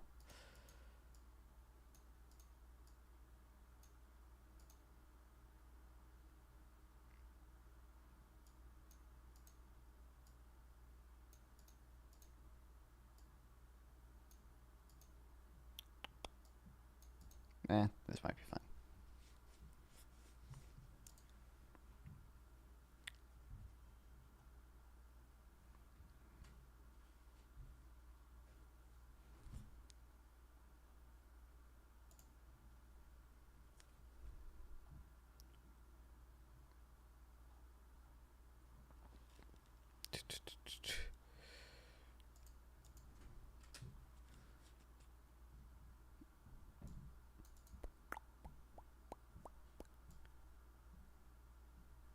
This complacency had been enabled by a lack of meaningful competition. Indian laws made it difficult for multinationals to compete. There were substantial import restrictions on textiles too. The court system in India is notoriously slow and ineffective, with cases taking decades to win their way around, even in the worst case, forcing firms to rely upon their family members. Every single one of the 139 textile firms that were surveyed were family owned, and some of them were even publicly traded. The size of the firm was 3 times more correlated with the number of male family members than with their management practices. This is a lack of access to external credit too, largely a system of a poor court system.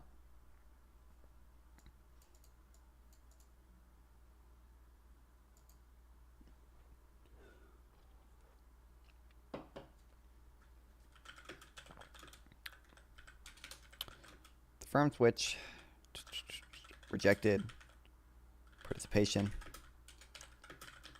in the study claimed they did not believe they needed the assistance,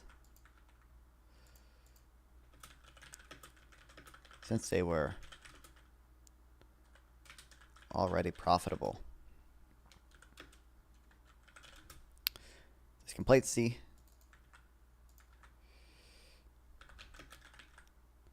was enabled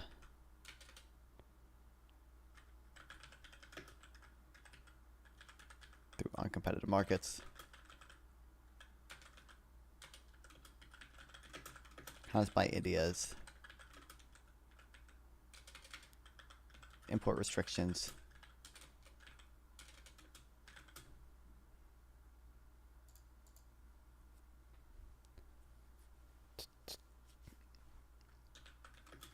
laws that make it difficult for multinationals to compete.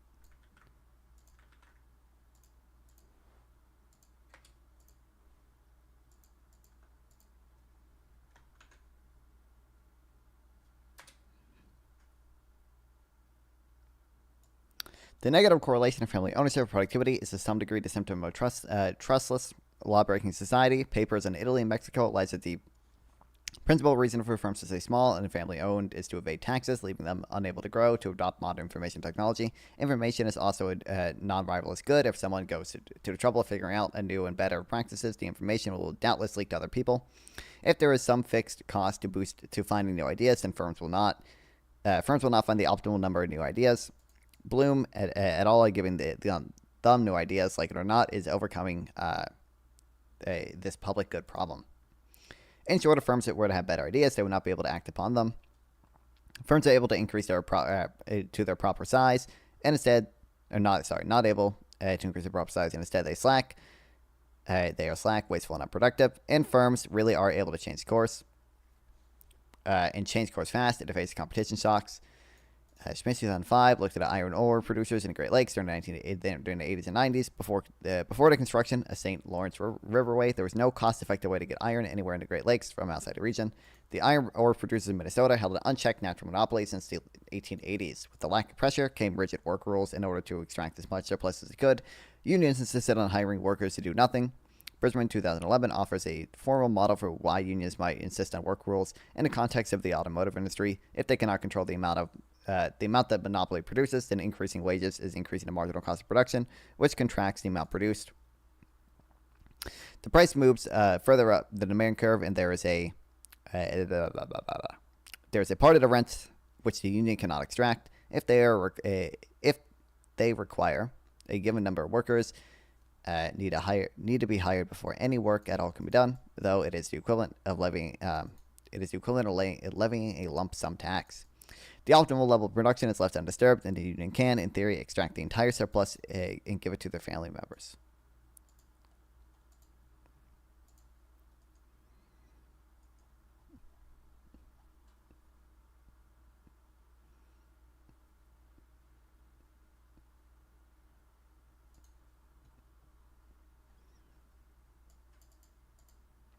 When Brazilian competition came in the early 1980s, it was as if it was whipped.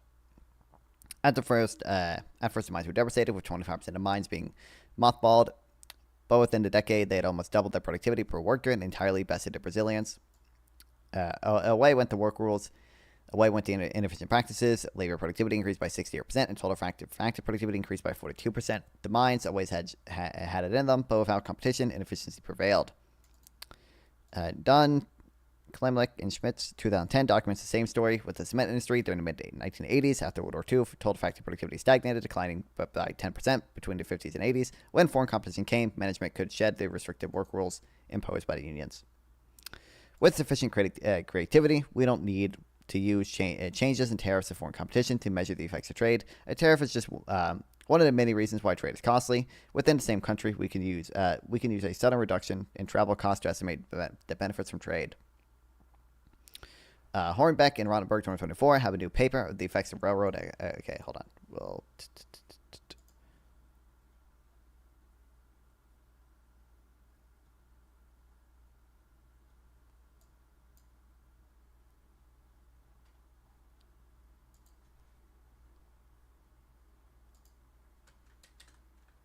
Here.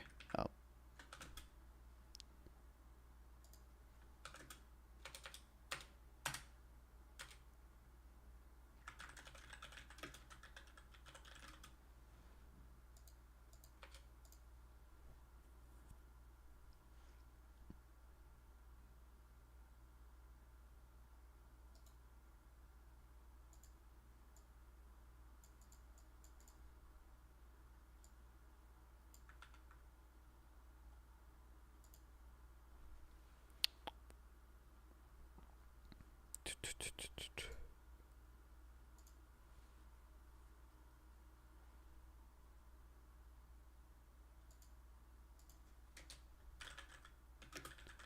Years later, in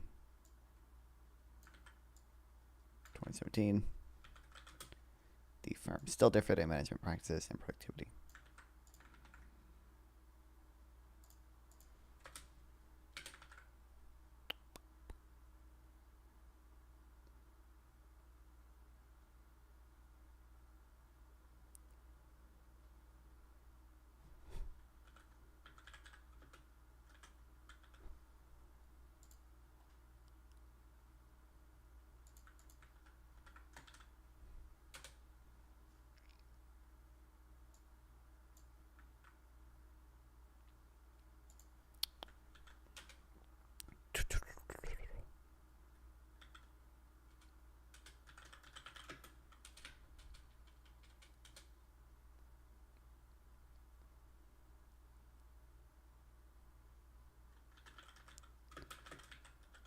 Firms were able to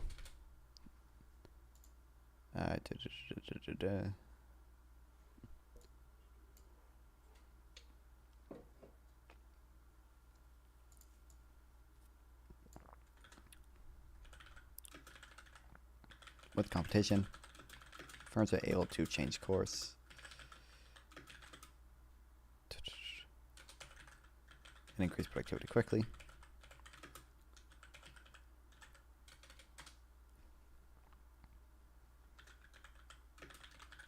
Example, 2005 shows that before the construction of the St. Louis Riverway, there was no cost-effective way to get iron in the Great Lakes from anywhere outside the region.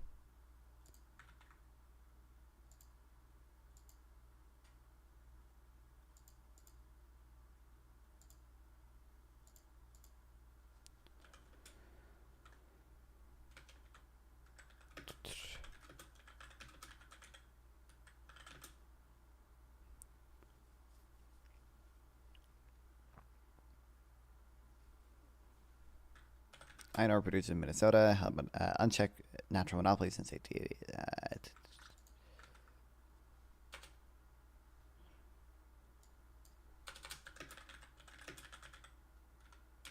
Producers in Minnesota held a natural monopoly. When subjected to competition from Brazil,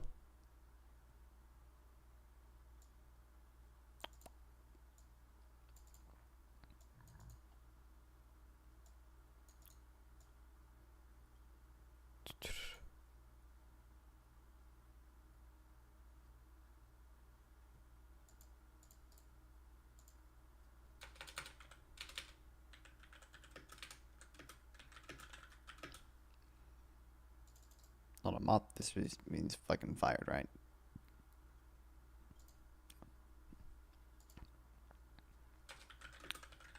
First of mine struggled with 25% of workers being fired, but in 10 years, they had almost doubled their productivity per worker and entirely bested the Brazilians.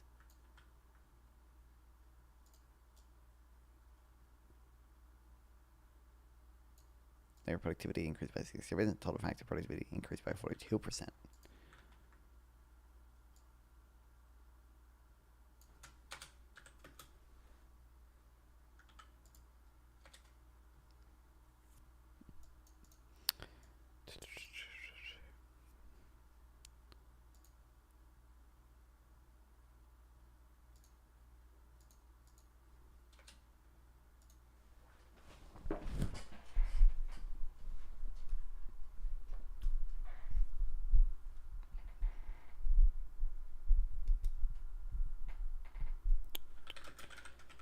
Okay, we don't necessarily need to use changes in tariffs to measure the effect of foreign competition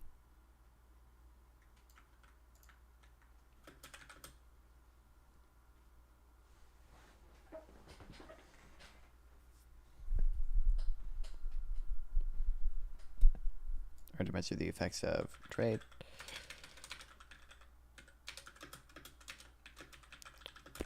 A tariff is just one way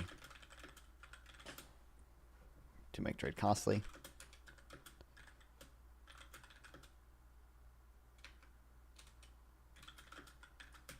We do studies.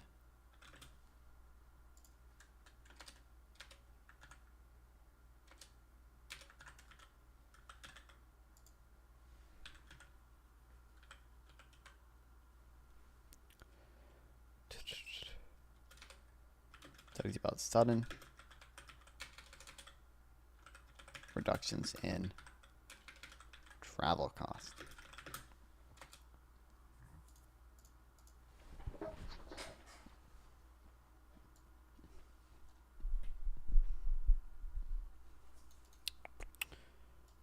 New paper on the effects of relative economic growth. Unlike the previous endeavors, they have access to firm-level data and do not rely upon aggregates. Bro thinks you say this every time, man.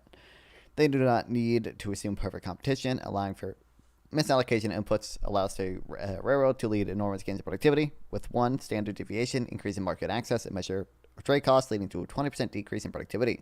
Increase in productivity. Firms were limited by the size of the local market and afterwards could produce more of the things they were best at. Alternatively, if you consider the case of in the industry where producers are homogeneous good, which produces homogeneous good with prohibited transportation costs, ready-mix concrete is a clear. Okay, hold on, we'll look at that in a second.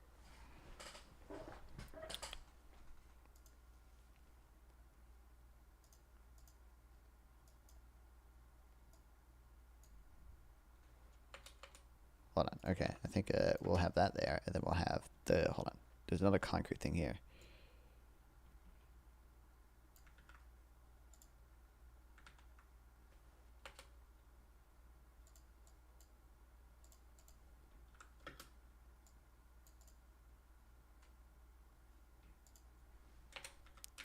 Total factor productivity declined by 10% between the 50s and 80s when foreign companies came. Management could shed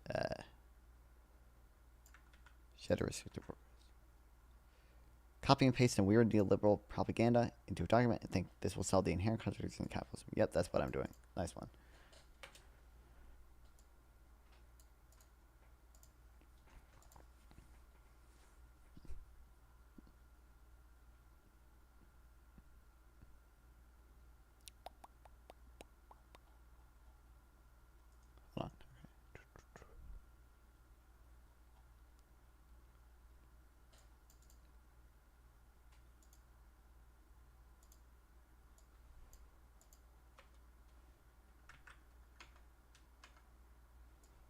Actually delusional. I don't know what, like, I'm just reading, like, what I want. Nothing I'm reading even has to do about capitalism, really, right now.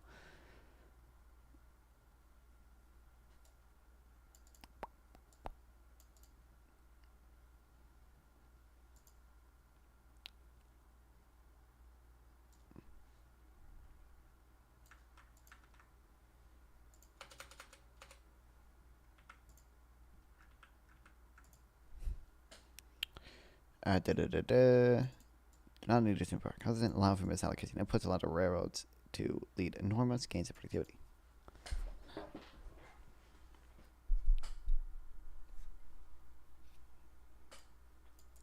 You're an econ student? Don't know that. I'm not, first of all, I'm not an econ student. But this is not really. It's nothing. Like, I'm reading about the effects of tariffs on the firm efficiency. I don't like, obviously, anything in econ ever is going to be, like, tangentially related to capitalism and socialism and all that, but, like,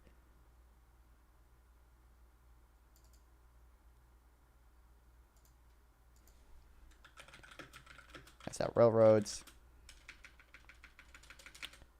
I have not been in, an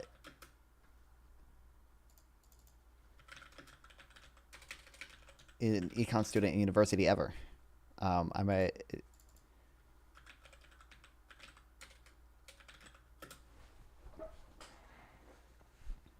Internal contradiction of capitalism equals systemic risk. No, he has this whole.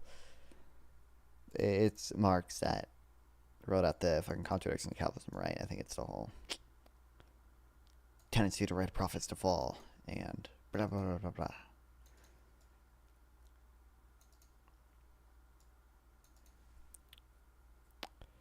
Led to enormous gains in productivity with 1 standard deviation increase in market access, measure of trade costs leading to 20% increase in productivity.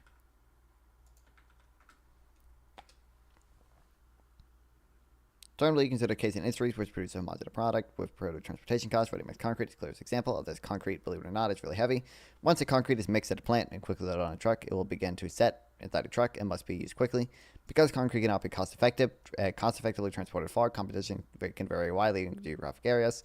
Brackets 120 is able to quite decisively show that not only does productivity increase in areas with more competition, but that is directly attributable to firms choosing more productive techniques, and is not simply due to attraction of less productive firms. Management matters, and we get better management from competition. Brackets is following the footsteps of that study, whose results mostly agree, although the reason why is different. More competition in areas are more productive, but Silverstein is because the least productive firms are out of the market entirely. What's up, Tyler?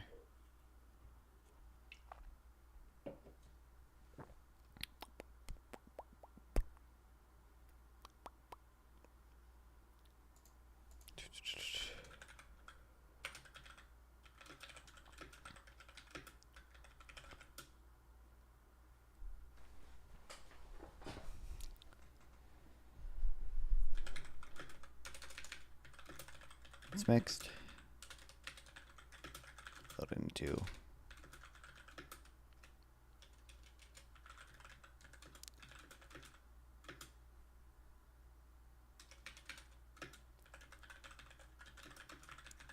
so it's impossible to transport it too far.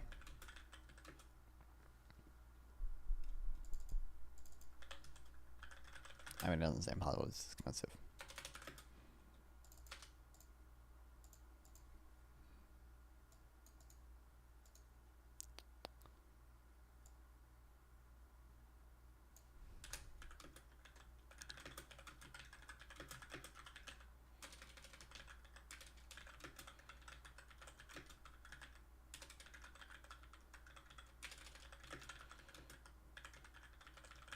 Competition.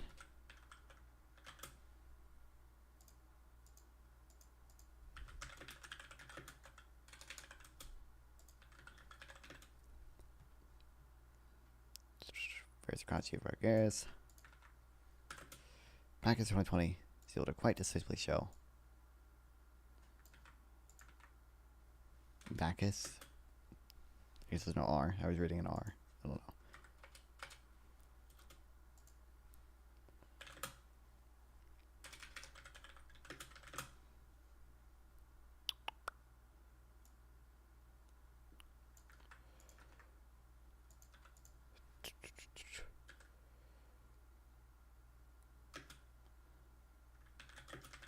That is directly attributable to firms choosing more productive techniques and not simply due to the attraction of less productive firms.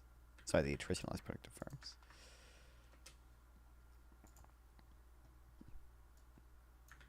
Trade theory.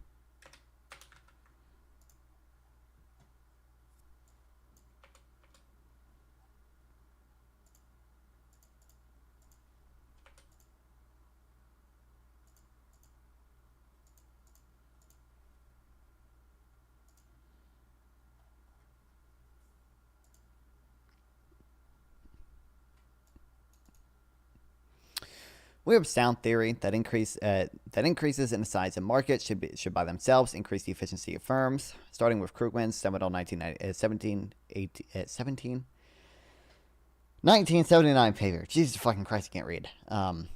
Increasing returns, monopolized competition, and international trade. Trade theory has focused on how the size of markets allows for there to be more specific variety of good.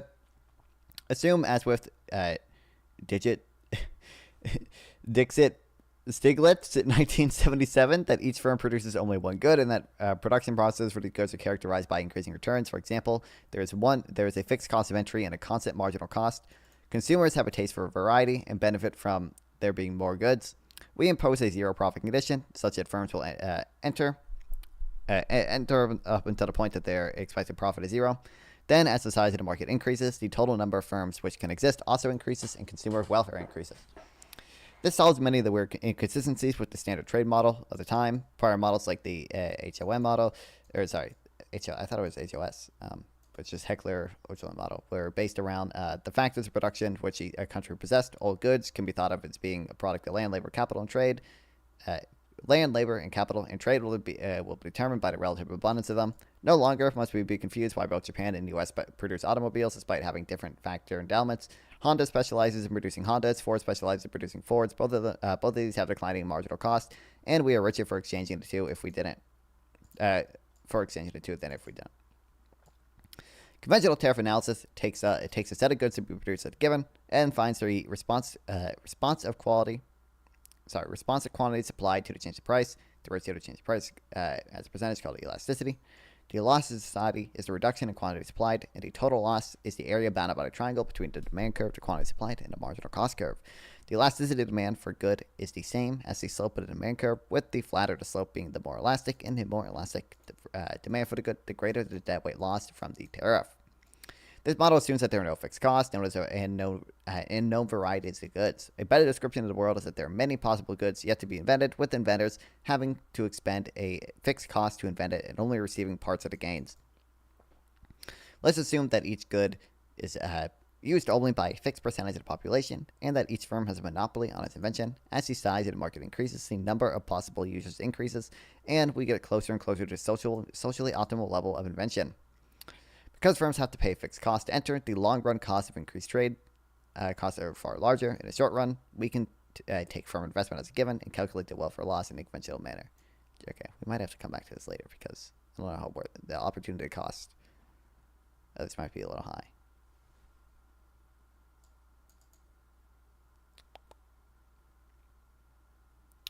Depending on industrial quality of tariff production, doing so, we must counterbalance the possibilities of increasing efficiency per unit by exploiting, learning, by doing, against the effects of competition and productivity, for the size of markets and productivity. We can speak with certainty, cannot speak with certainty for or against it. There is no way to really separate out what is due to industrial policy, what simply correlates with industrial policy. As Scott Sumner puts it, some countries are successful, some countries are unsuccessful. All countries that do at least some policy, some industrial policy. From these three facts, we can deduce that all successful countries do industrial policy, all unsuccessful countries do industrial policy.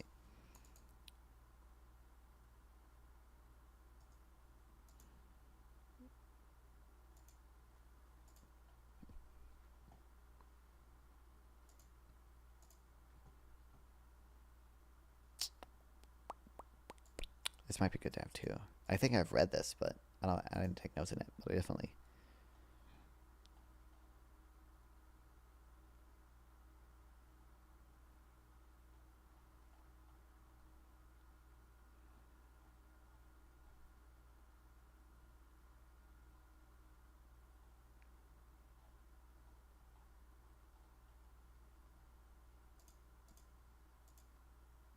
Okay, fuck. Okay, these are good studies. We'll come back to this in a second. Oh, fuck, I should.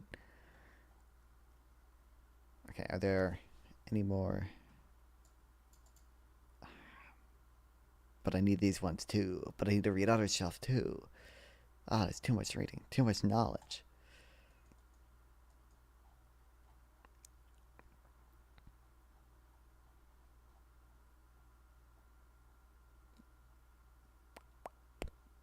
We can probably get through this. I think we'll be good.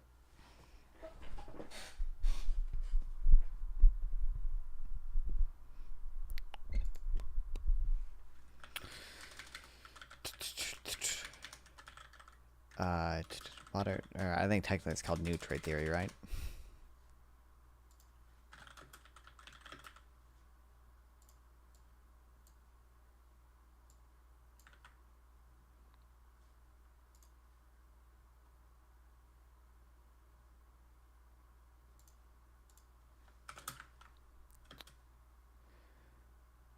New trade theory suggests that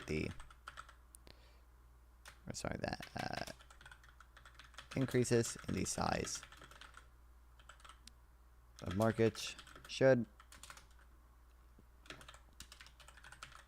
increase the efficiency of firms.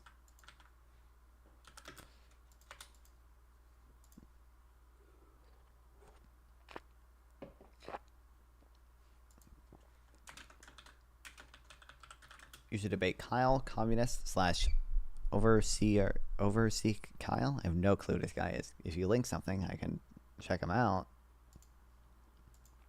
What do you want me to debate him on? I don't know if we're gonna.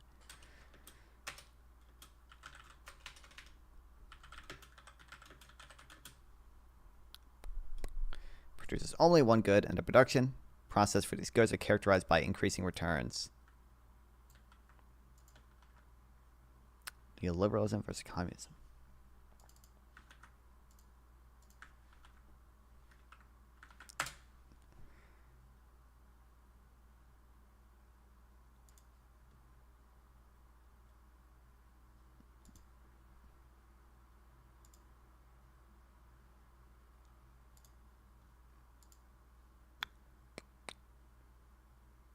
Okay, he's banned on Twitch.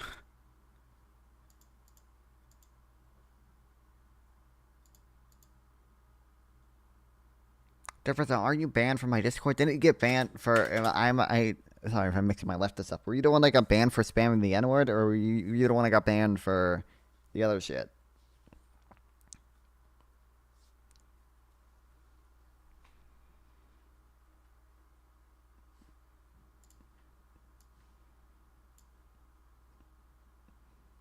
She's won this time. It's wild how lucky she is with that. He's just playing Fallout. He would definitely have a high one for that. Gosh, that's cool. Yes, because of the N-word. Yeah, nice one. Somebody dare me to do it. Yeah, that makes it okay.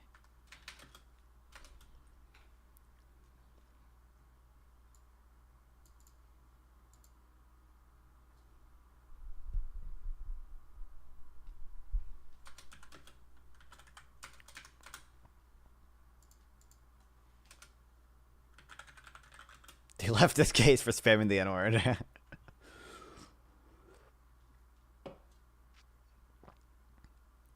He's gay communist, but well-read on communism. So true. I don't know. I don't really debate many leftists unless it's about like a specific thing. Like I don't know. Like one day, maybe I'll go on like the whole total justifying capitalism from first principles arc, but consumers advertise variety and benefit from there being more goods.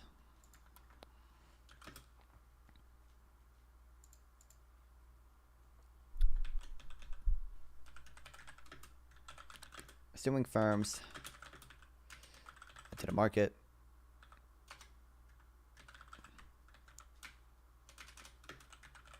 because you know you have no chance. What in a debate? I'm not really sure.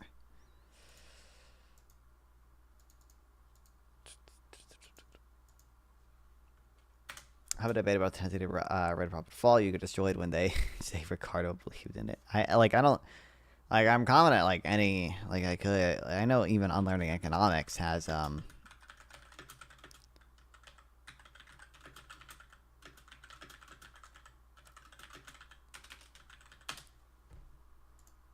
article about this.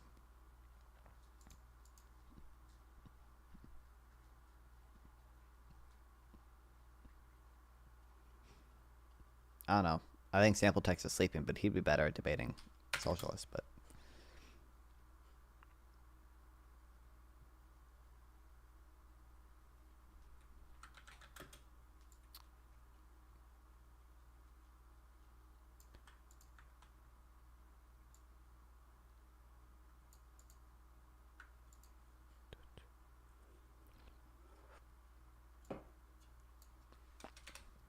I'm not a condition. And as the size of the market increases, the total number of firms that can exist also increases.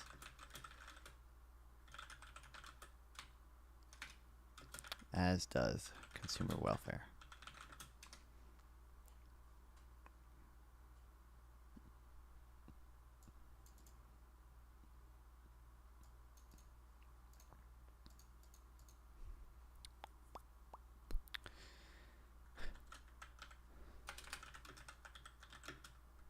This model, I know what new trade theory implies. I know. I don't care. Okay, vegetative analysis takes the set of goods as a given, and then finds the responsive quantity applied. This model assumes that there are fixed costs and no variety of goods. Assume each good is used by 50% of the population. Unlike the actual Marxist academics believe in tendency to republic of all, it seems like just an internetism propaganda thing, seemingly.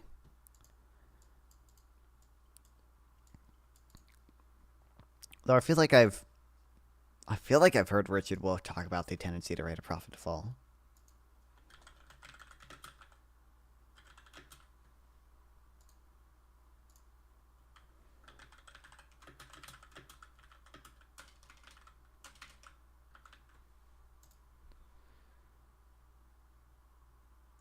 Yeah.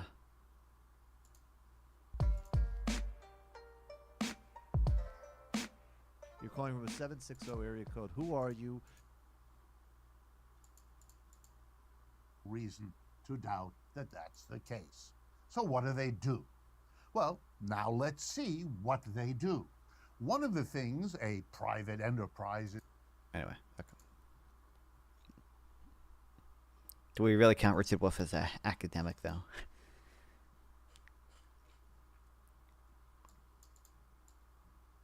Assume each good is used only by a fixed percent of the population, and that each firm has a monopoly on its own invention.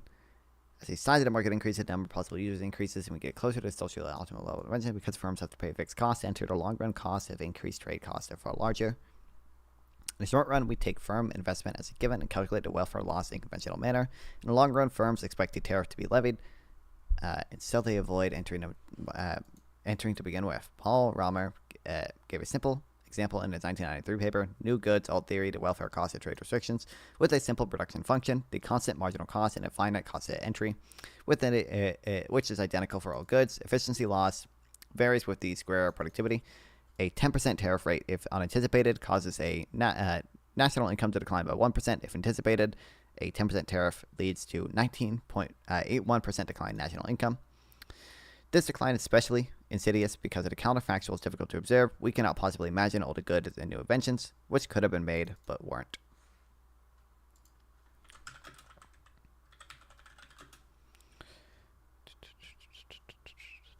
Traditional model tariffs assumes there are no fixed cost and no variety of goods.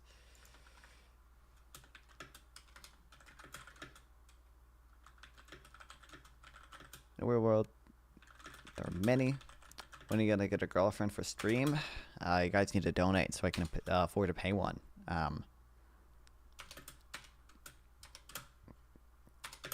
That's the solution there. That way people stop suspecting you're gay. Dude, I had a woman on my stream a single time, and she got immediately harassed by you guys, so... sorry. Well, I've had a woman physically on stream once. I've had a woman in the voice call, like twice or something. If a woman is just on a panel, you guys are chill. But if there's a woman just like in a call with me, or a woman like just in a room with me, you guys freak the fuck out. So. Girls versus gooners.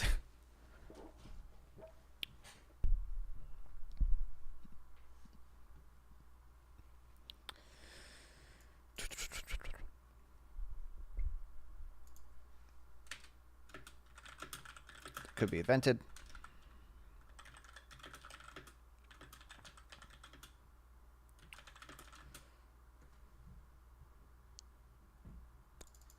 With a fixed cost required to invent them.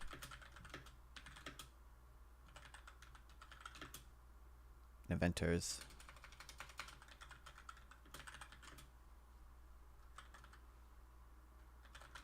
want to see part of the gain.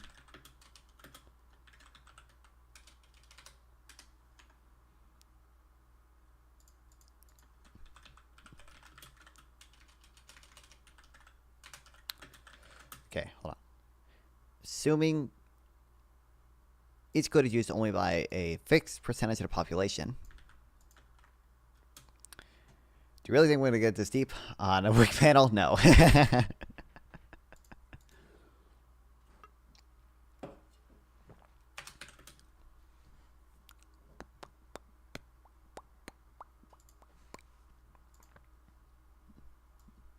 Each firm has a monopoly on their own inventions.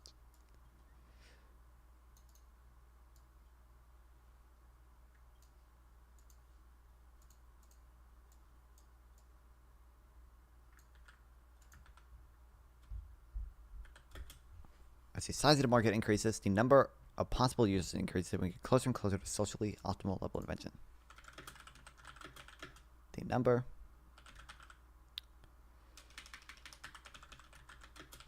possible users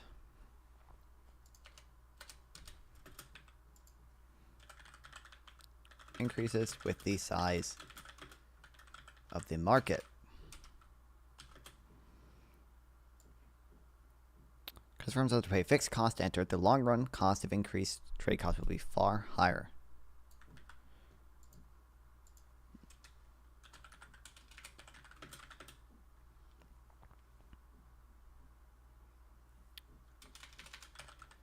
Hence, firms pay a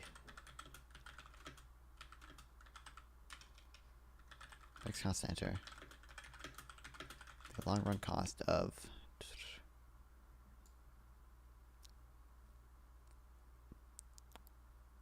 increased trade costs for higher. Short run, we take firm investment as a given, we calculate a way of velocity comes in a minute. In the long run, firms expect tariff to be levied. They avoid ever entering to begin with.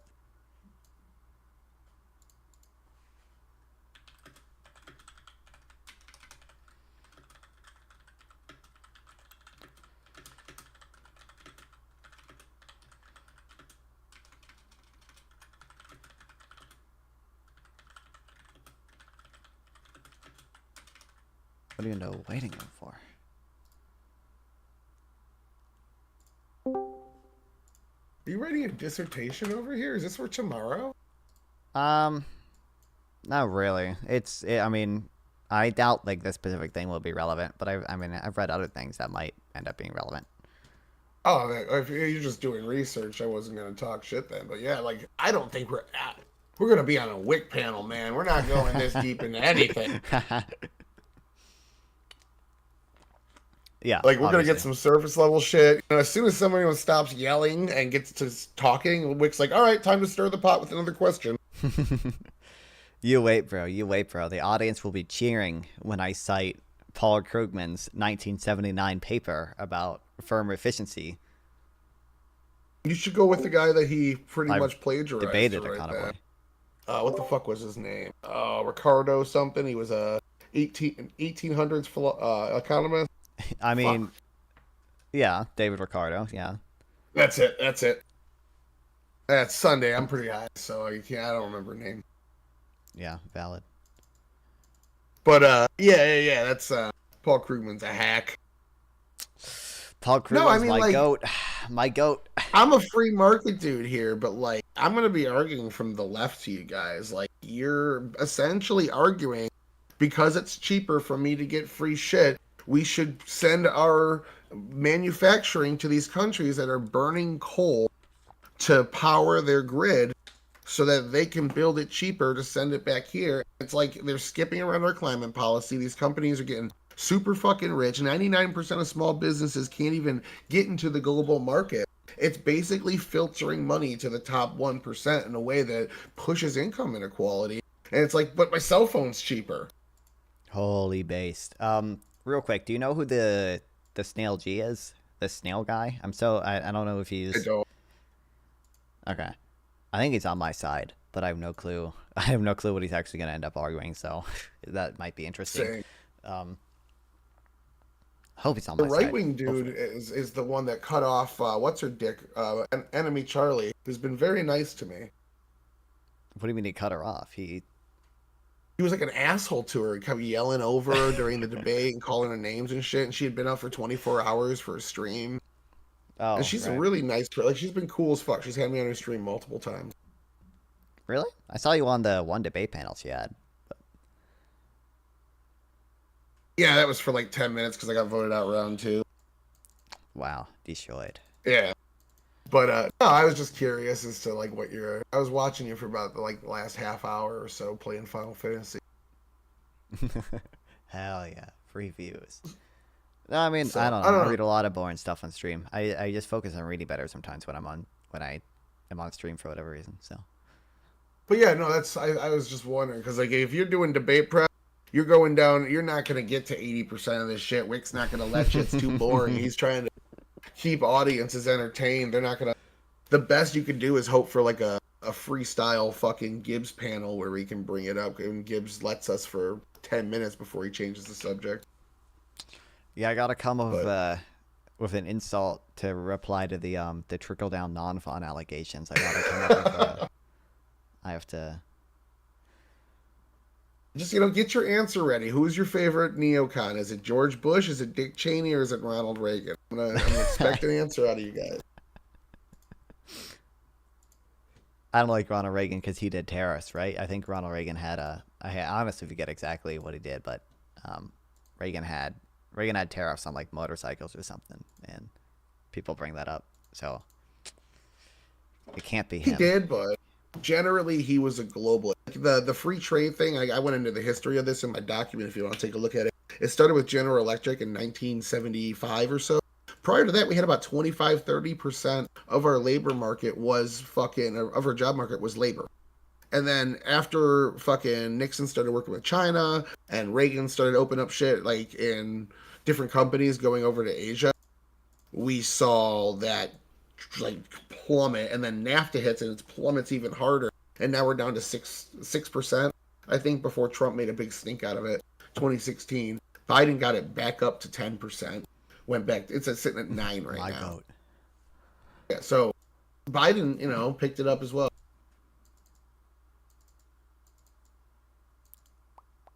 Oh, Kamala, to your chat person. Kamala only ran as a neocon. Nobody believed her. That's the thing, is like everyone on the right or the middle that saw that shit was like, wait a minute. She's the smart on crime person that put in Prop 47 in California. I don't believe her. So that's the problem there. Did she really run on? What do you mean? What's your definition of neocon? I don't know if I would consider one or consider that like. I'd say Connor is probably the closest to a neocon that I know. He's not even that. He's more of a Goldwater conservative. And it's hard to tell the difference unless you follow the fine nuances and all that. Sure. But yeah, so have fun is all. If you wanted to run anything by me, I'll be here for the next be around for the next couple of hours. Sure. If you wanted to take a mock. What I just told you, though, is basically going to be my argument. Yeah, I'm coming at this from the left. I'm going to make you all look like a bunch of fucking right-wing fascists. I'm just not replying because I have my arguments, and I won't leak them to you. That's my strategy. I'm not going to leak. Oh, feel free. Feel free. Everything I'm saying is in that document I sent you. I got up to 5 pages. Damn. Yeah, feel free. Take a look. Read my entire argument if you want. I don't care. I'm ready. I don't give a fuck. But all right, see you tomorrow. See ya.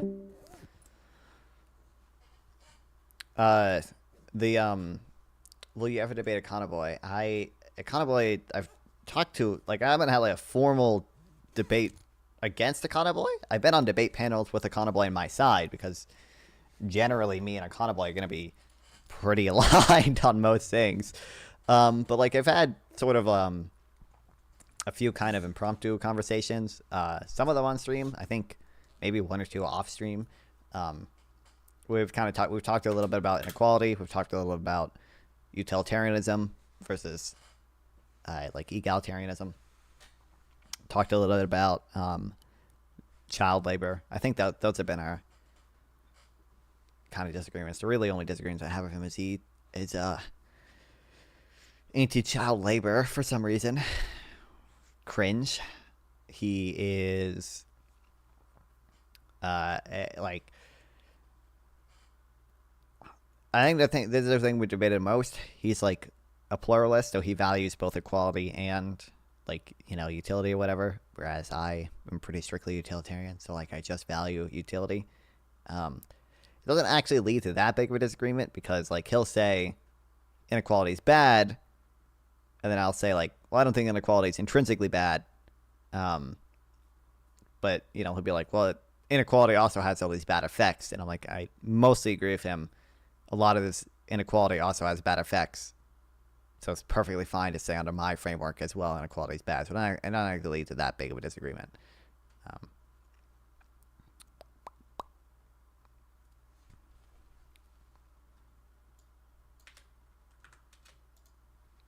What was the third disagreement? I feel like I said listed 3. It was child labor, egalitarianism,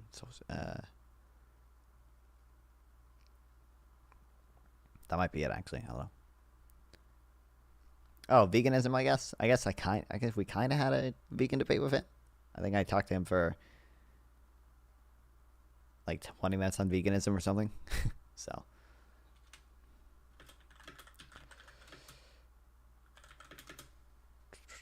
Inequality is overhyped or real?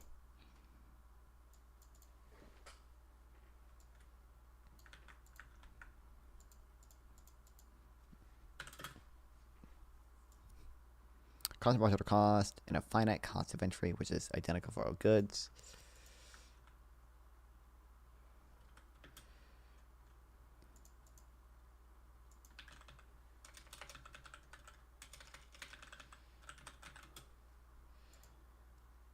Oh, what's up? What's up, forgot boy?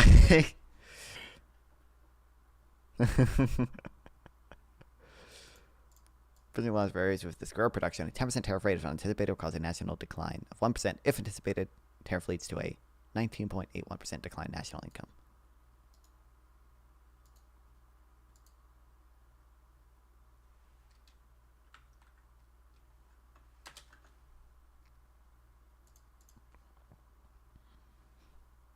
Decline especially in city is counterfactual. In addition, trade is we read that trade has an effect on competition, and competition affects firms with heterogeneous productivity differently.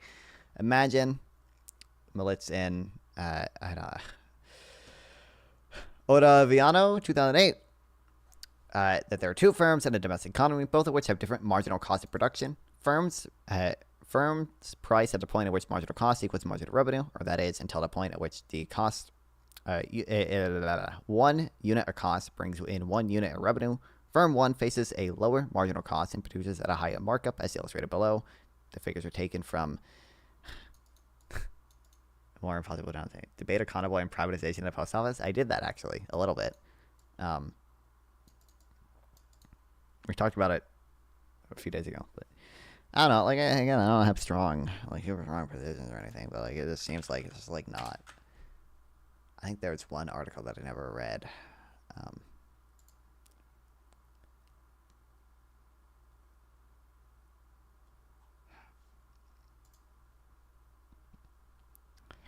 It seems like it's just not optimal. It's just like, why do we? It's like, why do we need it? It's just like, why? It's just like.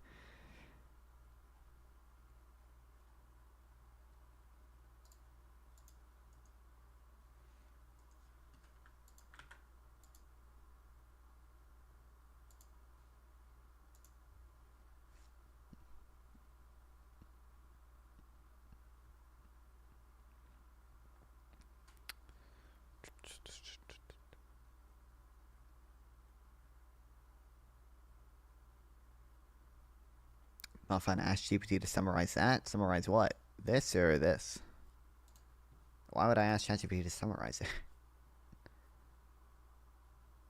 Thus, firm 1 earns a higher profit than firm 2, as shown on panel B of figure 2. The graphic is assuming that firms pay some fixed costs in order to be in a market at all, equivalent to their line. C. When a country liberalizes trade policy, as in figure 3, we increase the size of that market, thus increasing the potential profits to be made, while also increasing the competitiveness in the market, which flattens the demand curve and reduces the size of markups. It is if the demand curve is turning, the inefficient low market firms get squeezed out of business, while the efficient high market firms benefit more from market expansion than they are hurt by competition. The inefficient firms must change their technique or perish. The more heterogeneous the firms are, the bigger the possible gains.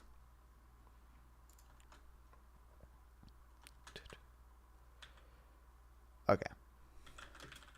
ChatGPT just taking notes for you instead of making them. Yeah, exactly.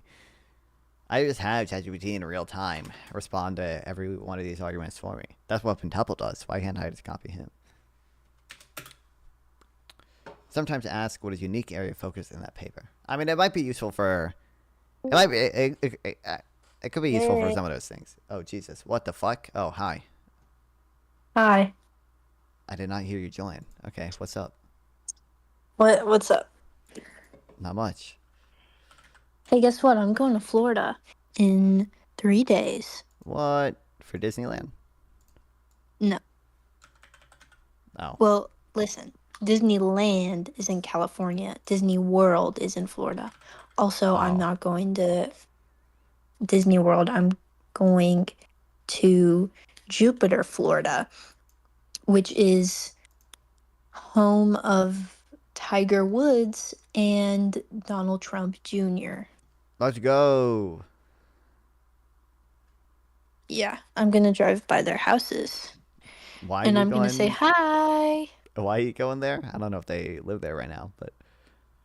I mean, probably not, but they have houses there.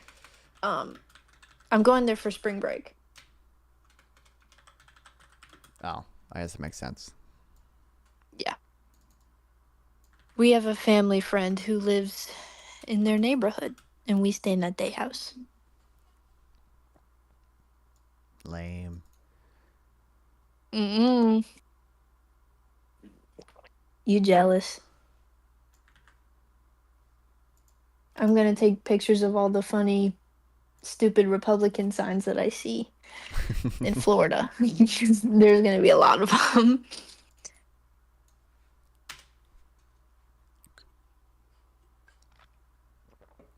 I would imagine. Yeah, I mean, there was some pretty stupid Republican signs here too, but.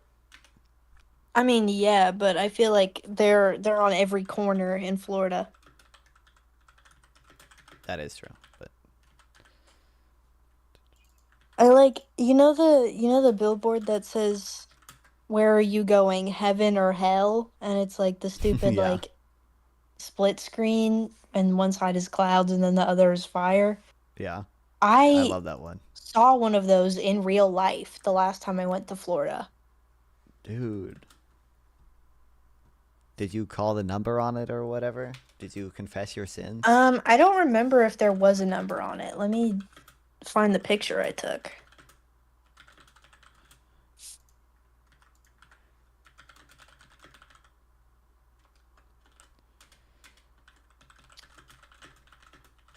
I gotta look on Real Gumball Watterson for this one.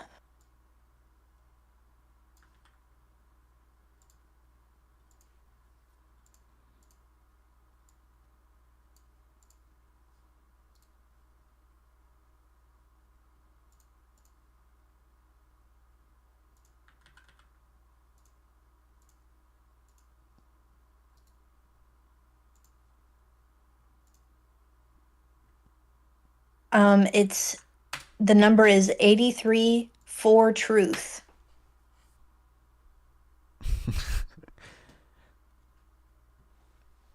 That's awesome. I don't know what that equates to in numbers, but that's the number if you guys want to call it.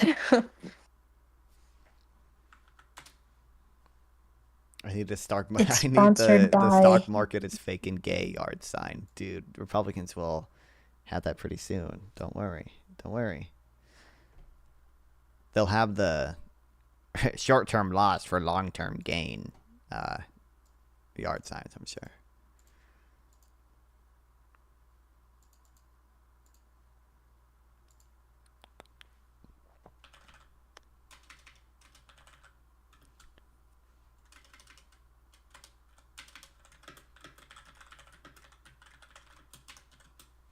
Ness, have you seen the hands-off protest things that are happening?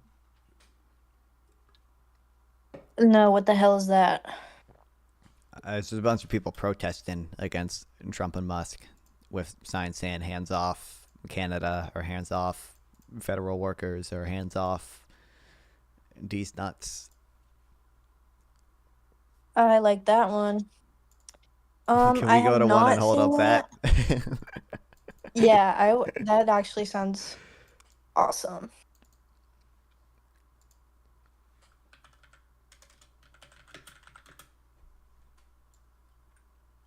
That's earlier in the stream.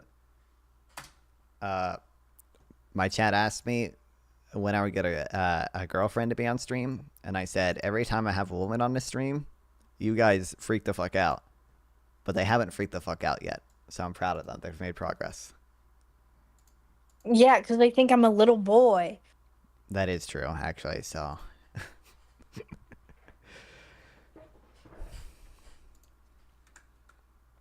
You PMO. Chat PMO. Wow. Not you. I meant chat. I was addressing chat.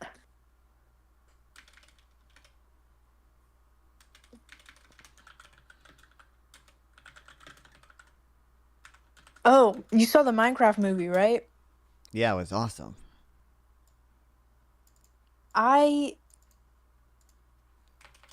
Genuinely, the most fun I've ever had in a movie theater since Infinity War came out. Okay.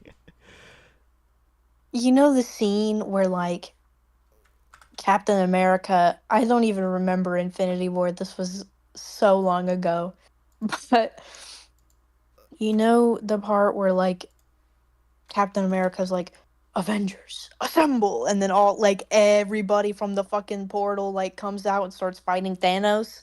Yeah. And you remember being in the movie theater? You were there for this, Jared, I know you were. Everybody in the theater was, like, clapping and yelling, and, like, it was fantastic, and me being 12 years old, that was the highlight of my life. Yeah, obviously. Jack Black saying chicken jockey is on par, if not greater, than experiencing the plot twist in Infinity War. It was cinema, to say the very least. I'm not joking. Y'all think I'm being y'all think I'm like joking. I'm like actually being serious about this. Like if I had watched that movie like on my own time, like in my room, I think I would have enjoyed it, but not as much as I would have being in that theater and having people like say all the stupid one-liners. Like that was so like genuinely such a fun experience. It's like, have you ever been to no, you haven't, but it's like, do you know how people like go to Rocky Horror, like go to watch Rocky Horror and they like do the chants and like they have props and stuff and they like, do you know what I'm talking about? Nope, I have no clue what Rocky Horror is. That just sounds made up to me. So Rocky Horror is do you know who Tim Curry is? Nope. Okay, well he was have you seen Home Alone 2? Lost in New York? Nope. Oh my god, you suck. Okay. Have you seen shit. Have you seen Clue? No. God. Have you seen the original It? No.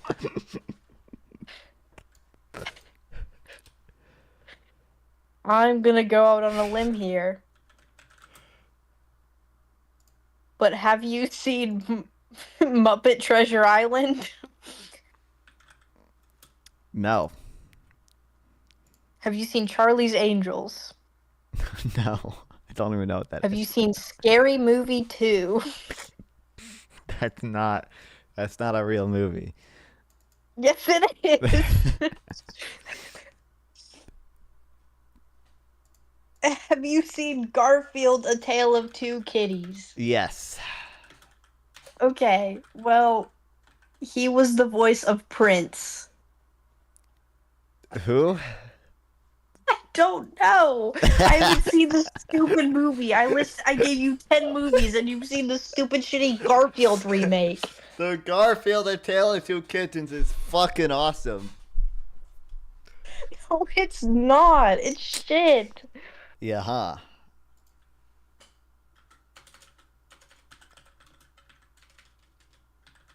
Anyway, Rocky Horror is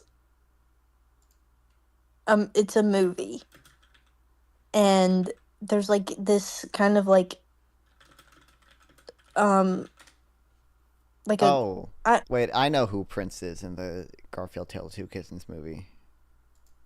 Yeah.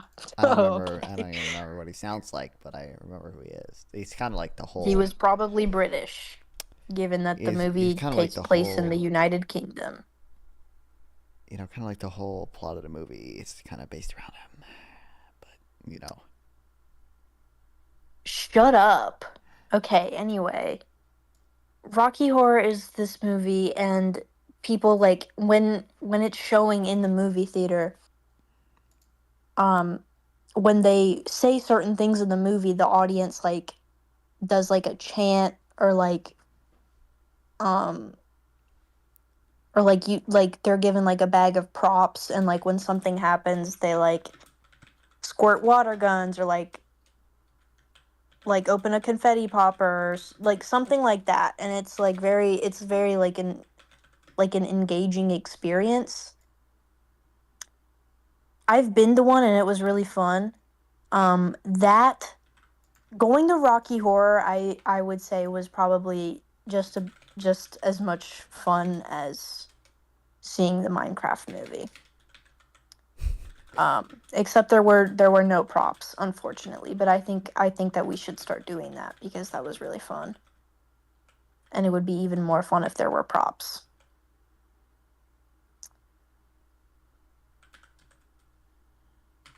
What the fuck, Mida? What the? Can you link it? What the hell? I mean, I didn't think it was that good. I thought it was amazing. I mean, it was good for the memes, I guess. You see, that's the thing. If there weren't memes about it before it had come out, it would have like everyone would have hated it. But, however, because there were so many memes about it, it currently has 55,000 5-star ratings on Letterboxd. I gotta go to my Letterboxd real quick. And give it 5 stars? Absolutely. Maybe. It's not available to. Hold on. I have a way around that. I can just go to his thing. I might have to log out. Wait, what did you guys debate? Hold on. I recorded when Chicken Jockey was said. And I'm gonna send it in the server because it was funny, even though the audio was bad.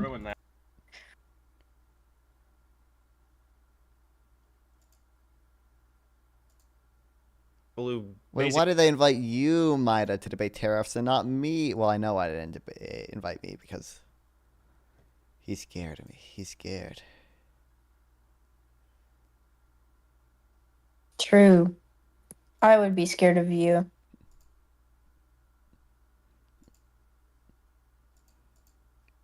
I mean, this guy this guy hates me.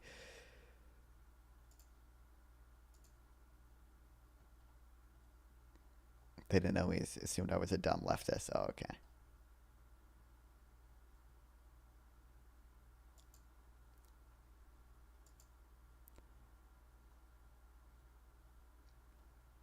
Pentuple has the face of a dumb egomaniac? That's basically what he is. We better be... I say we better be talking about tariffs on Gibbs's panel this week, but it doesn't matter if we do because he'll just mute me. He literally...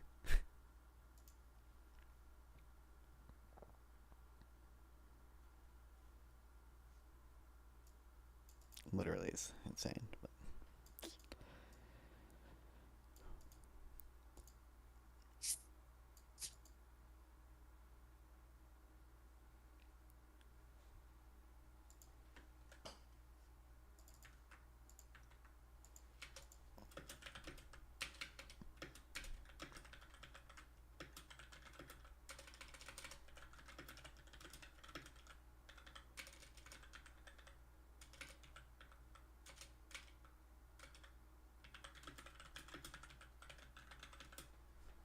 Gibbs said he wants me in his shield sometime. That'd be awesome.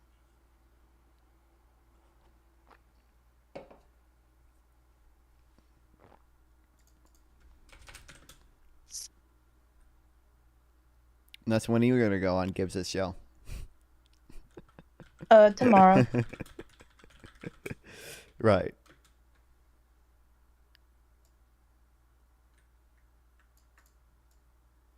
Who are we talking about, by the way? You know Gibbs. Gibbs? Like Gibby? Yeah, From iCarly? yes, Gibby from iCarly. Yes. Awesome. Can you believe I know Gibby? Gibby! I love iCarly, by the way. Tell him I'm a big fan. Have you seen the iCarly reboot? I have not, but I know that you have. I know that you're a big fan. It's so good. It's awesome. Do Freddie and Carly hook up? I think. Hold on. I'm trying to. I don't remember. It's such a dumb show. I mean, awesome show. Really good. I've seen clips of it with Subway Surfers on the side, but the scene I do remember seeing was like, Carly, I've been in love with you for 20 years and you bleep, bleep, bleep, bleep, bleep, bleep, bleep, and it was just Freddie bitching and complaining. I forget if they. I think they got engaged. I think. What? I think. Or something. Didn't they make Sam black? They did replace Sam with a black fashion designer. Yeah. Oh, okay. I think they got engaged.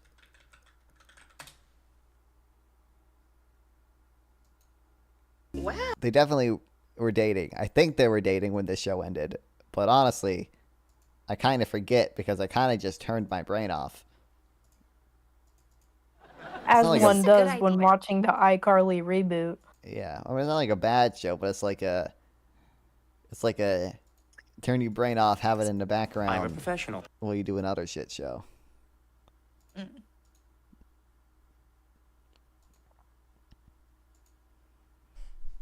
I can't believe they went woke and made Sam black. True. Have you seen the 10-hour long Quentin review videos on iCarly and Victorious and Sam and Cat? No, because I don't care that much about children's shows. Wrong answer. Okay. Well. They're awesome.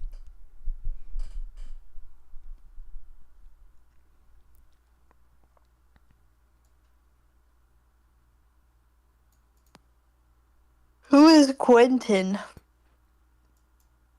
He's a reviewer. That's why his channel is called Quentin Review. Oh, okay. He literally, I think he just, before the iCarly reboot, he made like a 5-hour video on iCarly and it like went viral. So his thing kind of just became making absurdly long videos about the Nickelodeon shows. So oh, awesome. He has a 2-part thing on iCarly. The first one is almost 5 hours. The next one is 4 hours. Then he has 2 on Victorious. The first one is 5 hours. The next one is 8 hours. And then he has 3 on Sam and Cat. The shortest thing he has 3 on. The first one is 5 hours. The next one's 6 hours. The next one is 9 hours and 30 minutes. Jesus Christ. And I've seen all of them because they're awesome. Is this your girlfriend? I thought you were homo. Yeah, see, yeah, didn't last long. You guys oh, awesome. Guys got weird eventually. I was saying I was proud of you for not being weird, and now we're weird. Trump says him and JD Vance are experimenting sexually. I saw that. Is this true? This is true. I verified it.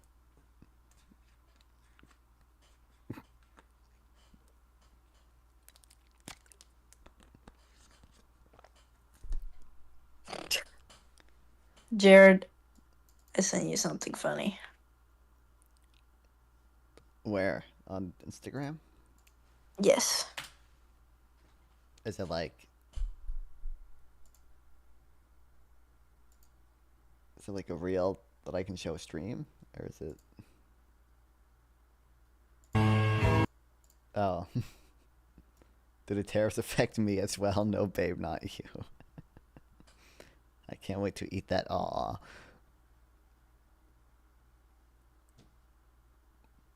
Why'd it get gross at the end?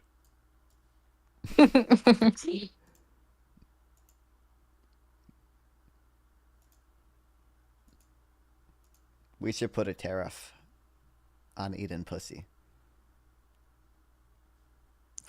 Hey, Jared, I got a joke.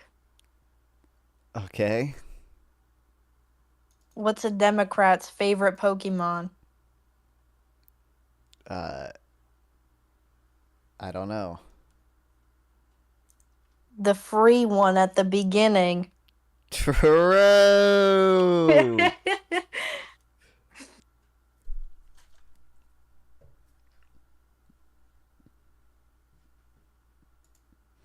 Taiwan stock trading circuit breakers were triggered for TSMC Foxconn after stocks fell close to 10%, resulting in stock trading halted for these companies. Blah, blah, blah. Why you tell me this? I love it. My chat is copy and paste random shit from Telegram that usually is at best half true, but...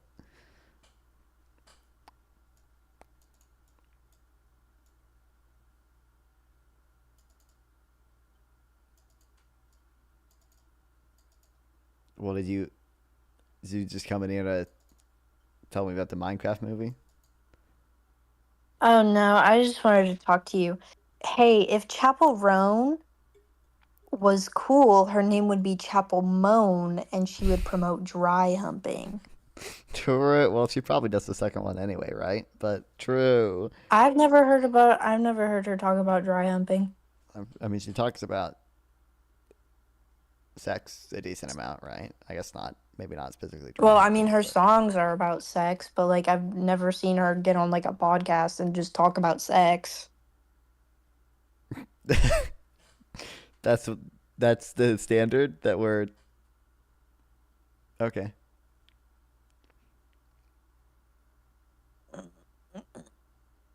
Seeing emojis in a message like that makes it immediately you think is fake nonsense. Yep, that's what I kind of assume too. Yeah.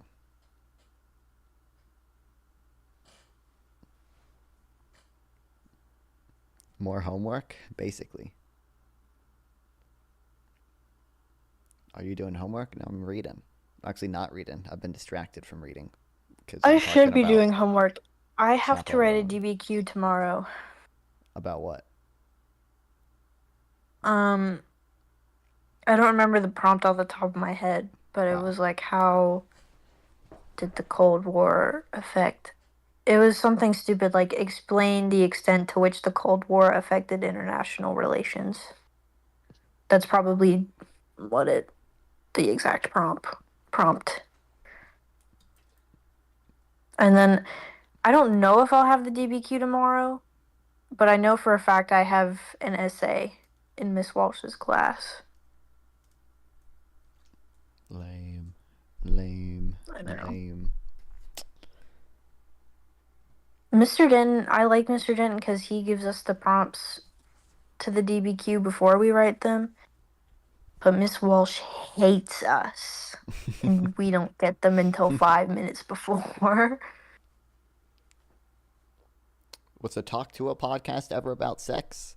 Well, doxing the teacher? True, actually. The talk, I feel I only watched like the first few episodes. They talked about it a little bit. Like, I remember they asked JoJo Siwa if she gave Hawk 2 to people. I think they talked about queefing. Built her entire career off of sex. Yeah. So I can't wait till she starts in OnlyFans.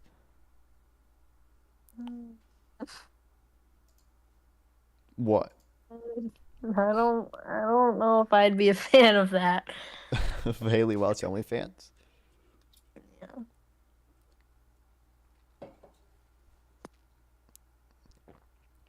Hawk to a girl isn't even hot. I don't think she's particularly hot, but like I don't think she's ugly or anything. But have you, Jared? Are we looking at the same Hawk to a girl? She's relatively hard to look at. I don't think I'd say that. In the face, at least. I'm sure she has a great figure. Well, yeah, you're just looking at the wrong place. Girls normally do. But I mean, bikini pics. I just. Oh, okay, she does kind of look. Okay, even this bikini picture kind of looks bad. But yeah, see. I don't know. I don't think she's like particularly ugly. I think this is what Southern girls look like. They face fucked up. They inbred. True. She looks like non-fun with a female filter on. True. I wish, bro. I wish I could be talked to her.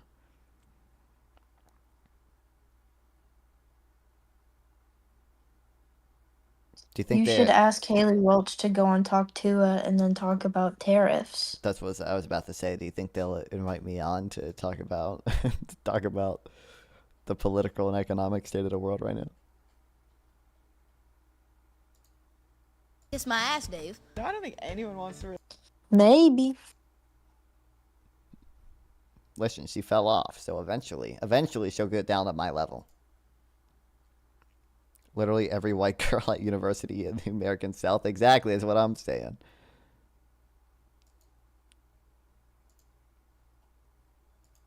Is it socially acceptable for a 21-year-old, 5'10", white, non-binary furry to hit the quan and get a little silly with it in 2025?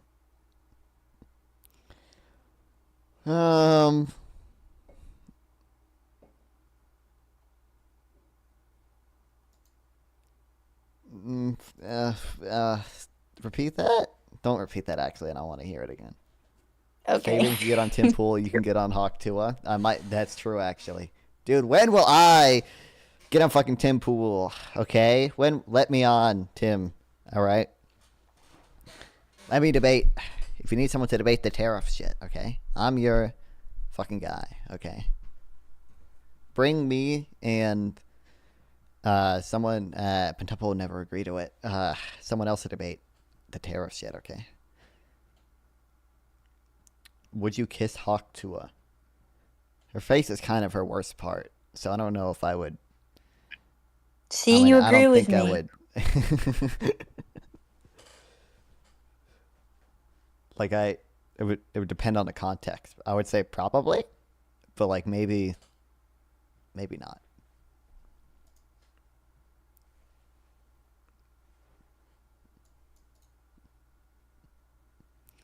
Imagine all the cum that went in that mouth. True. I probably would, yeah. But you wouldn't kiss her? Well, I mean, it's just like it's like prostitution. It's like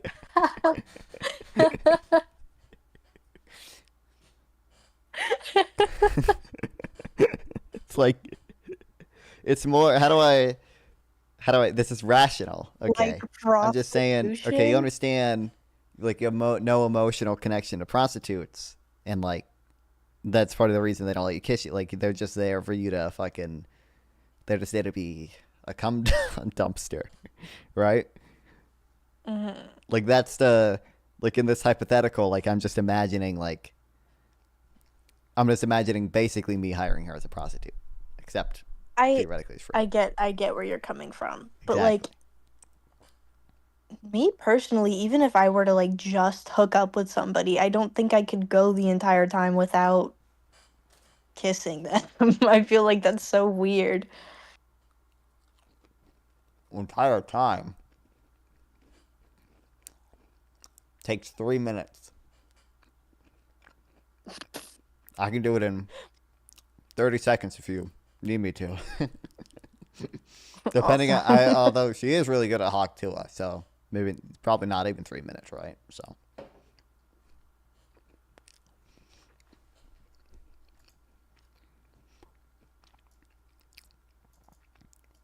Anyway. Yeah. I need to go back to reading now. Okay, I'll leave you alone, I guess. Since you want me to leave so bad. Since you hate me. Since you want me to die and to kill myself, I'll go. Not what I said. Bye. I think you need to go without Gooning. I can go without ever kissing someone I like. You guys are missing a point. I don't like the Hawk Tua girl.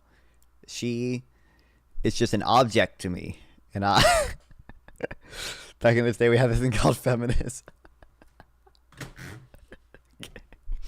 Anyway, this dude and this dude illustrate this with the effect of the Canada-U.S. Free Trade Agreement of 1989 on Canadian manufacturing firms. They cannot obviously simply look at the average productivity of plants, which might be trending upwards over time independently, although they do find that it has gone up even after taking into account pre-trends. What is sufficient to estimate gains from trade is the change in dispersion of productivity by plant, the correlation of exporting with productivity, and the correlation of exporting productivity. They estimate the trade agreements, the trade agreement alone increased total factor productivity by 8 percentage points in 7 years through this section alone. The greater market allowed firms to invest in productivity enhancements with fixed costs too, including this raises overall Canadian manufacturing productivity by 3.5%.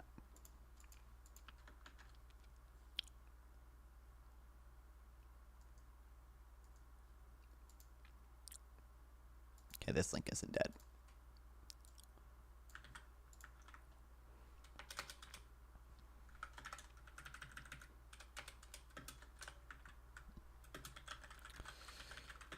Demonstrate.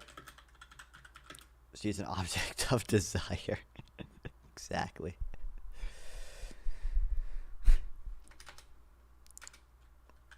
Just effect on the Canada-U.S. Free Trade Agreement of 1989 on Canadian manufacturing firms.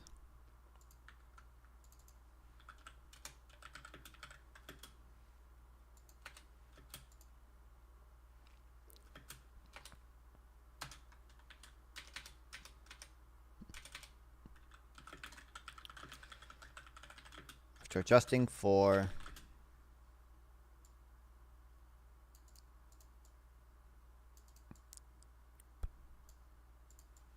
I don't know how much I give it. What's the as particular trade to the dispersion of productivity? They estimate the trade agreement alone increased total factor productivity by 8% in the 70 section alone.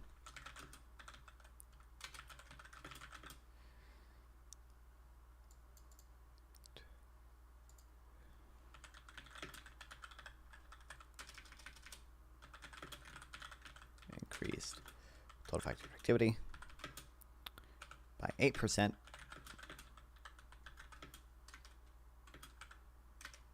7 years through selection and a greater market size. Allowed firms to invest in productivity enhancements with fixed cost too, including this raises overall Canadian manufacturing productivity by 3.5%.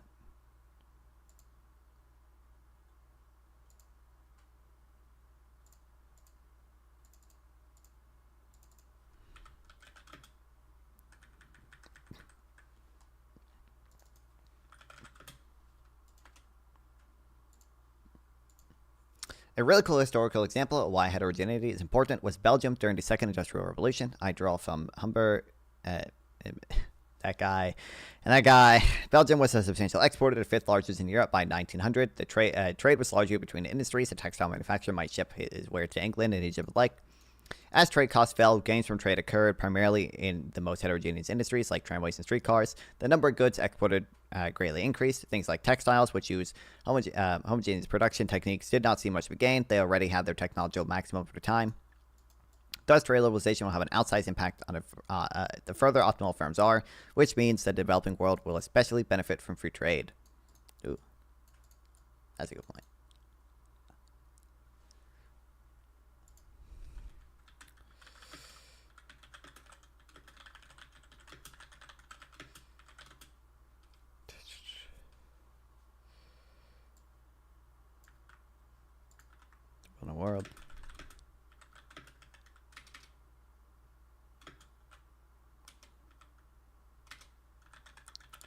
Hence the benefits from increased competition.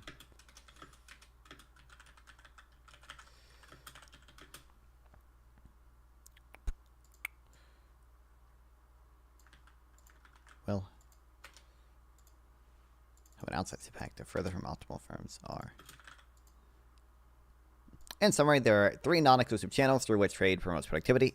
It directly spurs better management, it selects for better firms, and it allows for greater investment in productive technology.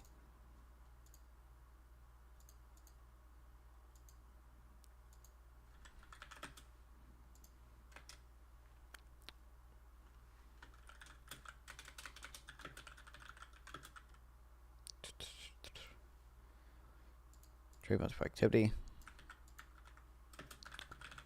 because it directly supports better management, selects for better firms, and it allows for greater investment in productive technology.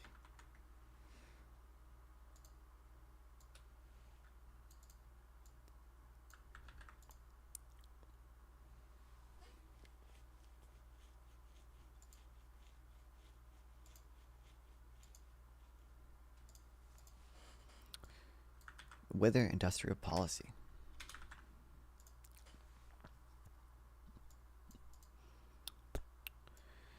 We in America are debating industrial policy and tariff protections. In doing so, we must counterbalance the possibilities of increasing efficiency per unit by exploiting learning by doing against the effects of competition and productivity from the size of markets and productivity. We cannot speak with certainty for or against this, as there is no way to separate out what is due industrial policy and what simply correlates with industrial policy. As Scott Sumner puts it, some countries are successful, some countries are unsuccessful. All countries do at least some industrial policy. From these 3 facts, we can deduce that 1, all successful countries do industrial policy. 2, all unsuccessful countries do industrial policy. We can nevertheless speak with some certainty about the policies that are likely to achieve our aims. In particular, I would like to highlight the negative impacts of industrial policy, which focus on protecting domestic industries rather than subsidizing them to compete with the outside world. The reason for this, following directly from everything which we have seen in the previous section, competition improves the quality of management, which in turn improves the quality of production. The primary case for industrial policy is learning by doing. If firms cost... okay, hold on. I guess we'll write this down first.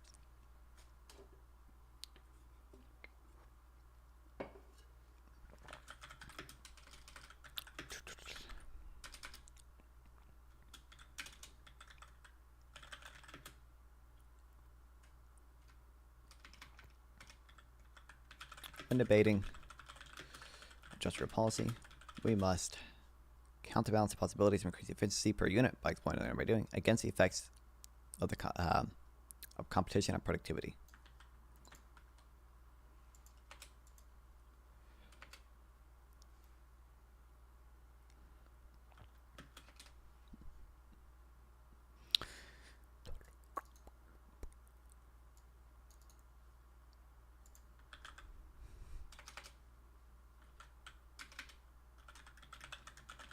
Industrial policy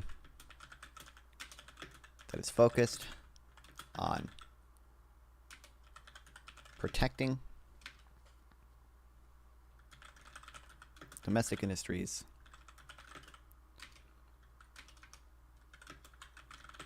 rather than subsidizing them to compete with the world.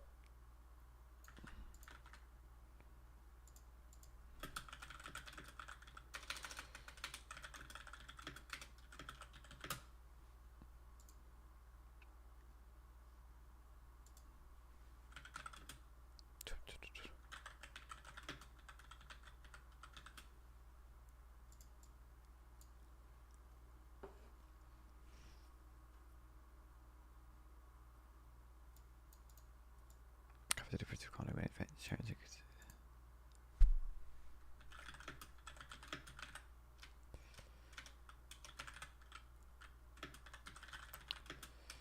Firms don't experience the competition, which improves the quality of their management.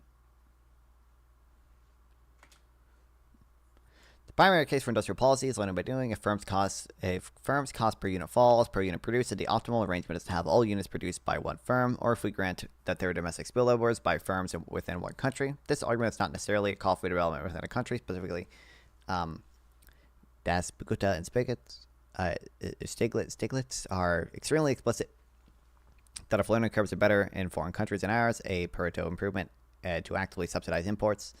I have no doubts that our present administration is considering doing this with. Jeez, I can't fucking read. I have no doubts that the present administration is considering this with all due seriousness. On the face of it, it may seem like there's no difference between import tariffs and subsidizing domestic industry. Both result in the same shift of surplus industry in the home country. Nevertheless, per Bloom and Van Villen's seventh conclusion, exporting firms do considerably better than importing substituting firms.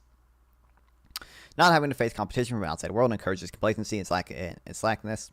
Interacting with foreign buyers lowers the cost of learning about new products or techniques as well. The strongest empirical evidence of this in action is a randomized controlled trial on Egyptian rug manufacturers in 2012.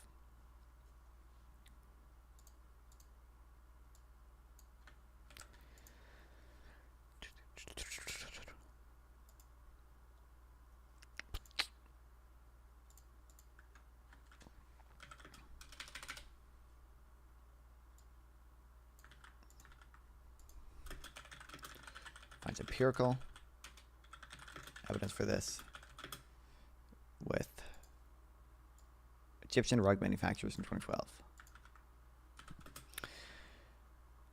The researchers gave orders for 11 weeks worth of work for foreign buyers with offers if they did the job.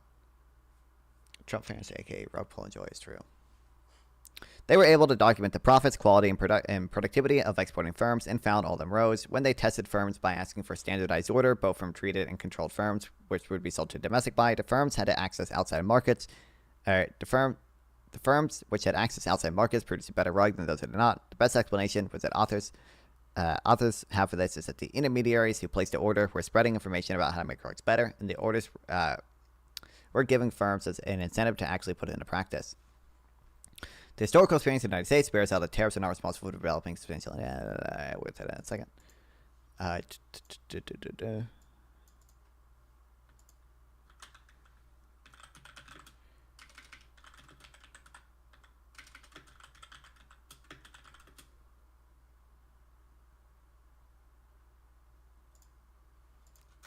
Researchers gave orders for 11 weeks with work for foreign buyers.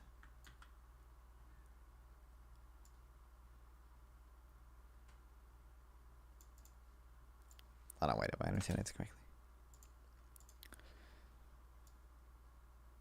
They were able to document their rights when they tested the firms for standardized order, both treating control firms, which would be sold to domestic buyer. The firms that had access to outside markets produced a better rug than those that did not. Okay, I'm going to summarize it. They found that firms had access to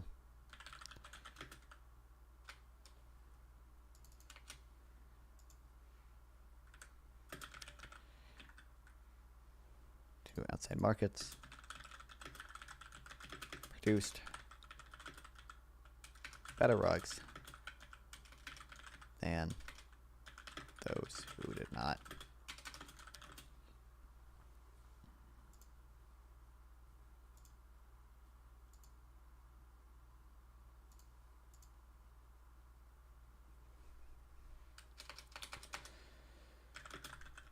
Best explanation being that the intermediaries who placed the order were spreading information about how to make rugs better. I guess I can.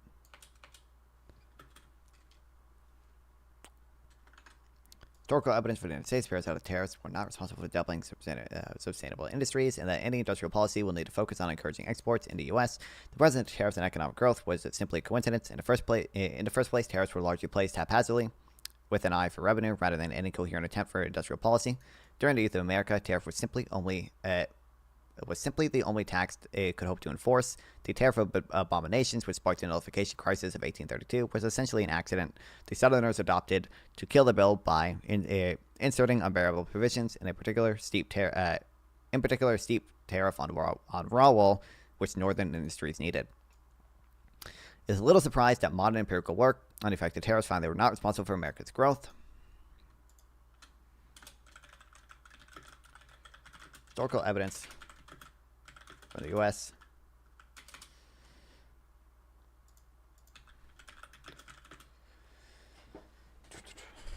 Shows the tariffs. One of these is the it might be this one. There's one I think that Cato did a research brief on. I never read the full thing. It was just that it was like, did tariffs make manufacturing great? Did tariffs make it? Yeah. I didn't read it. I didn't read the full brief, but I've skimmed through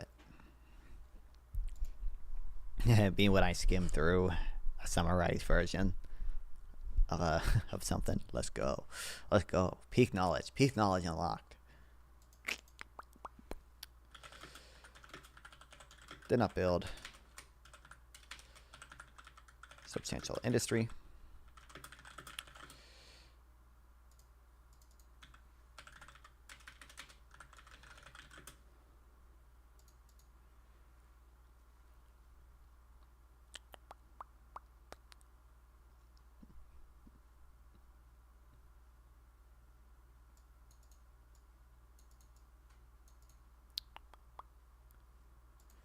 And their coincidence with growth was, hold on, there's a coincidence. There's another word I'm looking for. Fuck.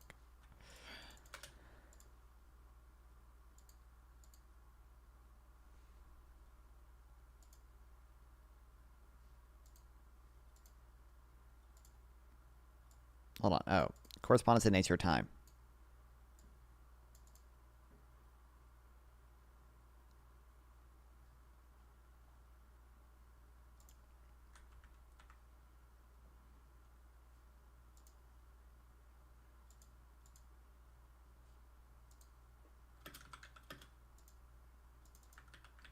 I think of this. Yeah.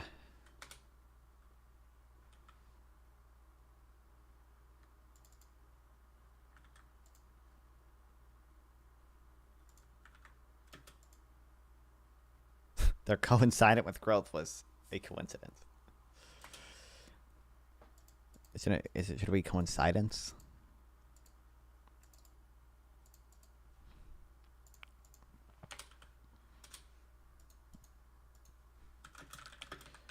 This makes sense. If tariffs were primarily used as a revenue mechanism.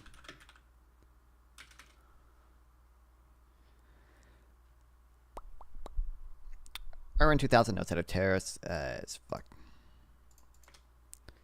if tariffs would have a positive effect on growth, it would come through increased productivity in the manufacturing sector. Yet he finds productivity was rather stagnant in the manufacturing sector, and that growth occurred due to an intensification of the use of capital.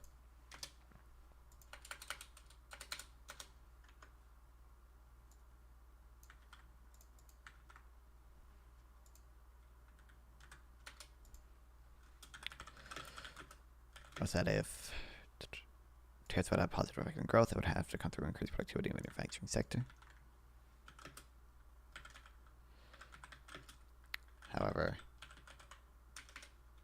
productivity was basically stagnant.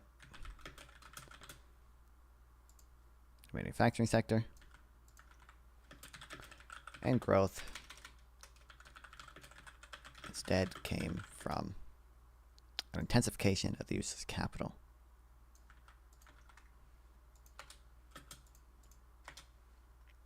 Given that tariffs would discourage imports of capital goods, this suggests that we would have been richer had we had fewer tariffs.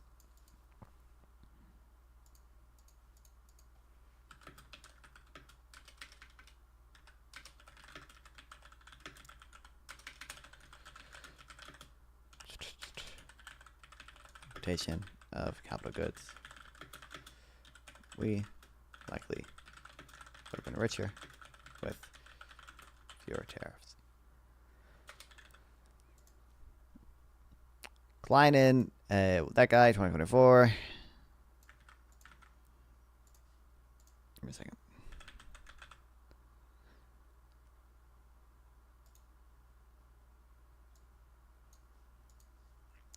are able to use highly disaggregated data from the American Guild of Agents so the tariffs reduce labor productivity.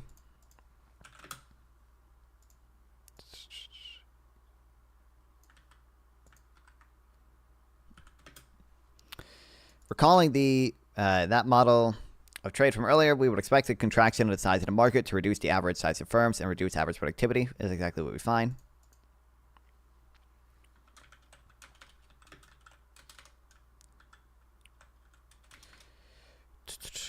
This falls in line with, I forget, did I set it?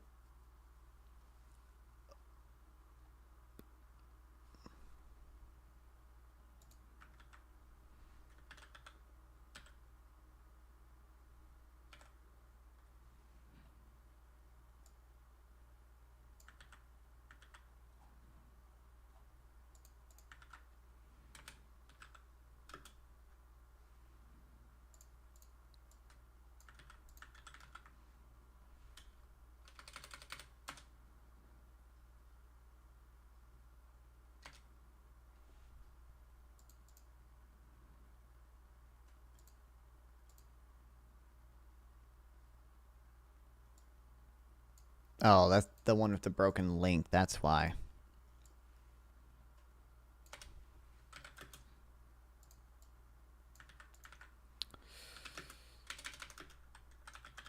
Model predicts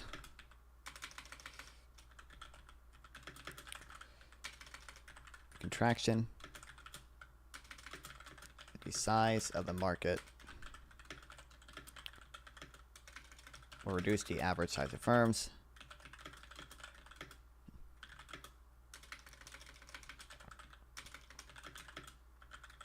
And reduce average productivity.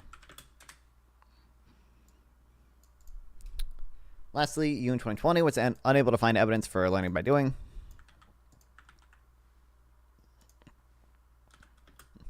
That is, fall in marginal cost as the numbers of units increases in the American context.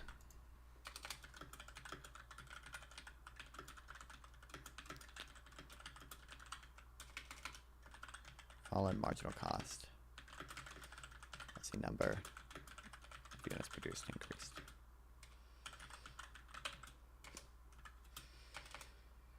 Lest you fear these studies are cherry-picked, these people's handbook of chapters and impact competition and productivity compiles the results of old modern studies. See tables 2, 3, and 4. They are overwhelmingly positive, with only 2 or 3 showing any negative effects.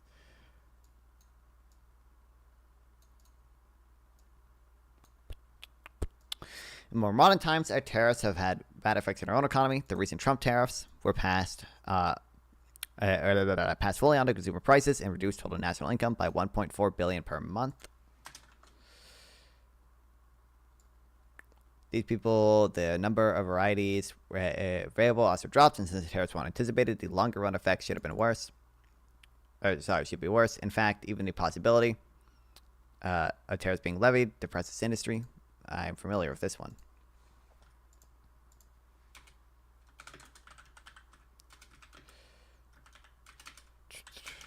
Trump tariffs in its first term were also observed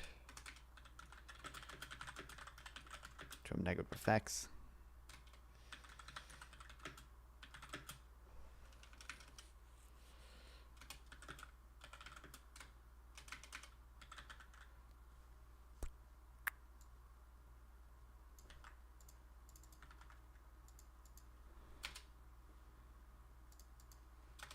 Reducing total national income by $1.4 billion per month.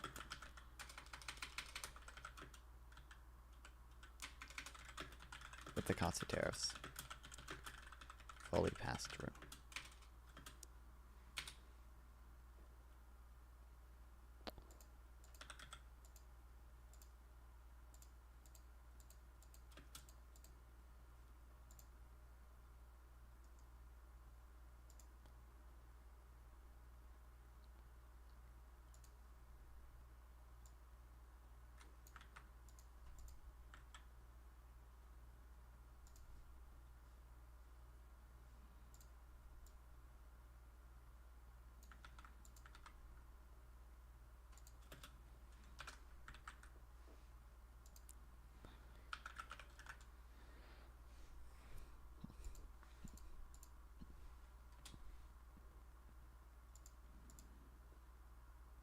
Number of varieties also dropped. I thought it was the anticipated ones were worse because farms actually.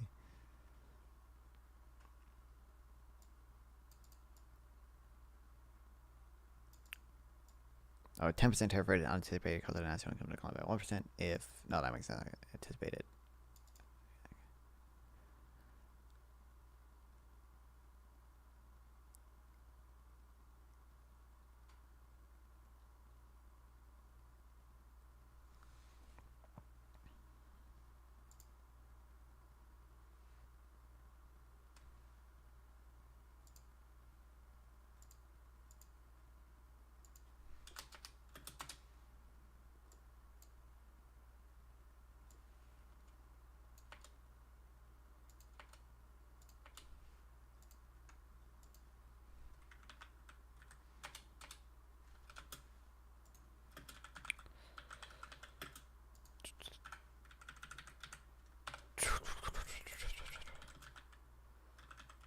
Full pass-through. Reduce total national income by 1.4 billion per month.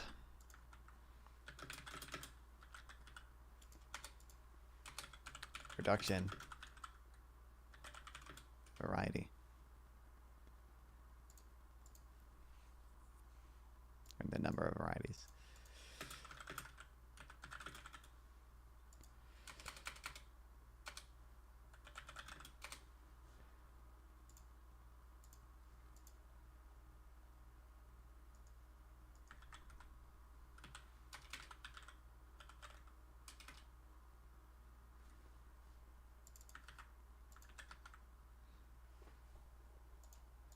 I'm just curious to specify.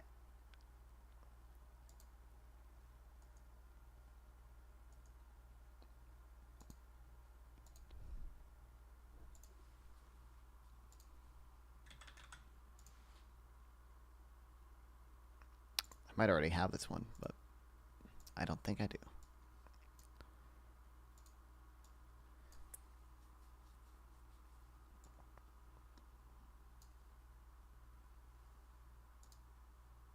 Oh, fuck.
I swear, do I not have Cox 2023? I should. I might be thinking of a different... I'd be thinking of Cox 2019 or something. Oh, February 19th, 2020. It's new shit. Okay. Probably don't have this one then. Hold on, let me download this one too.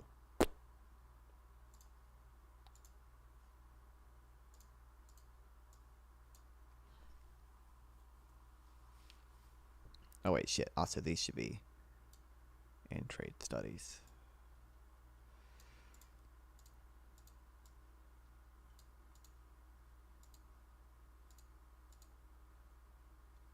I think you want Dick's 1969.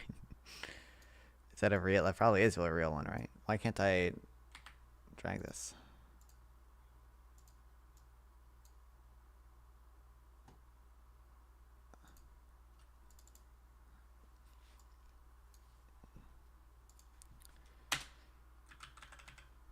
whatever the Lady O'Cox one that has the estimate of the 75,000 net job loss, or I think it's 74,000 net job loss. I have that one. That might not. I feel like that's a formal paper, but it might not be a formal paper.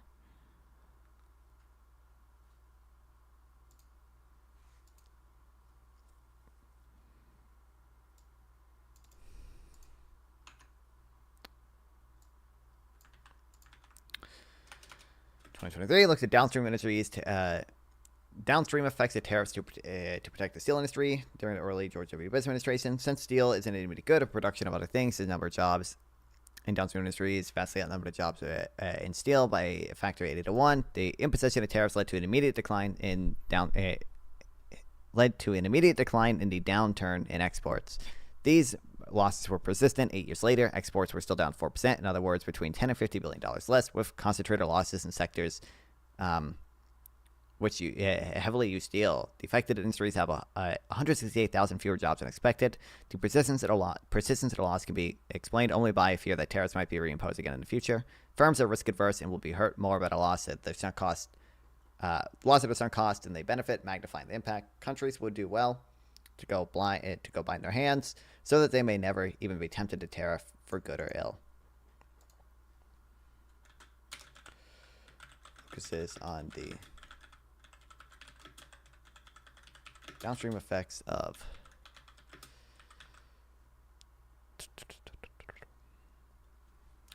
tariffs in 2000. I definitely have this. No, I 100% have this, because this was cited by the, for sure this was cited by the Tax Foundation. Hold on.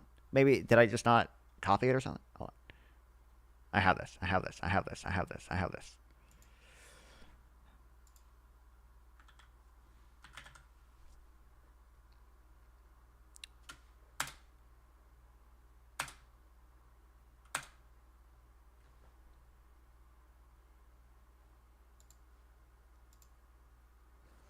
Okay, maybe I don't have it. No, but I have it. No, but I definitely have it.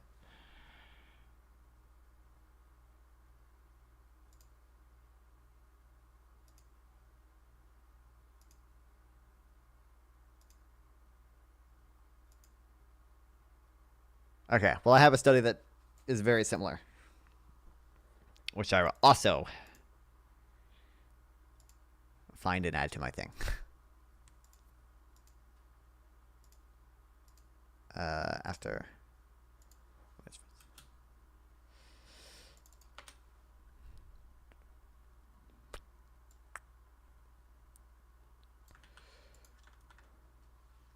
comes from an informal article from Russ and Cox, which gives the estimate based on a Fed study of Landon and Pierce. Comes from that would make sense, because I have the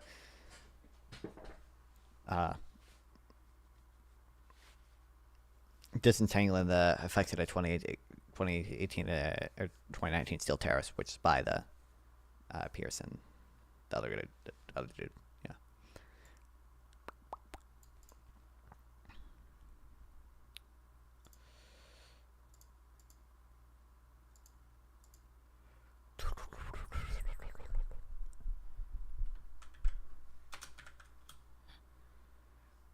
The tariffs led to an immediate decline.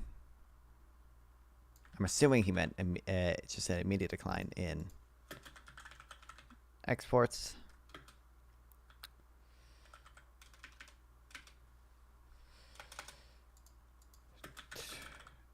Immediate and persistent decline in exports.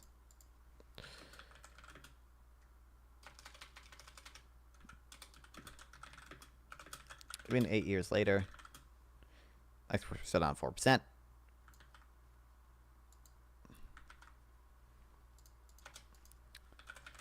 With losses concentrated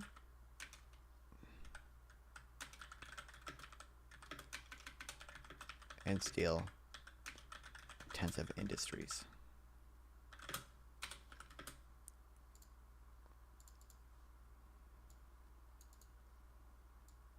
Affected industries have 168,000 fewer jobs than expected.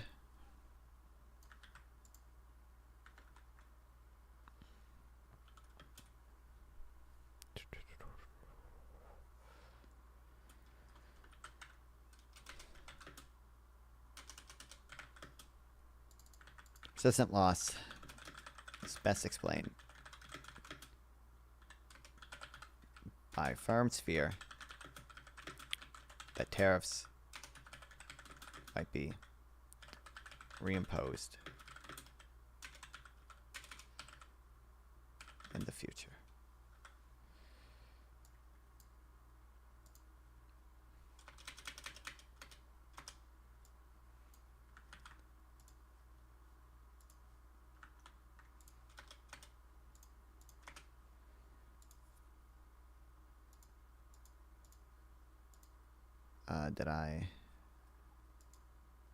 I want to download this one. Download this paper. Save.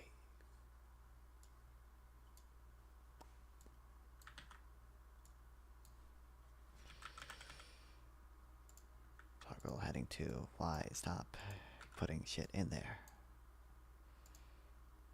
Red.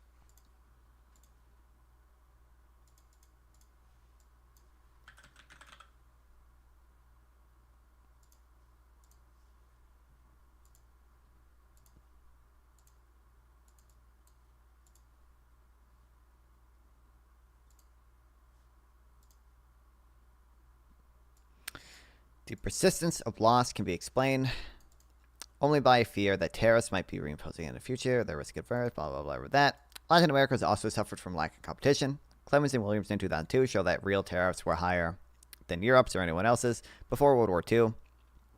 Their total factor productivity is extremely low. These people, the authors of the paper argue that the differences in human capital are insufficient to explain this. They compare favorably to their peer nations in Europe and the West. In fact, the ratio of human capital to output was 140% in the United States. Moreover, the trends are wrong. Human capital was increasing in Latin America. At the same time, productivity fell. Rather, Latin American nations have enormous barriers to competition, including tariffs, quotas, non-market exchange rates, and state-owned enterprises far exceeding that of even Western Europe. Everywhere you look, firms protected from competition grow indolent and inefficient, and countries suffer for it.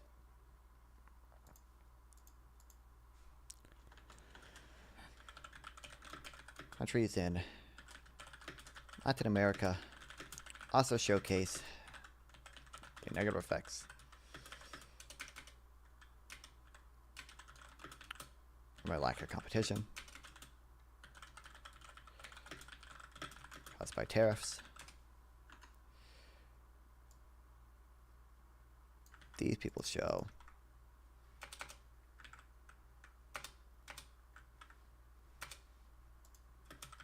tariffs.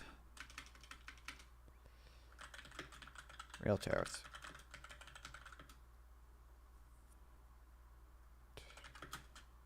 Higher Latin America.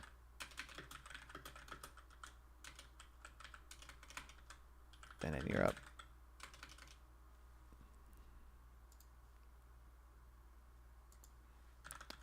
Before World War II.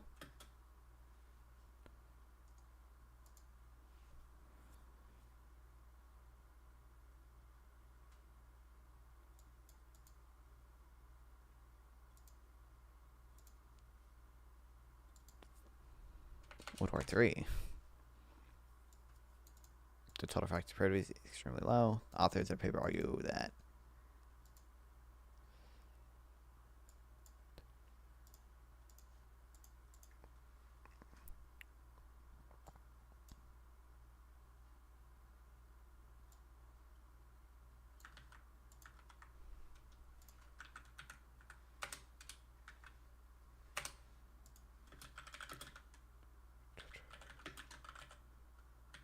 Latin America's total factor productivity is extremely low.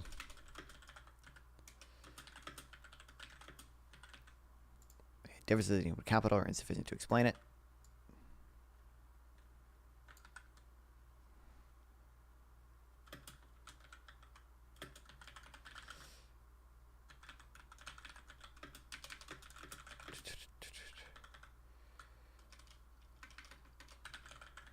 nations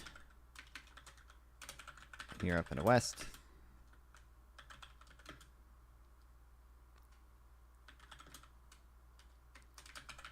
With the ratio of human capital output being 140% of the United States.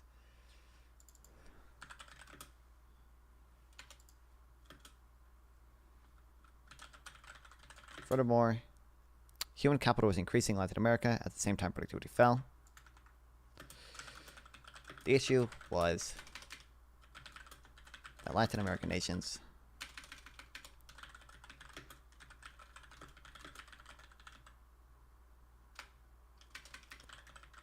had restricted competition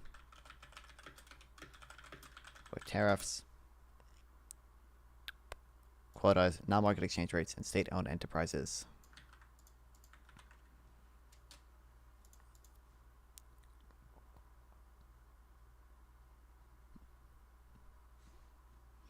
Chile is a welcome exception to the trend in Latin America. Cola et al. Cite the example of following foreign competition in the copper industry after Pinochet, which led output increasing 175% within a decade. Chile also took action against high tariffs between 1974 and 1979. Chile reduced its tariff from around 100% to around 10% ad valorem tariff, and with some blips in the early 1980s, has kept tariffs down to the present day. Nina, however you pronounce that, measures the effect on Chilean plants in these sectors which produce goods. Plants in these sectors which produce goods which sold in the foreign market became 3 to 10% more productive than those are not. At the same time, selection happened as firms which left the market were about 8% less productive than those that stayed. As the military model would predict, the big productive firms took up more market share as trade barriers dropped. Chile remained committed to free trade and signed the Chile-U.S. Free Trade Agreement in 2003. The people find that exports increase the productivity of those firms, which exported increased as well. Today, Chile is one of the richest countries in Latin America. It is striking that one of the few countries which rank ahead of Puerto Rico, notable for having the fewest trade restrictions of any Latin American countries. I'll take note of that in a second, but just to finish it. A few lessons can be taken from this review. Much of what makes a firm predictive is difficult to describe or transmit. Management is as much a technology as the computer or pen. Improving the management of a firm can greatly increase productivity. Firms with better management will claim greater market share, improving outcomes, unless there is an outside force preventing it. The losses from being a closed economy are larger than they might natively appear. International trade is able to transmit better ideas and productive techniques, in addition to its positive effects on firm mixture. Developing countries are especially affected by trade barriers because their quality management is worse. Their firms are heterogeneous in productivity, and their market size is smaller when adjusted for purchasing power. Industrial policy should have firms sell to the largest possible market. Placing tariffs on imports and hoping to replace them with domestic industry does not work.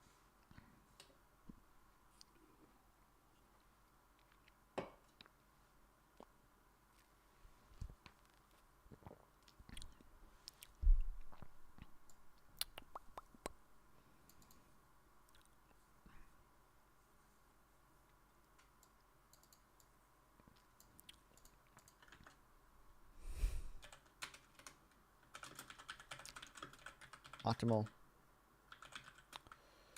industrial policy. Should a firm sell to the largest possible market?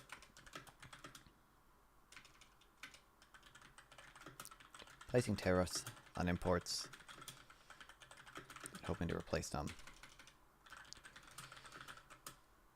with domestic industry does not work.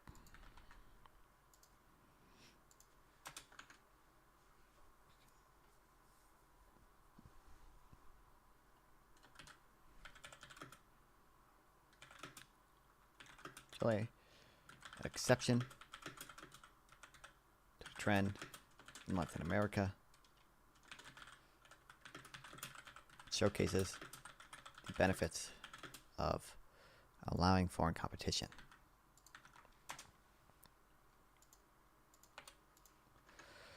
Called Olas.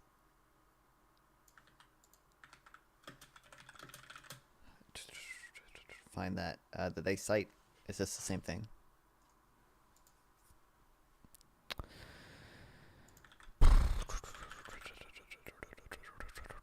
Yes.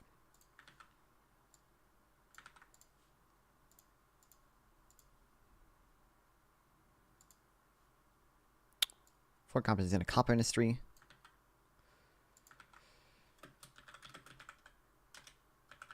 Led copper output to increase 175% within a decade. They also took, I think, high tariffs.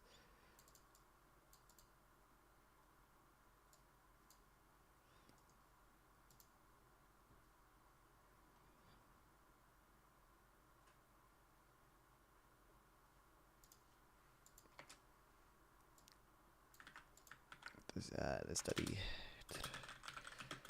measures the effect of trade liberalization on Chilean plants' productivity.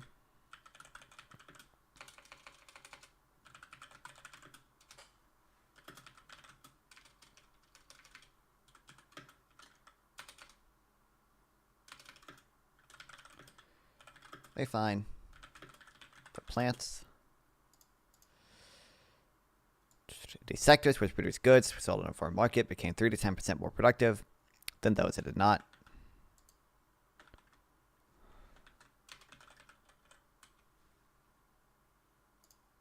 Why does Grammarly like that so much more than which?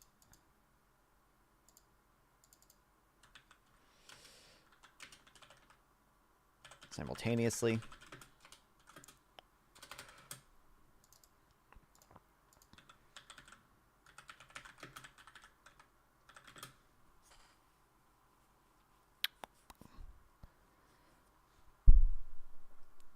Selection happened. As firms which exited the market were about 8% less productive than those who stayed.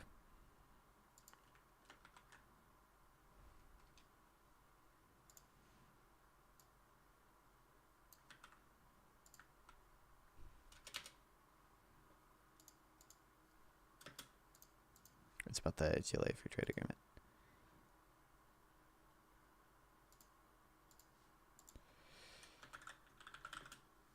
Bobby hates people like you? Who is Bobby? Can't say nice things about Chile as a neoliberal. Never get the real 9/11. Sure, I know. I was like, I saw Pino chat. I was like, oh no, oh no. Wrong chat, for fuck's sake. Okay, man. Well, thanks for stopping by, Sam.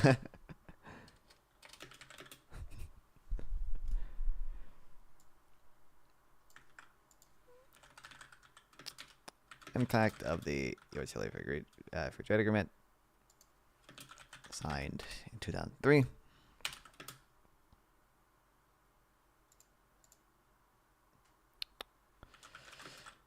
They found that exports increased and the productivity of those firms which exported did as well.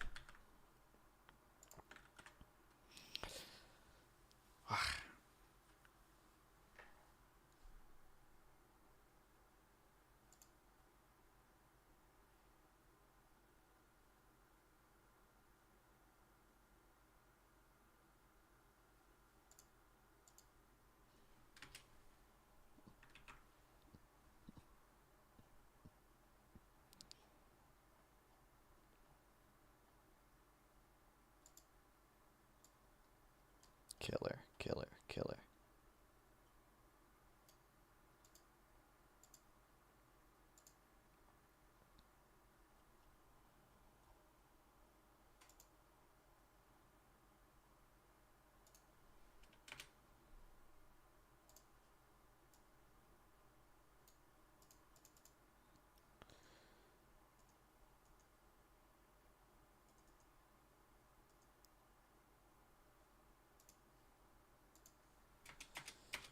Okay, we'll read this.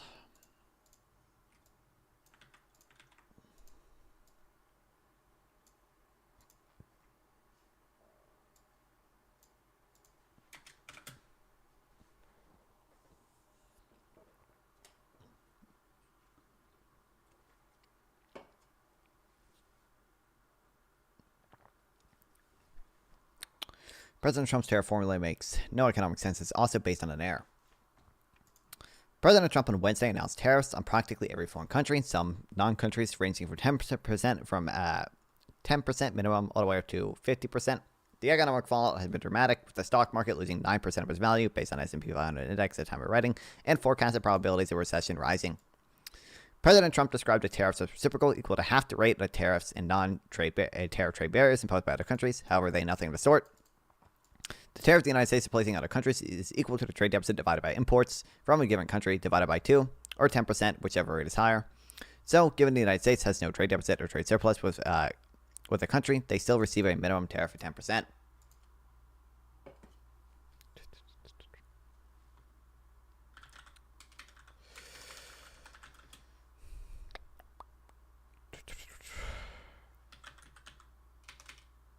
Trump described his tariffs as equal to half the rate of tariff non-trade barriers imposed by other countries. In reality, they are simply equal to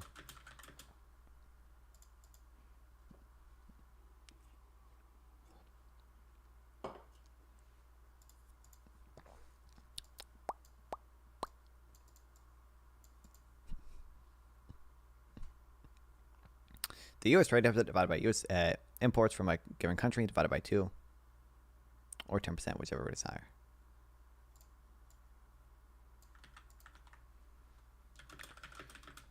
With a minimum tariff of 10%. As an example, if the U.S. imports $100 million worth of goods and services while exporting $50 million to a country, then the Trump administration alleges that the country levies a 50% tariff on the United States, the difference between 100 million and 50 million divided by 100 million. The reciprocal tariff put into effect by President Trump on Wednesday would be half of that, 25%. The formula used by tariffs, originally created by the Council of Economic Advisors, published by the Office of the United States Trade Representative, does not make economic sense. The trade deficit with a given country is not determined by tariffs and non-tariff barriers, but also by international capital flow, supply chains, comparative advantage, geography, etc. But even if we take the Trump administration formula seriously, it makes an error that inflates the tariff assumed to be levied by foreign countries fourfold. As a result, the reciprocal tariff imposed by President Trump are highly inflated as well. The formula used makes no economic sense.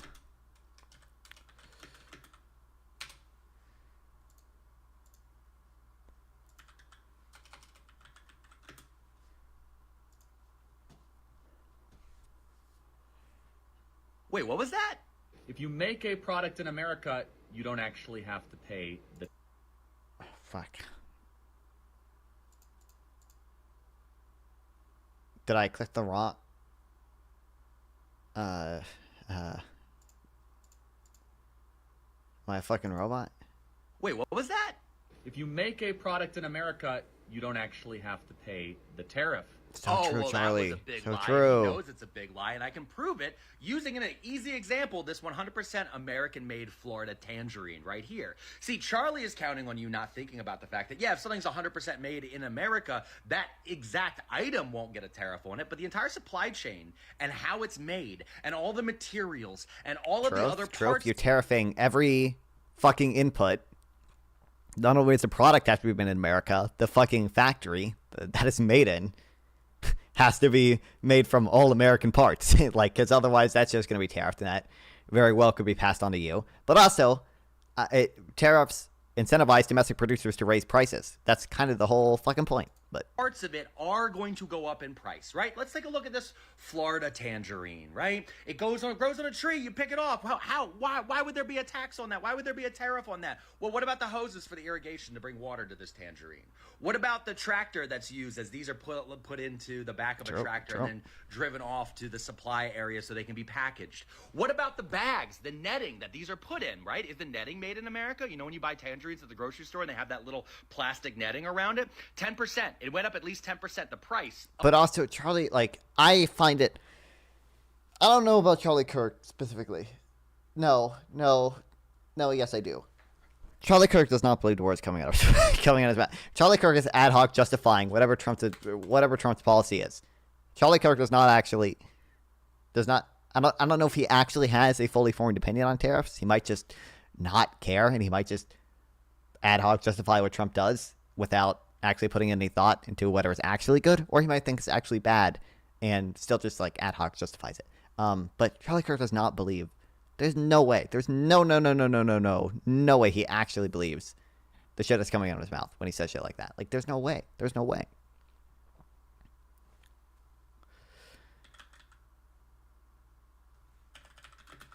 Different country.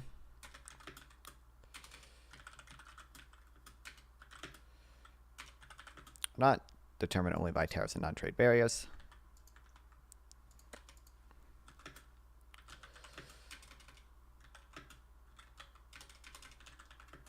They're also determined by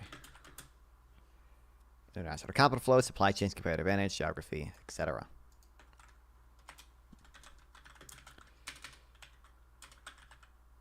Even granting Trump's equation of legitimacy.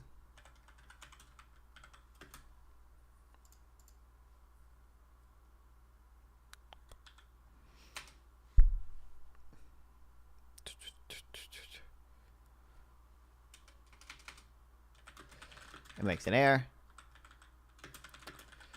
That inflates the tariffs.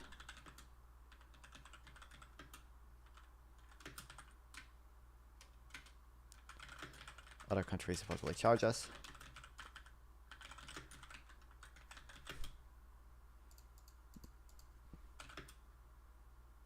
Fourfold.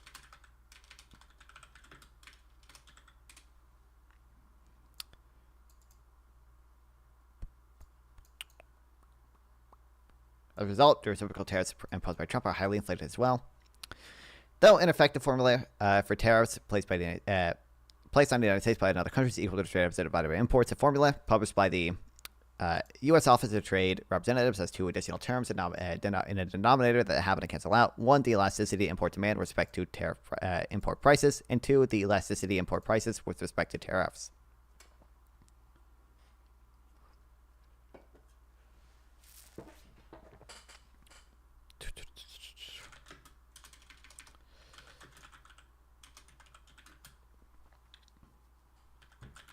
Formula provided by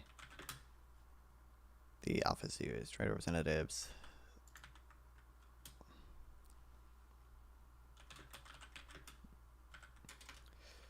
Is equal to the trade deficit divided by imports. But it's two extra terms in the denominator that cancel out. Those being the one, the elasticity import demand with respect to elasticity import demand with respect to import prices, and two, the elasticity import prices with respect to tariffs.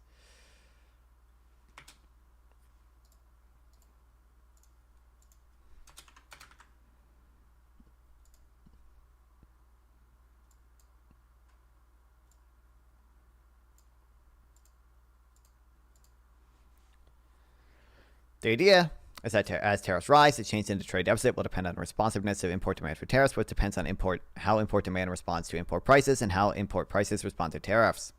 The Trump administration assumes the elasticity import demand with respect to tariffs of 4 and an elasticity of import prices with respect to tariffs of 0.25, the product of which is 1, and the reason to cancel out in the administration formula. Trump administration assumes the elasticity of import demand with respect to tariffs of 4. The elasticity import demand with respect to tariffs is 0.25. Hold on, which one is which?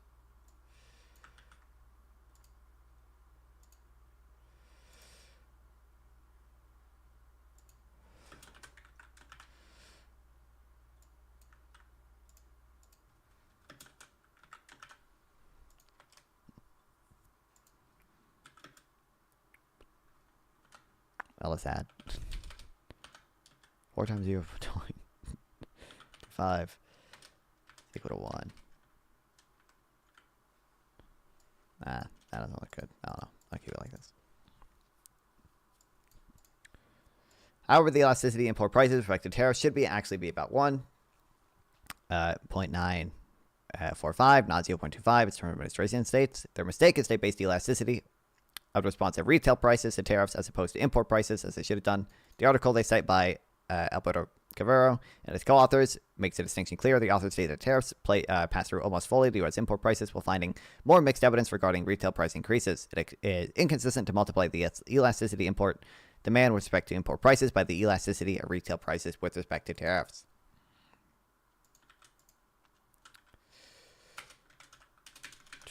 However,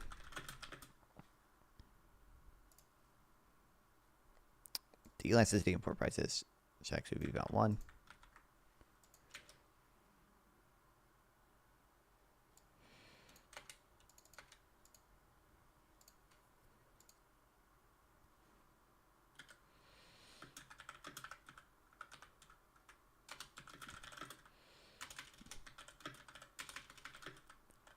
The mistake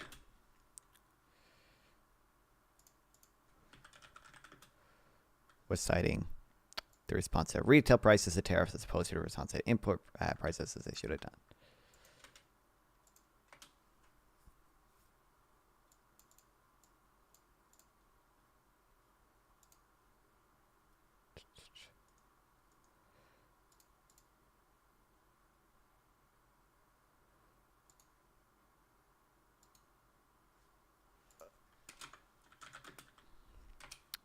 Article is cited by this guy.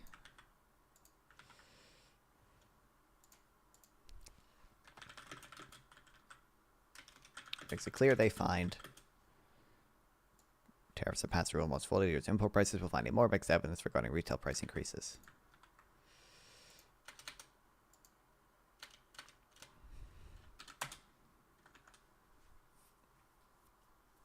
Correcting Trump's administration error would reduce the tariffs applied to each country, the United States, by about a fourth at a state level, and as a result, cut the tariffs announced by President Trump by the same factor, subject to the 10% tariff floor. As shown in Table 1, the tariff rate would not exceed 14% for any country.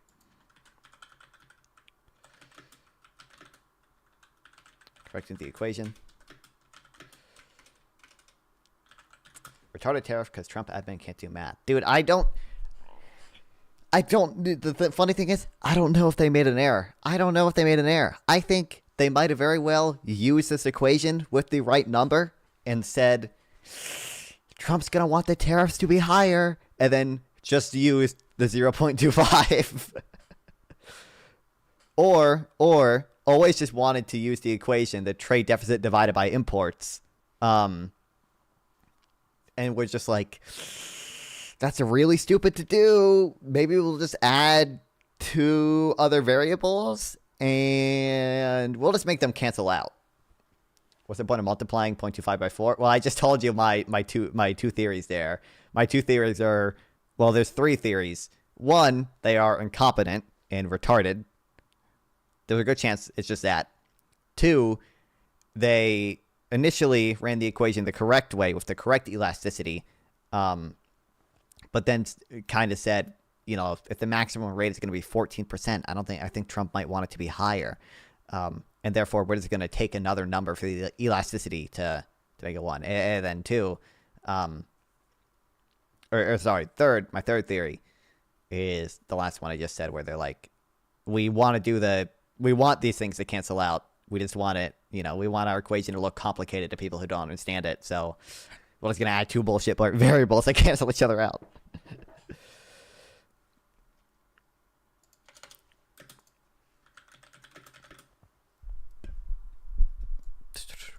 Reduce the tariffs assumed to be applied to each country, the United States, to about a fourth at a state level, and as a result, cut the tariffs announced by Trump on Wednesday by the same fraction.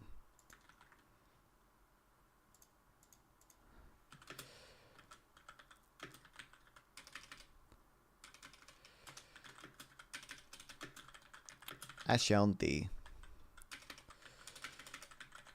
tariff rate, jeez, I can't speak, would not exceed 14% for any country.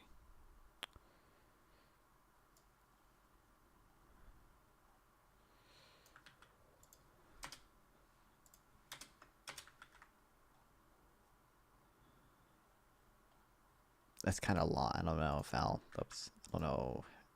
if I can just click on the link if I need this table, really.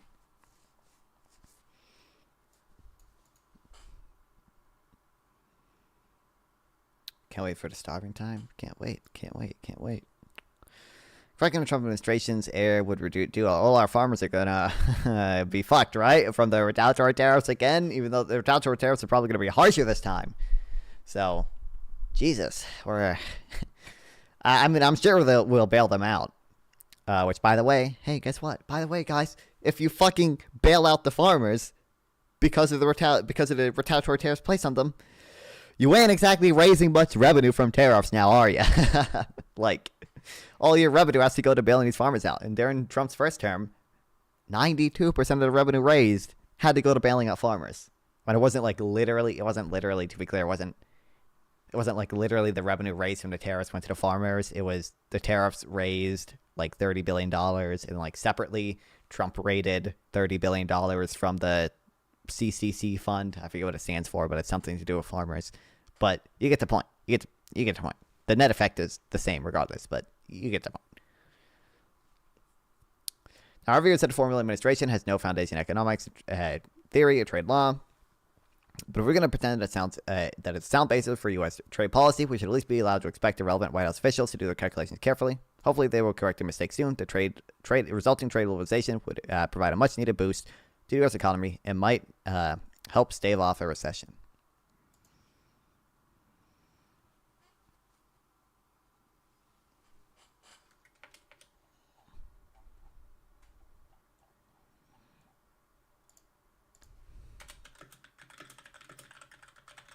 And most countries would have the minimum tariff rate of 10%.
Dude, I want to find that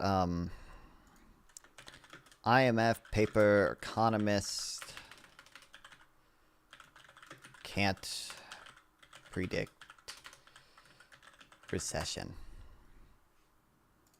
There's a, I think this paper, economists are like really bad at predicting recessions. What described the evolution of forecasts in a run-up to recessions? The GDP forecast covers 63 countries in the years 1992 to 2014. The main findings that while forecasters are generally aware that recession years will be different from other years, they missed the magnitude of the recession by a wide margin until the year is almost over. Forecasts during non-recession years are revised slowly. In recession years, the pace of revisions picks up, but not sufficiently to avoid large forecast errors. Our second finding is that the forecasts of the private sector and the official sector are virtually identical, thus both are equally good at missing recessions. Strong booms are also missed, providing suggestive evidence for that guy's view that the behavioral factors, the reluctance to absorb either good or bad news, plays a role in the evolution of forecasts.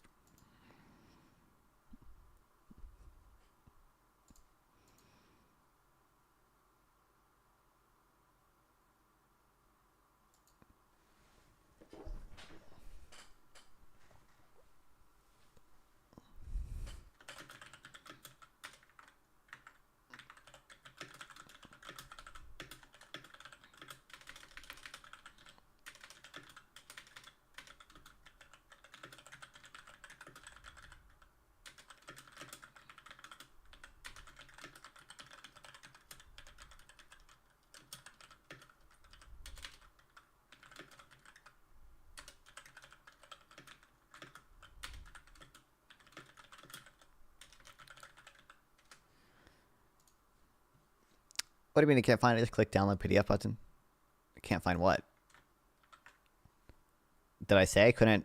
I just found it, didn't I? Literally like this. If I said I couldn't find it, I don't know. The IMF study? The one that's right here?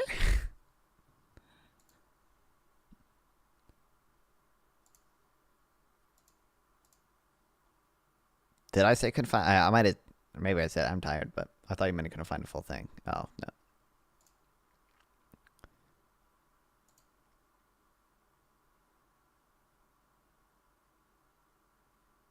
Are these different? Hold on, wait. 2018. See, yeah, kind of the same.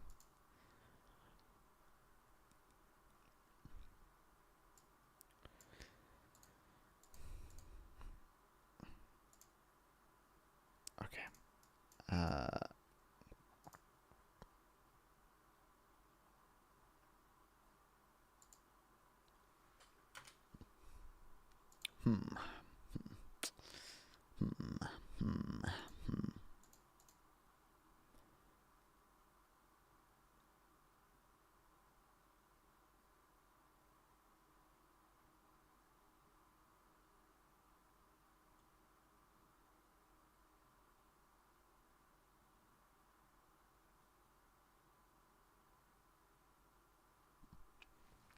All right, I'm curious because the evidence I've seen suggests that the elasticity of imports with respect to import prices is closer to 1, not 4. Meaning like a 1% decline in import or 1% increase in import prices will lead to a 1% decline in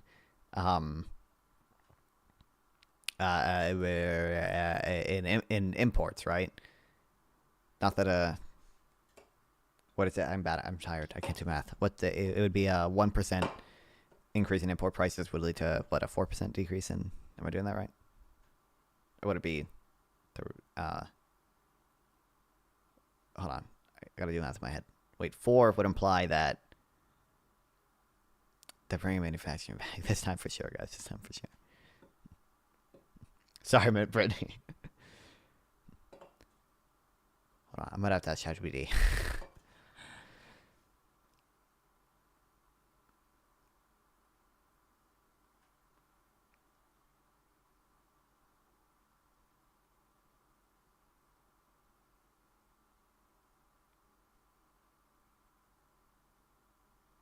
Recent evidence suggests the elasticity is near 2 to long run, but estimates of elasticity vary. To be conservative, studies find higher elasticity 3 to 4. These are some elasticity estimates shared, but despite the statement that 4 is up conservative, it's actually not. Many studies find it's upwards of 5 to 7, especially after trade shocks. Furthermore, they set that at 0.25. No citation given. The only citation is. I thought the Tax Foundation said it was. Tax Foundation said it was 1.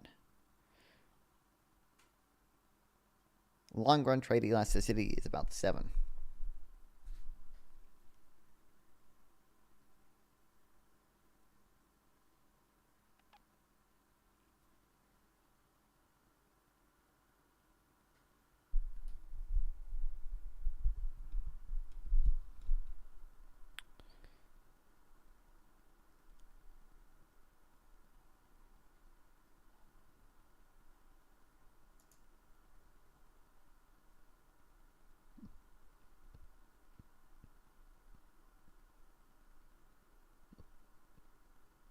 Assuming that offsetting exchange rate and general equilibrium effects are small enough to be ignored, the assumption is huge, their whole model falls apart. If the assumption does not hold, here's the problem. The entire point of tariffs is to have exchange rate and equilibrium effects.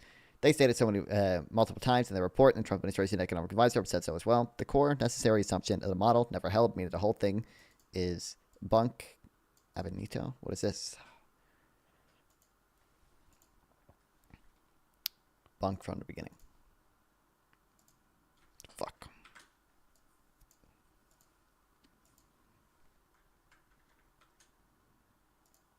Hold on, let me just. Okay, I already have that.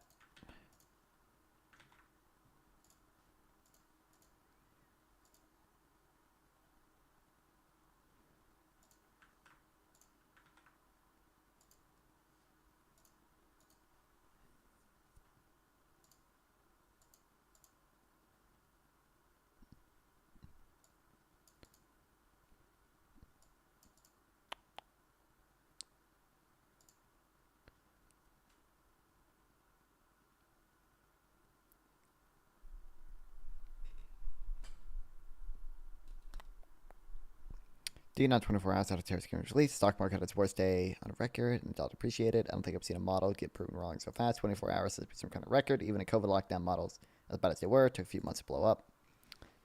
I repeat again, it's hard to overstate just how bad this model is start to finish. It's coherent with rife and bad assumptions, bad parameters, and no logic. The result is reasoned thinking. It's a shameful display of scientism. By the way, why folks initially thought the model was just trade balance about imports. That it was 4, that it was 2.5 denominators, imports times 1, all denominators reduced in imports. The fact that they didn't see that as problematic. Yeah, he says the number of elasticity 0.945, but I don't see a source. They cite the this guy.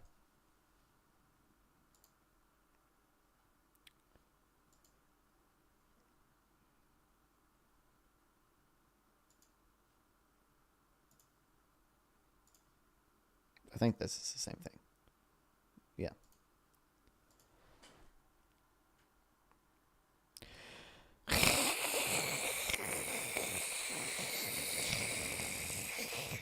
Where's the DOI?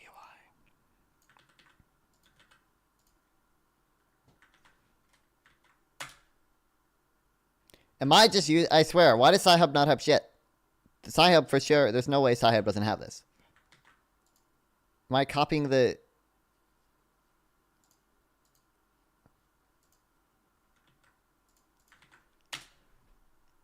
Wait, hold on. I have to have this downloaded, don't I?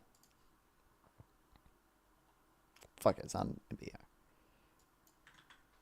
0.94. 0.945. Oh, it doesn't have it. It might be sometimes the tables aren't like real tables or whatever. They're like images. It doesn't let you control F them.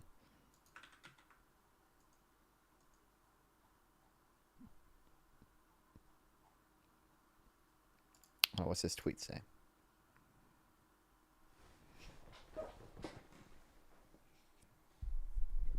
Oh, just closer to 1.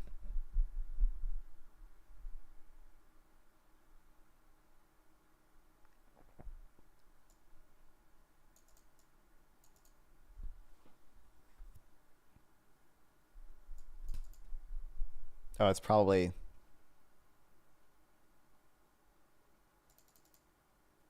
That's retail, where it's just all. Hold on, there's a 0.9. As a result of 20% tariff associated with 0.9 increase in retail prices that affected household goods.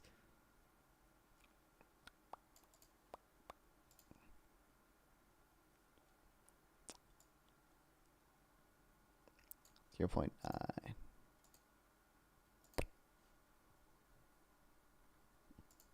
Yeah, you're right. Where did they get the number from?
Case for controlling first sectoral inflation rates at regressions instead of 20% tariff, for example, would be associated with 1.1% decline in blah, blah, blah. Yeah. Okay. You just have to do the math. Okay. That makes sense. Sure. Okay. Good to know.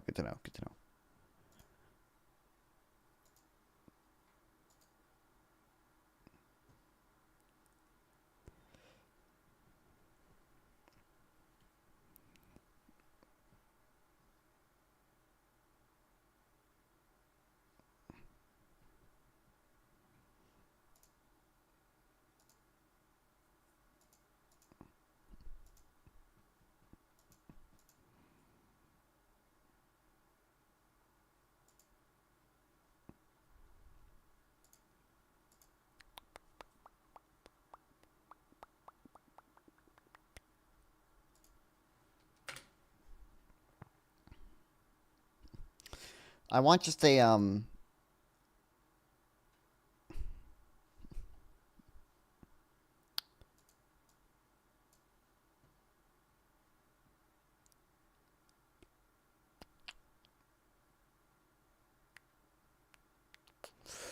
comments win. Remember my words. I need fuck. What was the thing? Oh, I totally forgot. Oh, I need something that I need a model. I tried to look for this. 5%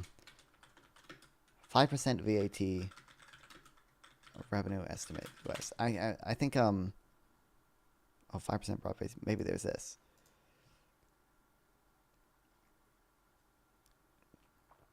Because I'm curious what a 160 billion per year. I think they said tariffs would raise 600 billion per year. Although that's under a lot of dumb assumptions.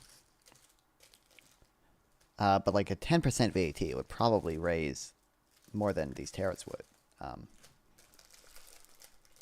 Will you volunteer for animals who need help with your resume? Maybe. They said 600 max. Yeah. Well, 600 is like literally like if you just like take our imports and multiply it by 10 or 20% or whatever, like by I think 20%, like the max, you can get a 600 billion. That's not accounting for avoidance. That's not accounting for reductions in the tax base because people stop importing stuff. Like, yeah.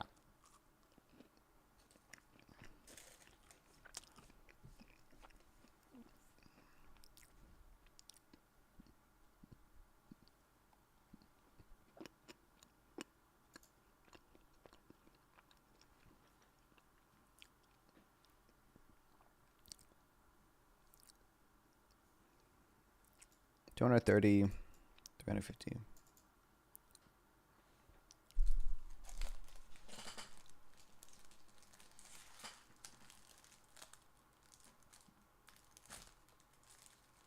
I still they get less than 200. I mean, they might be able to get 200 if they do a fuck ton, but which they are doing a fuck ton. Wouldn't necessarily surprise me if they got 200, but it'd just be a bad way. So here's what make America so much richer. People will have so much more money to spend on imports, so it'll be more than 600 billion. They're retarded, Lafric. That's true. If you just assume that tariffs increase productivity, which they don't, but if you just lie,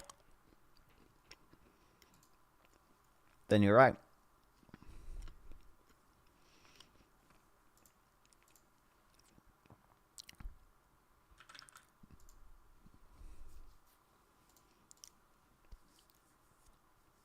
I think here I have tariffs and income tax, and I think there's a revenue estimate from the tax foundation. So this is, I think, 20% universal. We estimate 10% tariff on all U.S. exports, which shrink tax revenue on a dynamic basis by more than 100. Well, that's just saying it'd be negative. It's probably true, but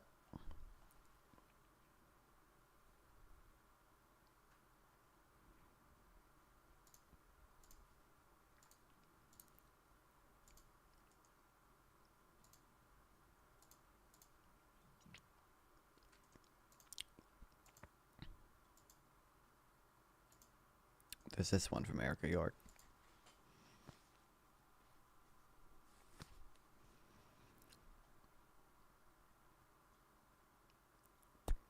Using standard tax modeling assumptions, the revenue maximizing imported tariffs would be between 40 and 50%, raised to between 450 to 650 billion, and that's at 50%. So if we do, 1/5 of that,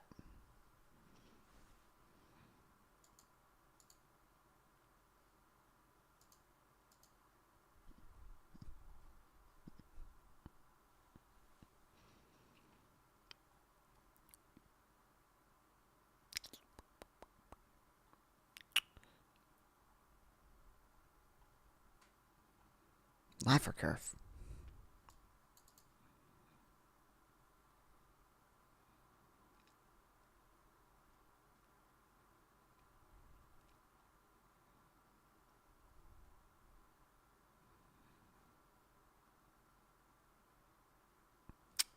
That means the system of U.S. trade taxes could replace just $194 billion or $2.2 trillion income tax rate. Damn. If it's really only $200 billion, then this is basically equivalent to a 5% VAT, which there's no world in which this shit is preferable to a 5% VAT. Like, Jesus. It's literally Trump's plan for childcare cost. Tariffs will make America wealthier, so they don't need to think. I know. Yeah. Dude, that's a plan for that's a plan for tax cuts, dude. Tax cuts are going to lead to 6% growth, and we don't need to worry about the deficit anymore.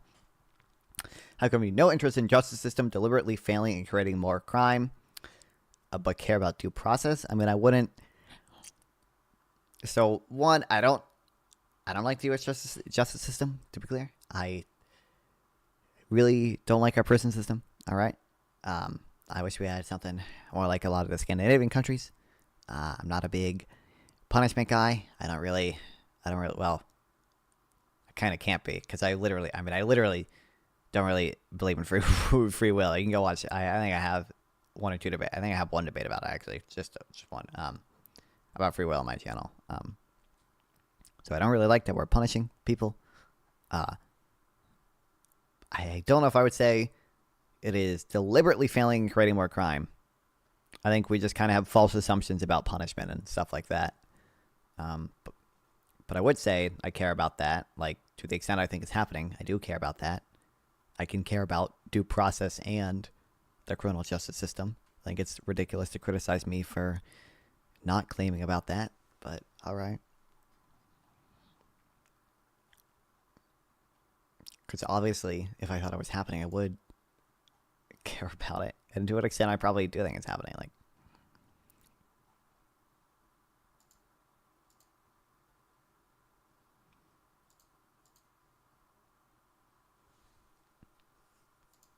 I don't need studies.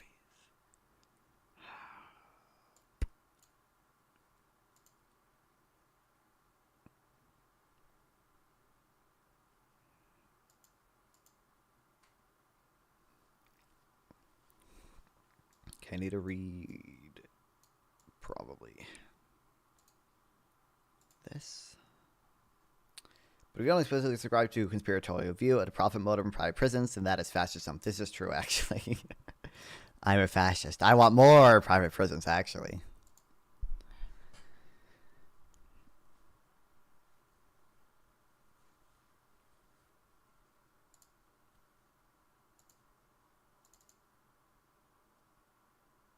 Okay, do I read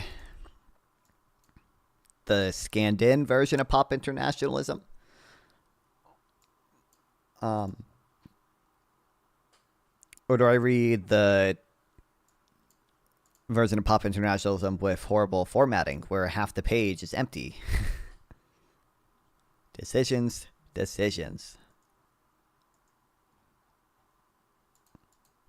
I think I'll probably go with this one. As long as I can highlight and shit, should be fine. Is it? Hold on, let me check. Is this? I think it should be fine. Sometimes when the text is scanned in like this, if you copy and paste stuff, whatever algorithm designed to try to detect the text just does not work very well. So the copy and pasting will be like, it'll be horribly misspelled and everything.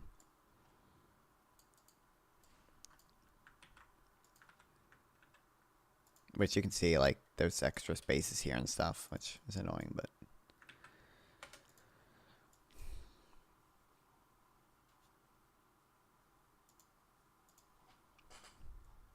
Okay, I'm curious.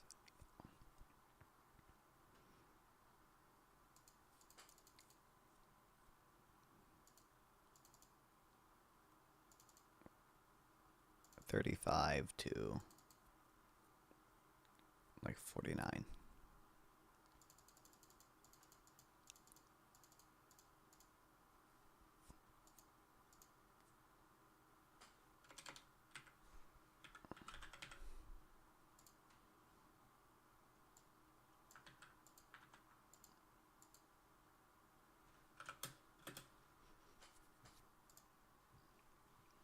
I am a fascist, but not for that reason. Good to know.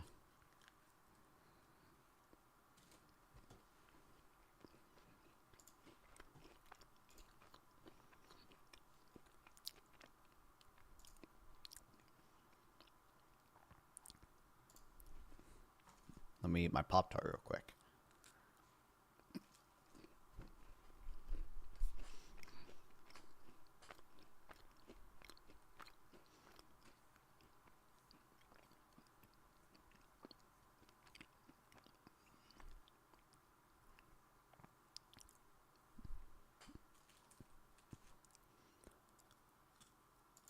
Said he would be willing to take American citizens in the federal prison population. Is that one of the ideas you're going to be discussing? Well, I love that. If we could take... There's no way it'd be constitutional to do this, right? To put Americans in El Salvador prison?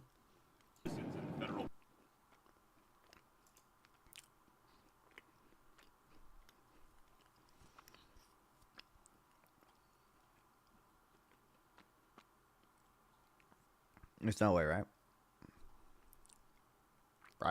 Right?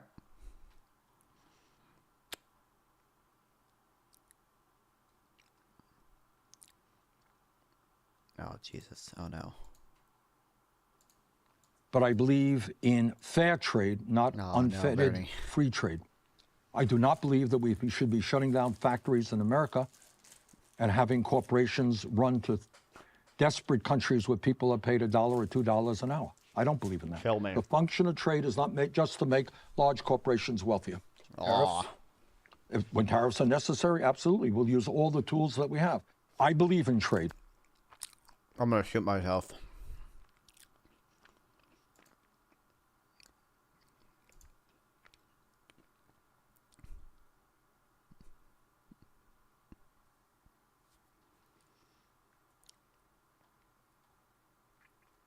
By the way, I can't believe this Drew retard won't debate me on tariffs. Like I said, I think I'll reach out. I might reach out to the guy Peace Code debated because holy shit, that was fucking insane. I haven't watched the whole thing, but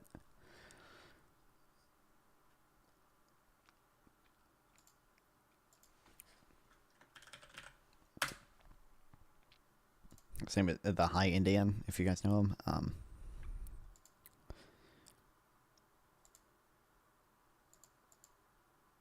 Or anything like that. They don't have tariffs that have already been put into place long before we decide to impose increased tariffs on them. What's up, Jenny? Yeah. Why is it okay that all these countries are surviving because they have tariffs and ours are minuscule compared to theirs prior to now? So I don't agree with the premise. So some countries have particular sectors where they have high tariffs. I don't know enough about Indian tariffs or Indian automobile tariffs to talk to you, cogently about it right now. That's what forced. By the way, this is probably important to separate out agriculture from like manufactured goods and shit because agriculture has never been free trade. The U.S. does not engage in freely traded agriculture, right? Like we subsidize to hell out of our farmers and shit. I believe we do have tariffs on some agriculture imports as well. Well, we definitely do now, but prior to Trump, U.S. Tariffs, agriculture. It's all new shit about the farmers worrying about retaliatory tariffs. If I just look up like 2020 or something. Just trying to maximize profits is trying to just maximize profits is stupid. So true. This is still all new shit. I could do like hold on. What tariffs does U.S. have on agriculture?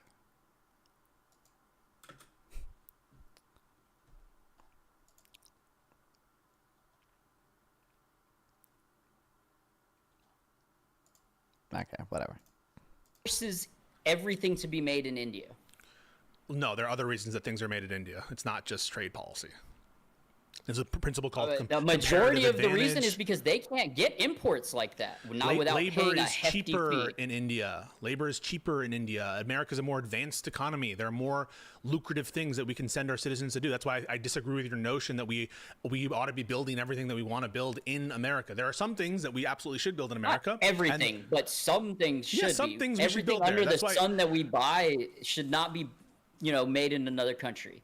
Like, okay, I'm sure you've seen this tweet where the little manholes in New York say "Made in India" on them. Okay, that makes me upset. Why? You're Indian. Indian. If I go over to India and I see "Made in India," I'm like, oh hell yeah, all right, they're building in their country. If I walk through New York and I see manhole, I want to say U.S. Steel or something on there. Why does it bother you when you see manhole covers and it says "Made in India"? I need a more intuitive way to explain this. I think I have a little bit of it. I have the little bit of it in this. Oh wait, this is what I was looking for earlier.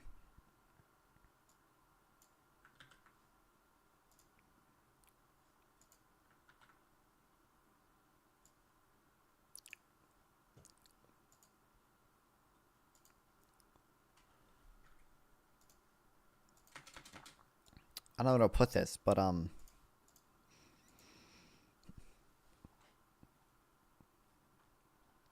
the jobs making manhole covers, okay? They're spoon jobs. They're spoon jobs.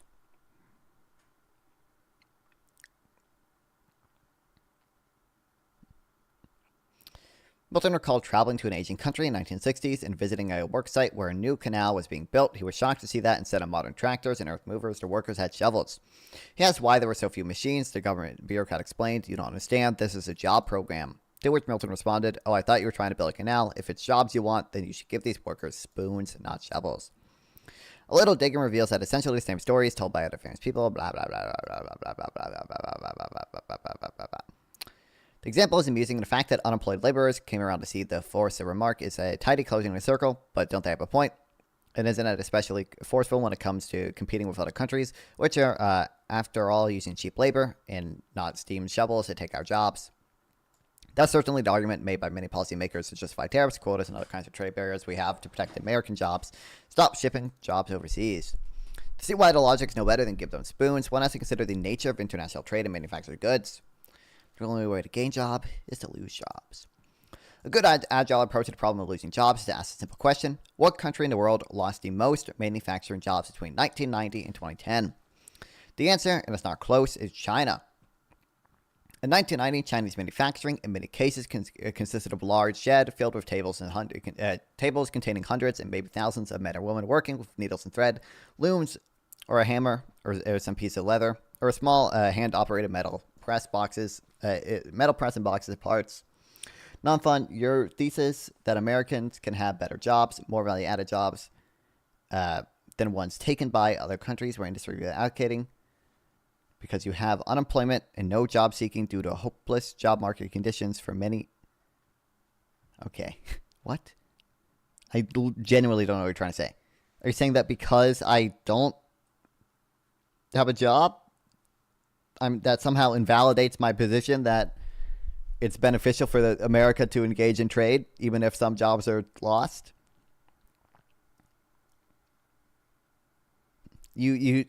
So the argument is you don't have any evidence, and you just kind of have this feeling.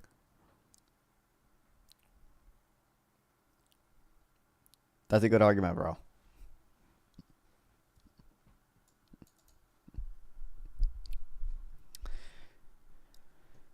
The scale of employment was huge, perhaps 100 million or more, but the productivity of these workers in 1990 was terrible. One person working as hard as he could with a hammer or a shoe, last in some cut piece of leather, can produce no more than 2 or 3 pairs of shoes a day. 1,000 workers working hard, they didn't always, because they were state-run factories where quotas rather than incentives dominated, might produce 5,000 shoes in a day, and the quality was decidedly inferior. In the 90s, China began doing 2 things. First, they cut back in state-owned factories. Millions of workers lost their jobs. Second, China's private sector began to exploit the division of labor by developing highly specialized factories that made toys, clothing, simple electronics. Moving from hundreds of men with shovels to a handful of men driving boulders and trucks actually increased the amount of work done with less labor. All these jobs have produced and paid little were wiped out by jobs that produced and paid more. Targeted tariffs to protect the wage base of some sectors I have sympathies for, especially if it can be combined with national security reason. AG, I mean, I wouldn't like. The issue is, I think I'm going to include this in my opening statement, which I maybe should work on. I'm not going to wing it. I usually just wing it, but it doesn't matter. It's important to, sometimes I think my mind is broken, but most of the time I think everyone else's mind is broken. The aggregate is what matters, okay? The aggregate wages, aggregate income is what matters. Aggregate income, by the way, equal to GDP. Why shouldn't U.S. have to making factory? Opportunity cost?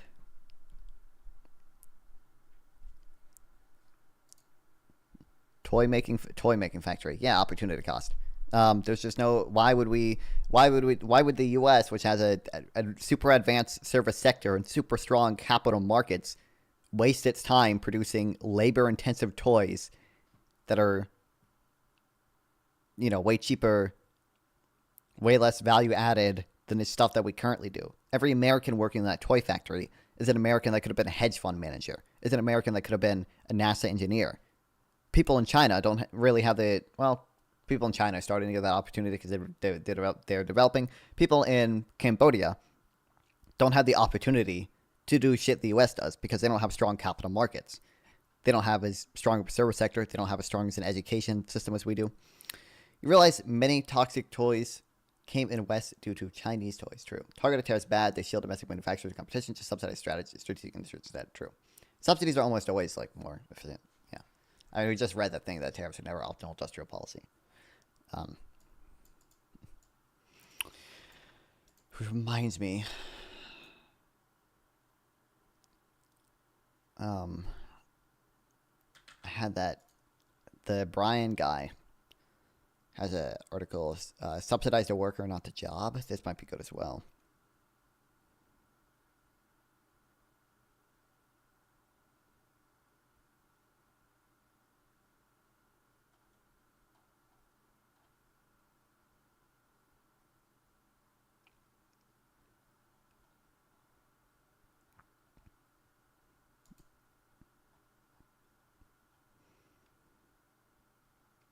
Because, why, this is, I think he's talking about bailouts, but the same logic applies.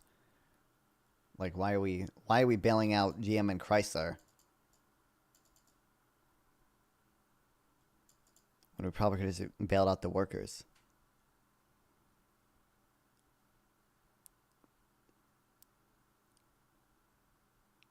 Protecting jobs on a plane or elsewhere is perverse. We should try to protect the worker instead. I make a normative argument, yes, grounded in economics, about how we should think about policies. To be clear, it's not strictly a type of economic argument I usually write on. Let's consider the distinction between subsidies for jobs and workers. The most pervasive form of subsidies is an explicit job through employment protection. Employment protection is a benefit given to workers, but only if they remain in their current job. You always have many who can't do high-skilled jobs and have no intel. That's why you subsidize the worker and not the job. Malibu, again, the aggregate matters. My brain is not broken. Your brain is broken. I don't understand why the argument is always, well, I can imagine someone who's losing. I understand you can imagine someone who's losing. My argument is that there's way more winning than losing. That's the argument. People lose in your scenario too, Malibu. Malibu, this would be the same exact thing as if I came up to you and said, well, there are people in your scenario who would be doing low-skilled jobs who otherwise could have been doing high-skilled jobs. The difference is, in your scenario, there are way more positive externality, way more positive spillover benefits for people doing the high-skill job. I subsidize in my scenario. Well, you're subsidizing the job, not the worker, right? You're just saying we should protect the job with tariffs. You're not saying we just redistribute cash benefits to the workers.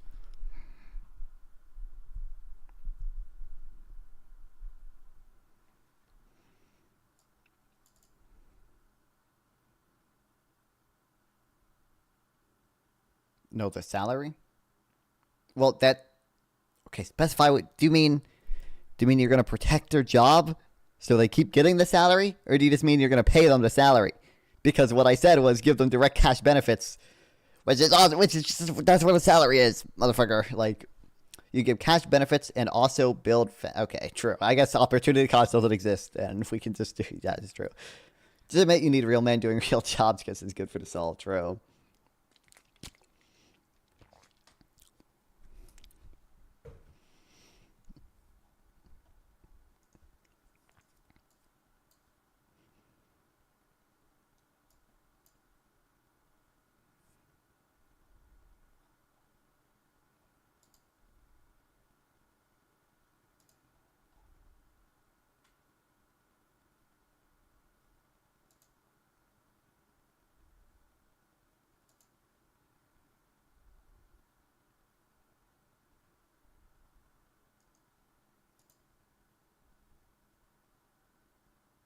Dude, it's funny. The Heritage Foundation still has us up 2010.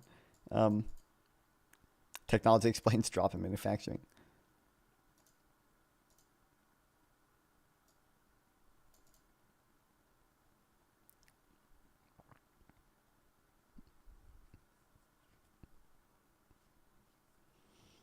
Should go and puts for tomorrow, make big cash. I don't really do that. I ain't no day trader or anything. But welcome to the stream. Crits, baby. Do you still have a position that we should live in a stateless society? I don't think I ever said that. What do you mean by stateless?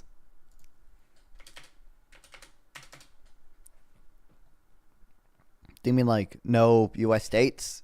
Do you mean no U.S. states, or do you mean no government? When most people say stateless, they mean like no state as in government.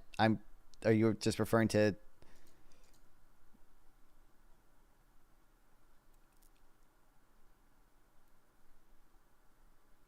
We can sell parts of Florida to Singapore? We already went over this, Malibu. Like, to an extent, like, why? I don't know. Like, why would you just sell the land when you can just collect the rents on the land forever, right? Like,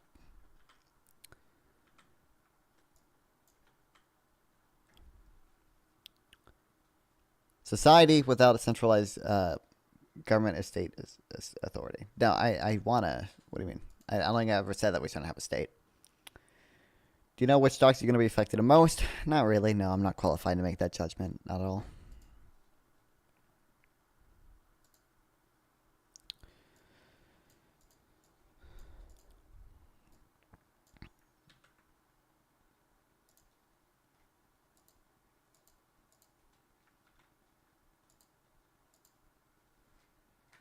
Also, can you inform me about the 20% tariff China did on its exports? My understanding is that China basically implemented some tariffs and some controls. I think some like strict limits on what it can export. So some exporters are just going to get charged for exporting minerals that the U.S. views as critical to its military and industrial base. And then I think beyond a certain point, they're just banned.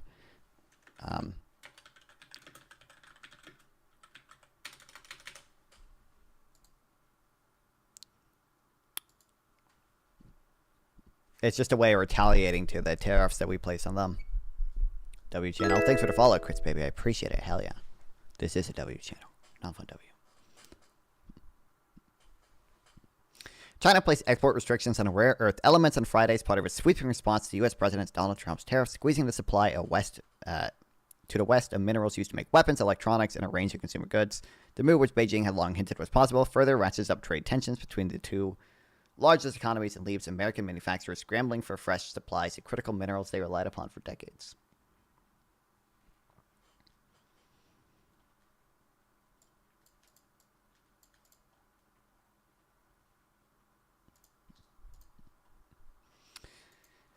It's your classic trade war stuff. Don't we all love it? Don't we all love it?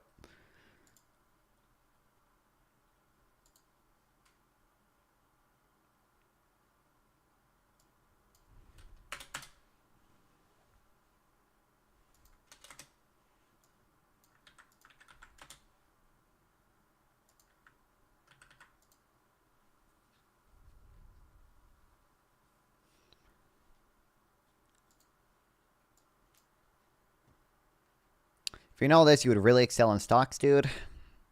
I'm just not into, like, finance stuff. I don't know. Some of that shit's just foreign to me. Hold on. Do these lead to the same study, just in different journals?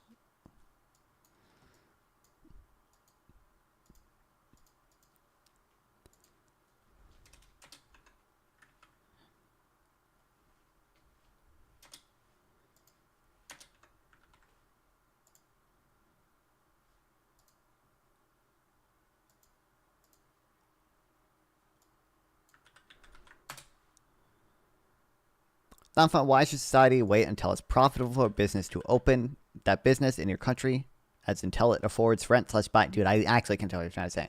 Rent/buying property besides all business building cost. I say build as much as possible, then have. First of all, loans exist. You know that, like businesses take out loans to start, but a lot of businesses usually aren't profitable for sometimes years. Say build as much as possible and have low rent and go straight to conducting business. So, what's up, Does Go Johnson? Welcome back. So, one, loans exist, and a lot of businesses aren't profitable for years. But the reason a profit incentive exists, or the reason a profit incentive is often good, is because that prices are information. The reason that it's good is because it makes businesses respond to, consumer demand and shit like that. It makes businesses you allocate resources efficiently. Hold on. I'm busy trying to get this shit to work. Wait, this is... Yeah, there's trade cost growth. And this is the other shit.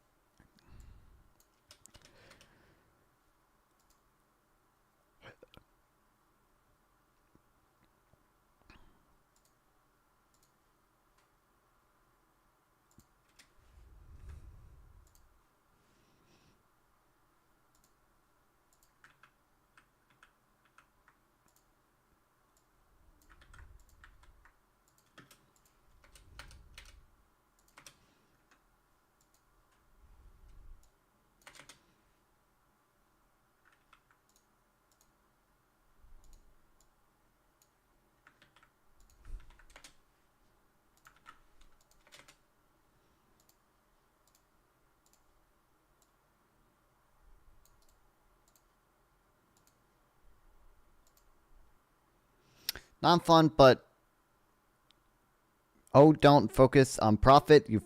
I focus on simply having business existing and having employees in my location, providing service. So again, prices are information, and the reason the market system also works pretty well for allocating labor, right? Like that's the... Okay, NBR has it, thank God.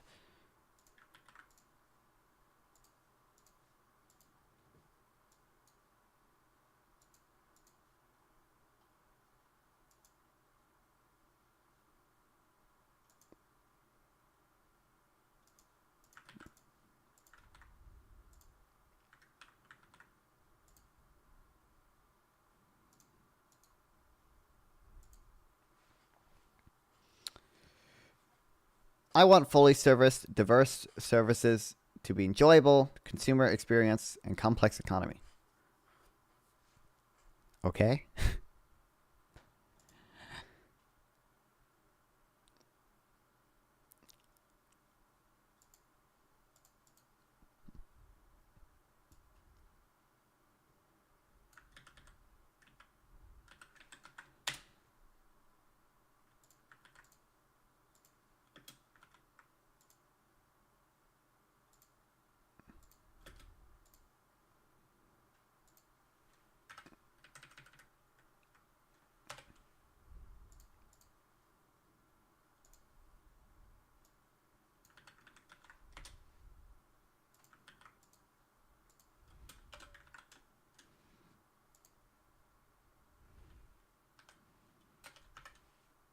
Wait, these aren't the same thing, are they?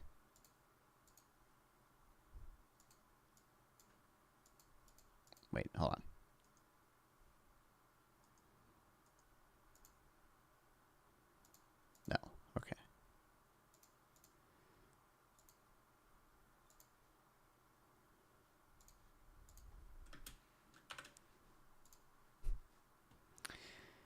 That's why I don't want to wait until business can build in that in my country. I copy that business I like as much as I can, or build premise/factory and invite businesses to run it. Okay.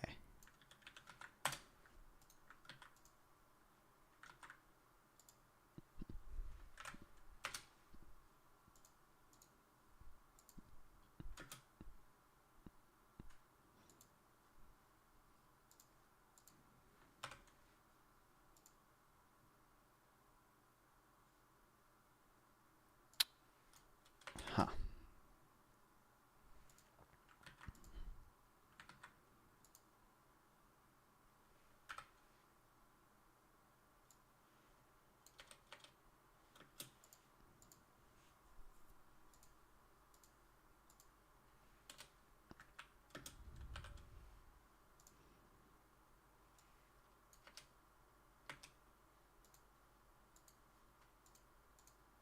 Oh, this is links to their own shit.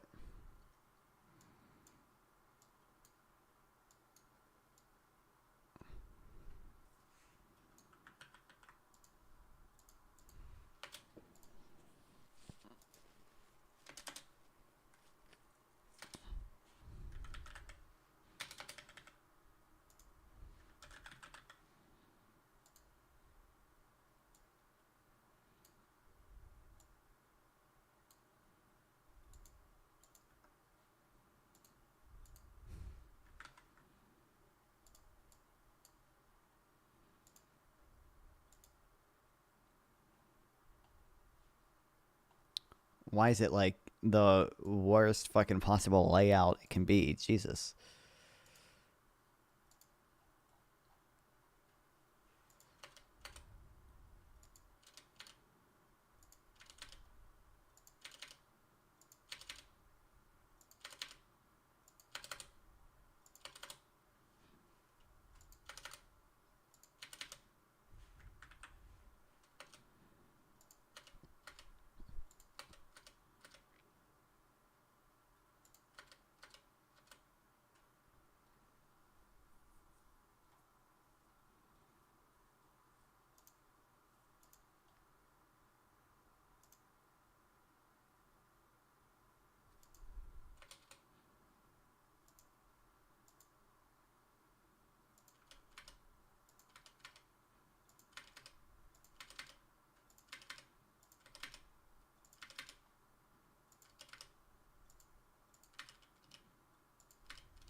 All right. Well, fun time reading. We'll pick it up tomorrow, I think, or maybe we'll technically later today, no matter what. I don't know exactly when I'll start streaming. I don't even want to close that, but debate at 5 p.m. EST tomorrow. 6 p.m., 5 p.m., 6 p.m. 6 p.m. 6 p.m. EST tomorrow. Got that debate. Should be fun. Should be fun time. Should be fun time. Should be fun time. Who's streaming right now? Skyana streaming. Gibbs is streaming. Thornhorn. Vistora. I don't know. Head over to Vistora, I guess. On Twitch. Who can I do anything on YouTube? Redirect ad. Who? I guess tomfoolery I could do. On YouTube, the fucking for ya. You can go to tomfoolery. Do I have enough to do anything on Kick? I kind of doubt it.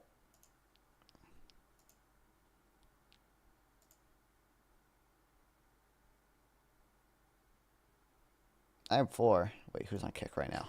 PVG streaming? Nope. Okay, well, yeah, no one, Amaranth or Queeman, but I don't really care to raid either of them. Okay, well, Kick viewers, go to YouTube so you can raid tomfoolery. Not PVG, not yet, yeah. Imagine voters drove to lower prices and you get a global recession because of the tariff. Hey, listen, okay? 40 chess. A recession probably would lower prices. Not in a good way, but it might have some deflationary. Recessions tend to be deflationary, so it's fine. It's fine. We're chill. Okay. Anyway, head over to Resor on Twitch, Tomfoolery on YouTube. If people in Kick Chat want to go over to YouTube so I'd look better when I rate Tomfoolery, that'd be nice. Anyway, I'll